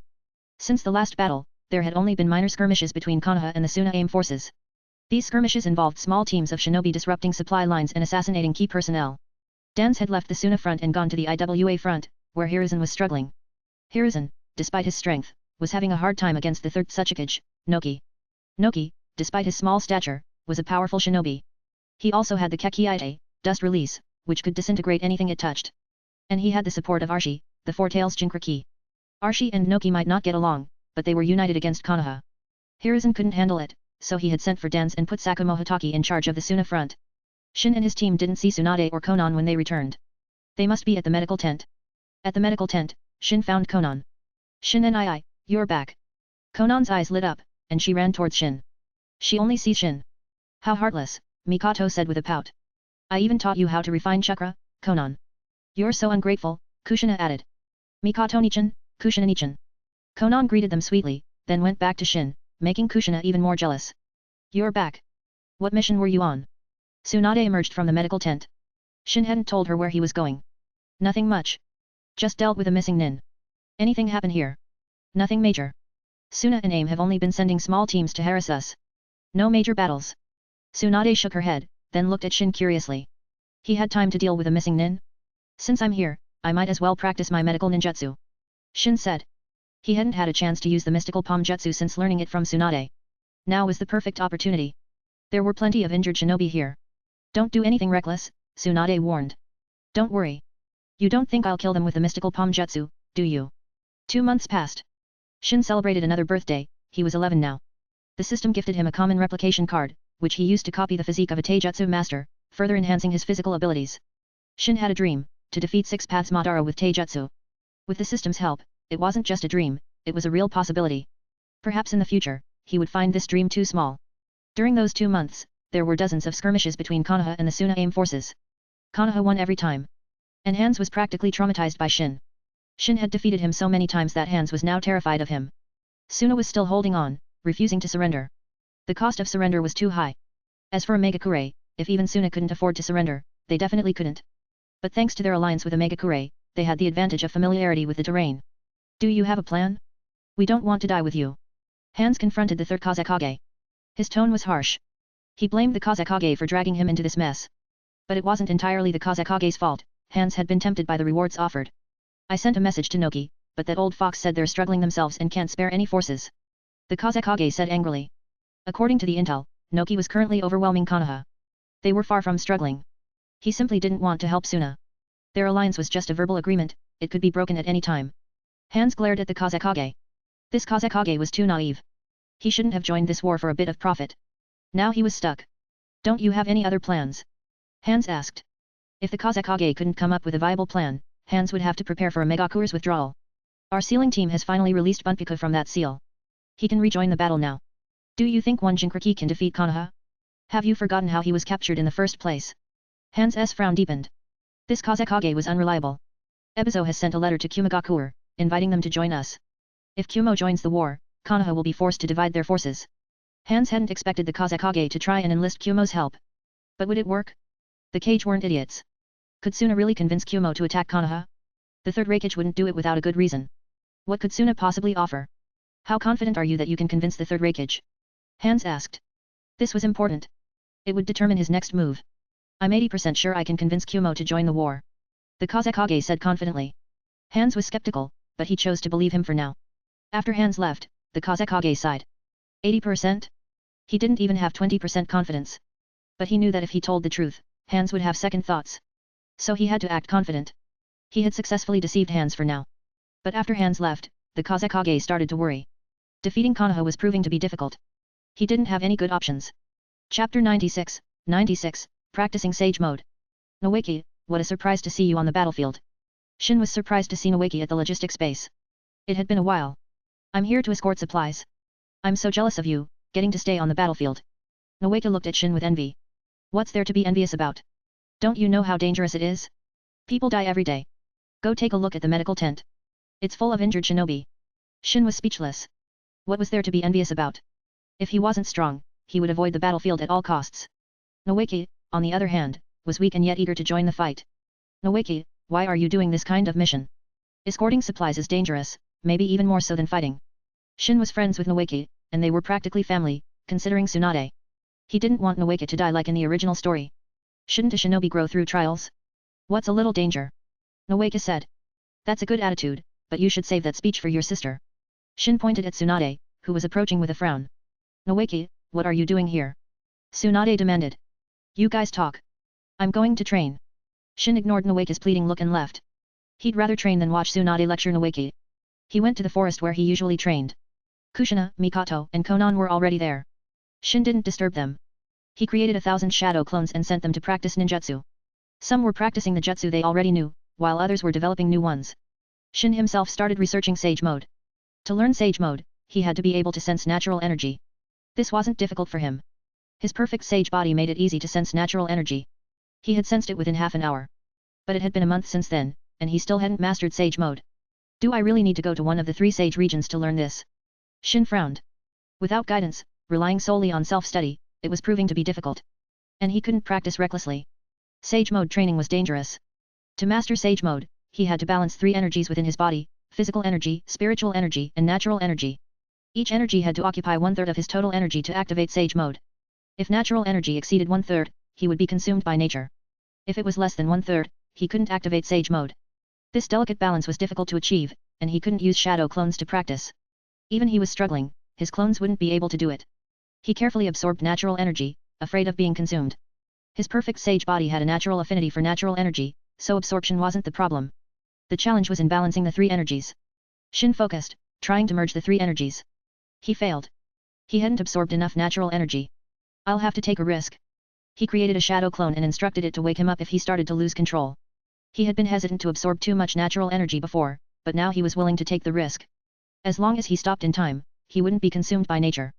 And as a precaution, he had a shadow clone watching over him. He tried again and failed.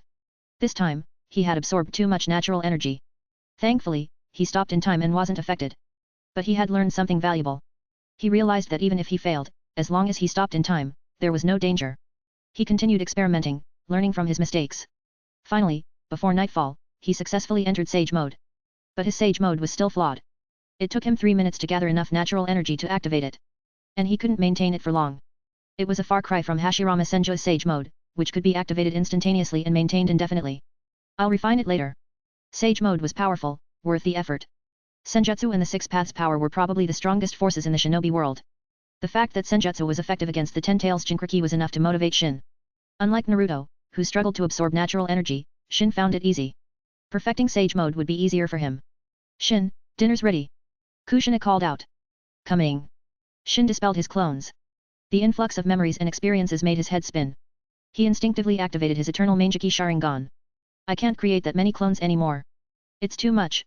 After a few minutes, he recovered, but he felt mentally exhausted. The shadow clone jutsu was a great way to train in ninjutsu, but it wasn't for everyone. Shin felt he was strong enough now. There was no need to push himself so hard. His current strength was undoubtedly beyond cage level. He might not be as strong as Hashirama Senju, but he was probably close to Madara Uchiha without the Rinnegan. With this strength, he could dominate the entire shinobi world. Chapter 97, Discouraging Awake. This is a feast. Looks like Konoha sent some good supplies this time. Shin was surprised by the spread Mikoto had prepared. There were 8 dishes in total. What are you talking about? Mikoto and I found these ingredients in the forest with Konan after training, Kushina said. Oh, that's impressive. Here, have some more meat. Shin placed some meat in their bowls. Where's Noeki? Did he leave already? Shin asked Tsunade. No, his team went to see their sensei. Tsunade shook her head. Noeki had gone to see Orochimaru. She could guess his intentions, he wanted to stay on the battlefield. But that was impossible. She was sure Orochimaru wouldn't allow it. Shin nodded, then dropped the subject. After dinner, he went to rest. Using shadow clones to train in ninjutsu was mentally exhausting. He needed to recover. Perhaps because his Sharingan had evolved into the eternal Mangeki Sharingan, his mental recovery speed had increased. After a night's sleep, he felt refreshed. He ate the breakfast Mikoto had prepared, then decided to continue his training. But just as he was about to leave, Noeki came looking for him. Seeing Noeki's ingratiating smile, Shin took a step back. Noeki, do you need a favor? Yeah, how did you know? Noeki looked at Shin in surprise. It's obvious. It's practically written all over your face. What is it? Nothing too difficult, though. I can't help with that. If it was a simple request, he would help, but if it was complicated or troublesome, he'd have to refuse. I want you to convince Sis. I went to see Orochimaru-sensei yesterday, and he said he'd let me stay on the battlefield if Sis agrees. I can't do that. Sorry. Shin turned to leave. Wait. You're my only hope. Noeki pleaded. First, Tsunade will never agree. Second, I don't think you should stay on the battlefield. Why not? You, Kushina, and Mikoto can stay. Why can't I? Noeki argued. Because you're weak. You'd be cannon fodder on the battlefield. Do you want to die? Shin felt like Noeki was an idiot. Did he really think the battlefield was a playground? Don't underestimate me, Shin. I've gotten a lot stronger. Noeki said confidently. Noeki had indeed improved recently and was a bit overconfident. That was why he wanted to stay on the battlefield. Really? Then let me give you a reality check. If you can last 1 minute against me, I'll convince Tsunade. And I guarantee she'll agree. How about that? Shin, are you looking down on me? Noeke glared at Shin. Don't get cocky. Even if you were 10 times stronger, you wouldn't be able to do it. I suggest you give up. You said it yourself. Don't forget your promise. Noeke suppressed his dissatisfaction. He saw this as an opportunity to stay on the battlefield. Don't worry, I keep my promises. Come on, attack me. I don't have time to waste. Then I won't hold back. Noeke immediately started weaving hand seals. Too slow. I could have killed you a dozen times by now. Shin grabbed Noeke's wrist and twisted it. Noeke couldn't even form hand seals anymore. Trying to use ninjutsu at close range? Don't you know taijutsu is more effective? Shin, let go of me. You're going to break my arm. Noeke gritted his teeth. Shin released him. Go back, Noeke. This isn't the place for you. No. That doesn't count. Let's do it again. Noeke, I don't have time to play with you. But Noeke had already attacked, throwing a punch at Shin. Shin could see that Noeke hadn't trained much in taijutsu. His punches were clumsy and predictable. Before Noeke's fist could connect, Shin sent him flying with a kick. He hadn't used much force, but it was still enough to hurt. See, Noeke? You can't even block a single attack from me. Your chances of survival on the battlefield are 0. If you really want to go, you might as well kill yourself now. Shin's words were harsh, but he had a reason. He had to discourage Noeke, or he might sneak off to the battlefield. Noeke was indeed discouraged. His newfound confidence had been shattered. Shin wasn't worried about him, though. Noeke was similar to Naruto, he'd recover quickly. Noeke got up, dusted himself off, and left dejectedly. What happened to him? Kushina and Mikoto had just arrived and saw Noeke's dejected figure. He wanted to stay on the battlefield and asked me to convince Tsunade. I gave him a reality check. He should give up on that idea for now. Shin shook his head, then went to their usual training spot with Kushina and Mikoto. Konan wasn't with them. She had gone to the medical tent with Tsunade. Shin had finally mastered Sage Mode yesterday. He tried activating it a few times. 3 Tomo appeared on his forehead, and red markings spread across his face. He felt like he was entering Sage Mode faster now. Was it just his imagination? He practiced Sage Mode, Taijutsu, and Kenjutsu, while his shadow clones focused on developing and practicing ninjutsu. Time flew by. It was soon lunchtime. Back at the tent, they found Noeke and his teammates, Hayashi and Kai, waiting for them. Shin, we came to say goodbye. We're returning to Konoha, Noeke said. That's good. Noeke, come here. I have something for you. Shin called Noeke over and used the transcription seal on him. This was to prevent him from dying like in the original story. Chapter 98, 98, Kirigaku rejoins the war. Noeke left the battlefield, but the stalemate between Konoha and the Suna-Aim forces continued. Konoha had the upper hand, but only because of Shin. Without him, they would be losing. So, the situation remained tense. Konoha didn't dare attack, and neither did Suna and Aim. Meanwhile, at the Konoha IWA front, the situation had stabilized after Dan's arrival. But then, another disaster struck. Kirigaku, the hidden village in the Land of Water, declared war on Konoha. Hiruzen almost tore his hair out when he heard the news. Konoha was already facing 3 villages, 2 great villages and a Megakure. Now Kiri was joining? Konoha couldn't handle this. While Hiruzen was panicking, the 3rd Kazekage, the 3rd Tsuchikage, and Hans were ecstatic. Hans even went to the Kazekage to ask if he had invited Kiri to join the war. The Kazekage's answer was vague, neither confirming nor denying.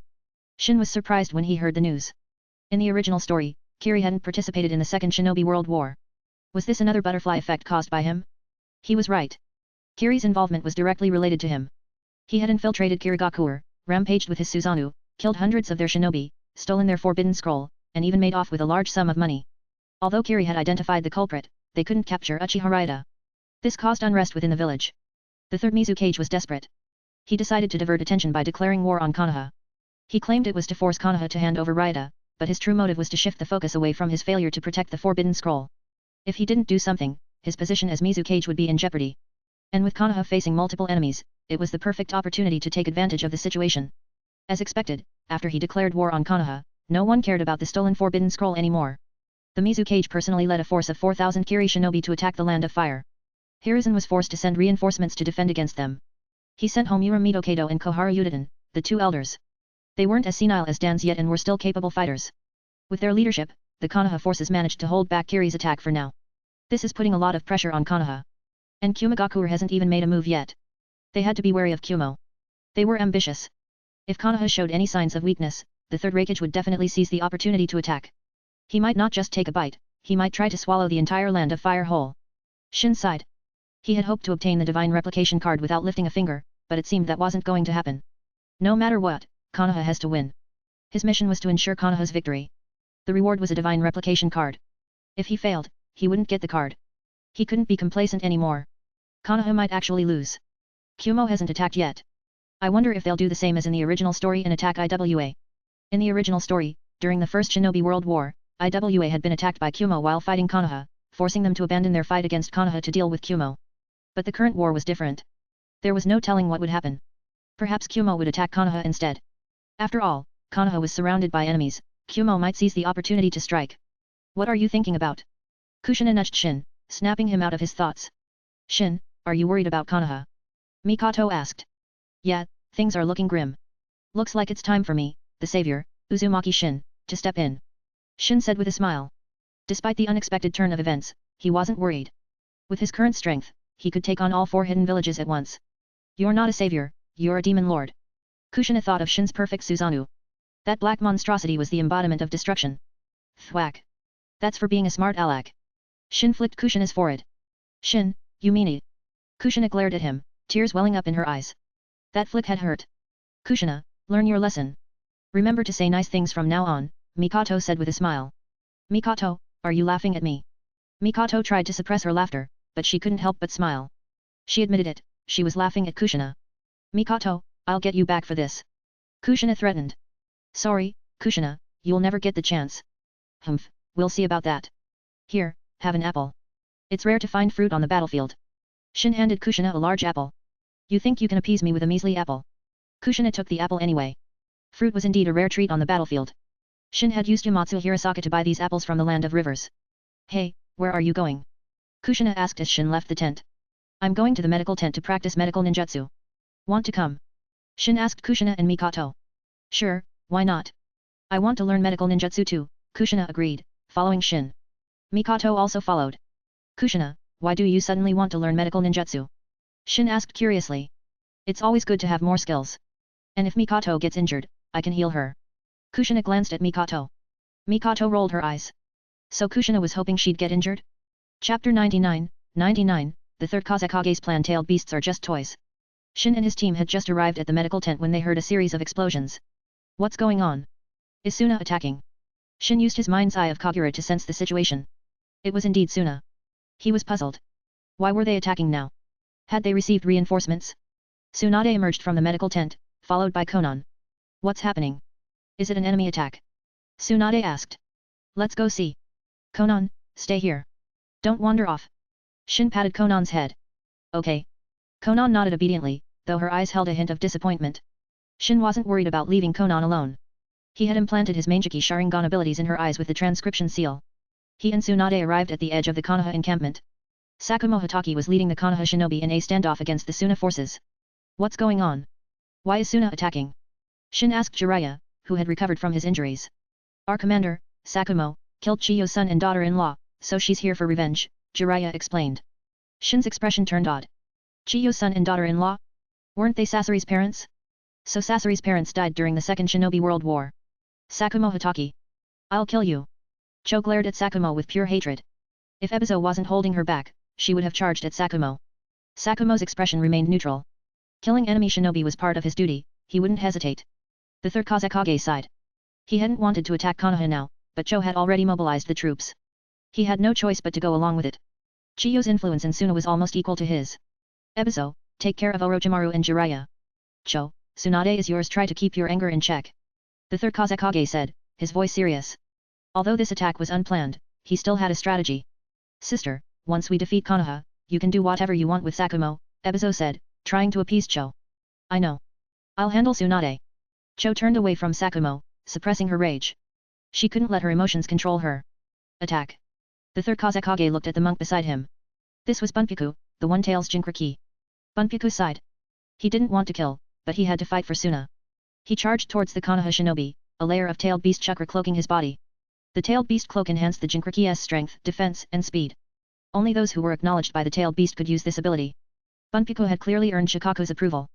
With the protection of the tailed beast cloak, the kunao and shuriken thrown by the Konoha shinobi couldn't harm Bunpyaku. Ichibai, come out. Bunpyaku communicated with Shikaku in his mind, then let the tailed beast take over. Shikaku's massive form appeared on the battlefield, causing fear among the Konoha shinobi. That damn Tanuki again, Kushina muttered, glaring at the beast. I'm surprised to see Shikaku here, Shin said. He had sealed Shikaku into Bunpiko with the 4-symbol seal. Shikaku shouldn't be able to break free on its own. He suspected Suna had broken the seal. He was right. Suna had spent a long time researching ways to forcibly break the 4-symbol seal. It wasn't a gentle release, Bunpiko had suffered. Attack. The third Kazekage, seeing Shikaku's appearance, immediately targeted Sakumo. Magnet release, iron sand drizzle. He unleashed a torrent of iron sand, forming thousands of senbon that rained down on the Konoha shinobi. Sakumo drew his white light chakra saber and deflected the senbon, then charged towards the Kazekage. His sword now had a special coating that negated the effects of magnet release. Ebizo also attacked, facing Orochimaru and Jiraiya alone. Orochimaru and Jiraiya were only at Quasi-Cage level. Ebizo could handle them both. Cho, following the Kazekage's plan, attacked Tsunade with her puppets, occasionally targeting other Konoha shinobi as well. These puppets are so annoying. Tsunade punched a puppet, destroying it, but another one immediately took its place. Sakumo was occupied with the third Kazekage, Orochimaru, and Jiraiya with Ebizo, and Tsunade with Cho. And now Shikaku had appeared. Only Shin could handle it. Furthermore, Hands hadn't appeared yet. This was the third Kazekage's plan, to keep Konoha's strongest occupied while Hands led the AIM shinobi in a sneak attack from behind and destroy their supplies. Shikaku, haven't I beaten you up enough? Still baring your teeth at me? Shin looked at Shikaku, who clearly showed fear in its eyes. It wasn't completely unafraid of him. Shin had indeed given it a thorough beating last time. I'll kill you. Shikaku, feeling insulted, opened its maw and formed a tailed beast bomb. A tailed beast bomb? You can use that too? I thought you didn't have enough chakra. Shin was surprised. But it made sense. All tailed beasts could use tailed beast bombs. Just because Shikaku had less chakra than the others didn't mean it couldn't use it. But it was taking a while to charge. That was understandable, though. It was a powerful attack, capable of destroying an entire village. That was the destructive power of a tailed beast. That was why, even if someone was individually stronger than a tailed beast, their impact on the battlefield was less significant. For example, Hiruzen could defeat Shikaku, but Shikaku's destructive power was far greater. The yin and yang chakra mixed and compressed within Shikaku's mouth, then finally fired outwards. Shikaku felt a sense of satisfaction. It could finally kill this annoying brat. But it was too optimistic. As the tailed beast bomb approached, Shin used his Sharingan. The attack vanished before it could even reach him. After evolving into the eternal Mangeki Sharingan, his abilities had become even stronger.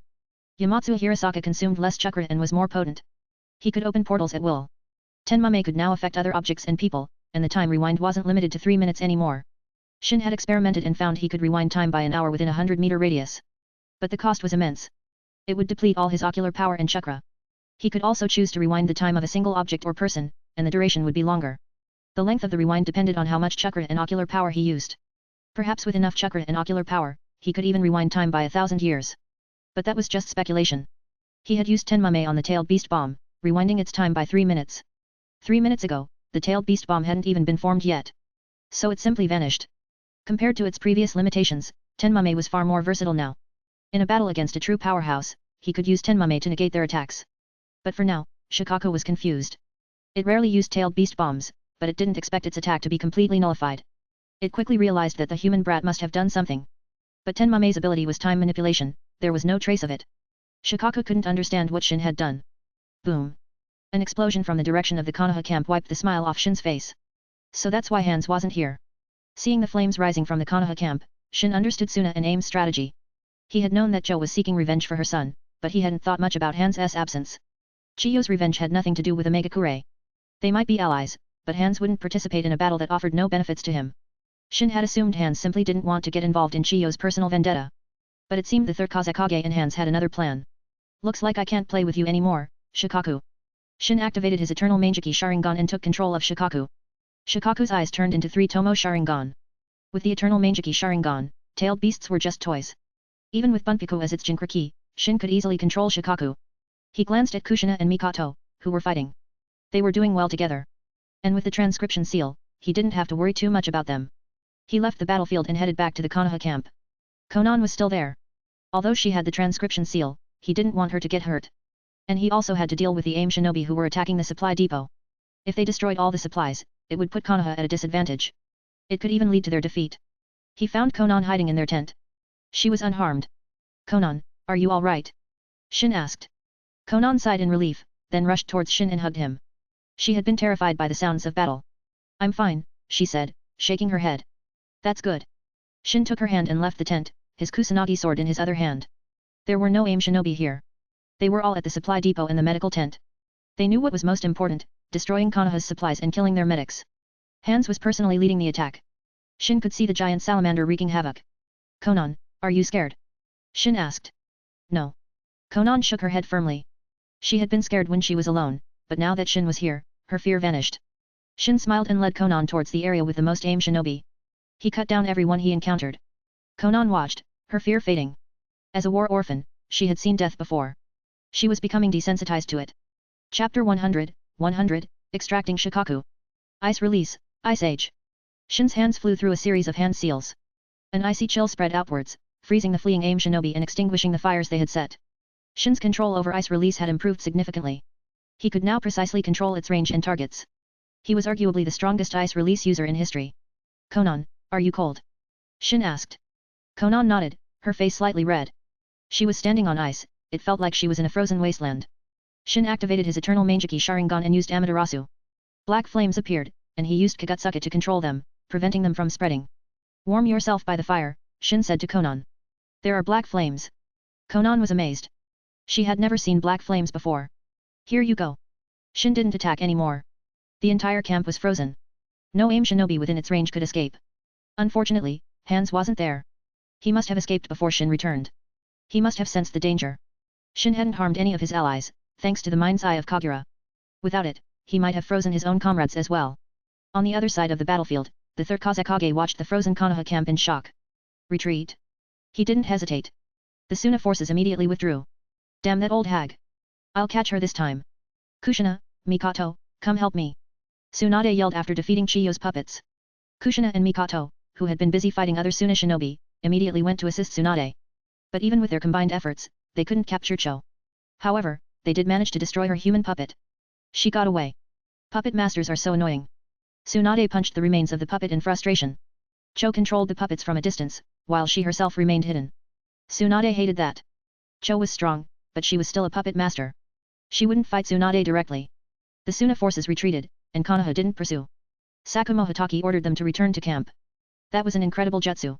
I can't believe an 11-year-old can do that. Just how much chakra does that Shin kid have? Jiraiya stared at the frozen camp in awe. Orochimaru, what are you looking at?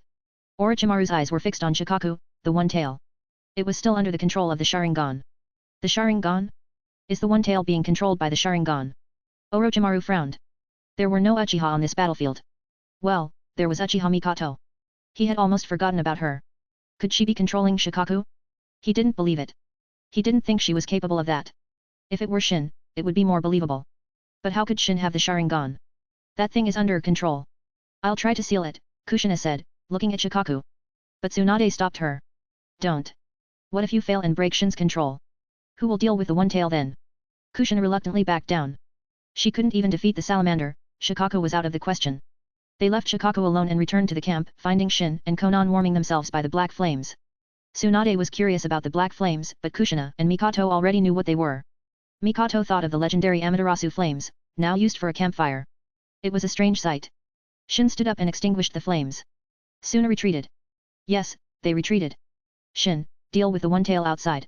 Make sure it doesn't cause any trouble, Tsunade said. Okay. Just as Shin was about to leave, Sakumo Hatake arrived. Shin, can you undo your jutsu? Are you kidding me, Sakumo-san? How can I undo a jutsu that's already been cast? Shin said, exasperated. Can't you melt the ice? Our supplies are frozen. I can't do that now. Maybe when my control over ice release improves. Shin said. He really couldn't do it. This is troublesome. Sakumo frowned. Shin's ice was incredibly strong. He had tried to cut it with his white light chakra saber, but it didn't even leave a mark. How long will it take for the ice to melt naturally? Sakumo asked. Shin should know. It might take half a month.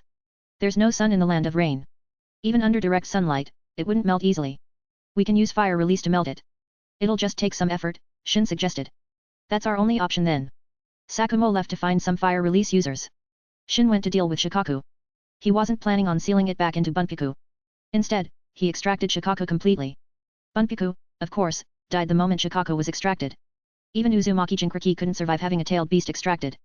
Shikaku, freed from Shin's control, glared at him angrily. Bunpiku was dead. Shikaku had a good impression of Bunpiku. It had even acknowledged him to some extent. That was why it was angry about his death.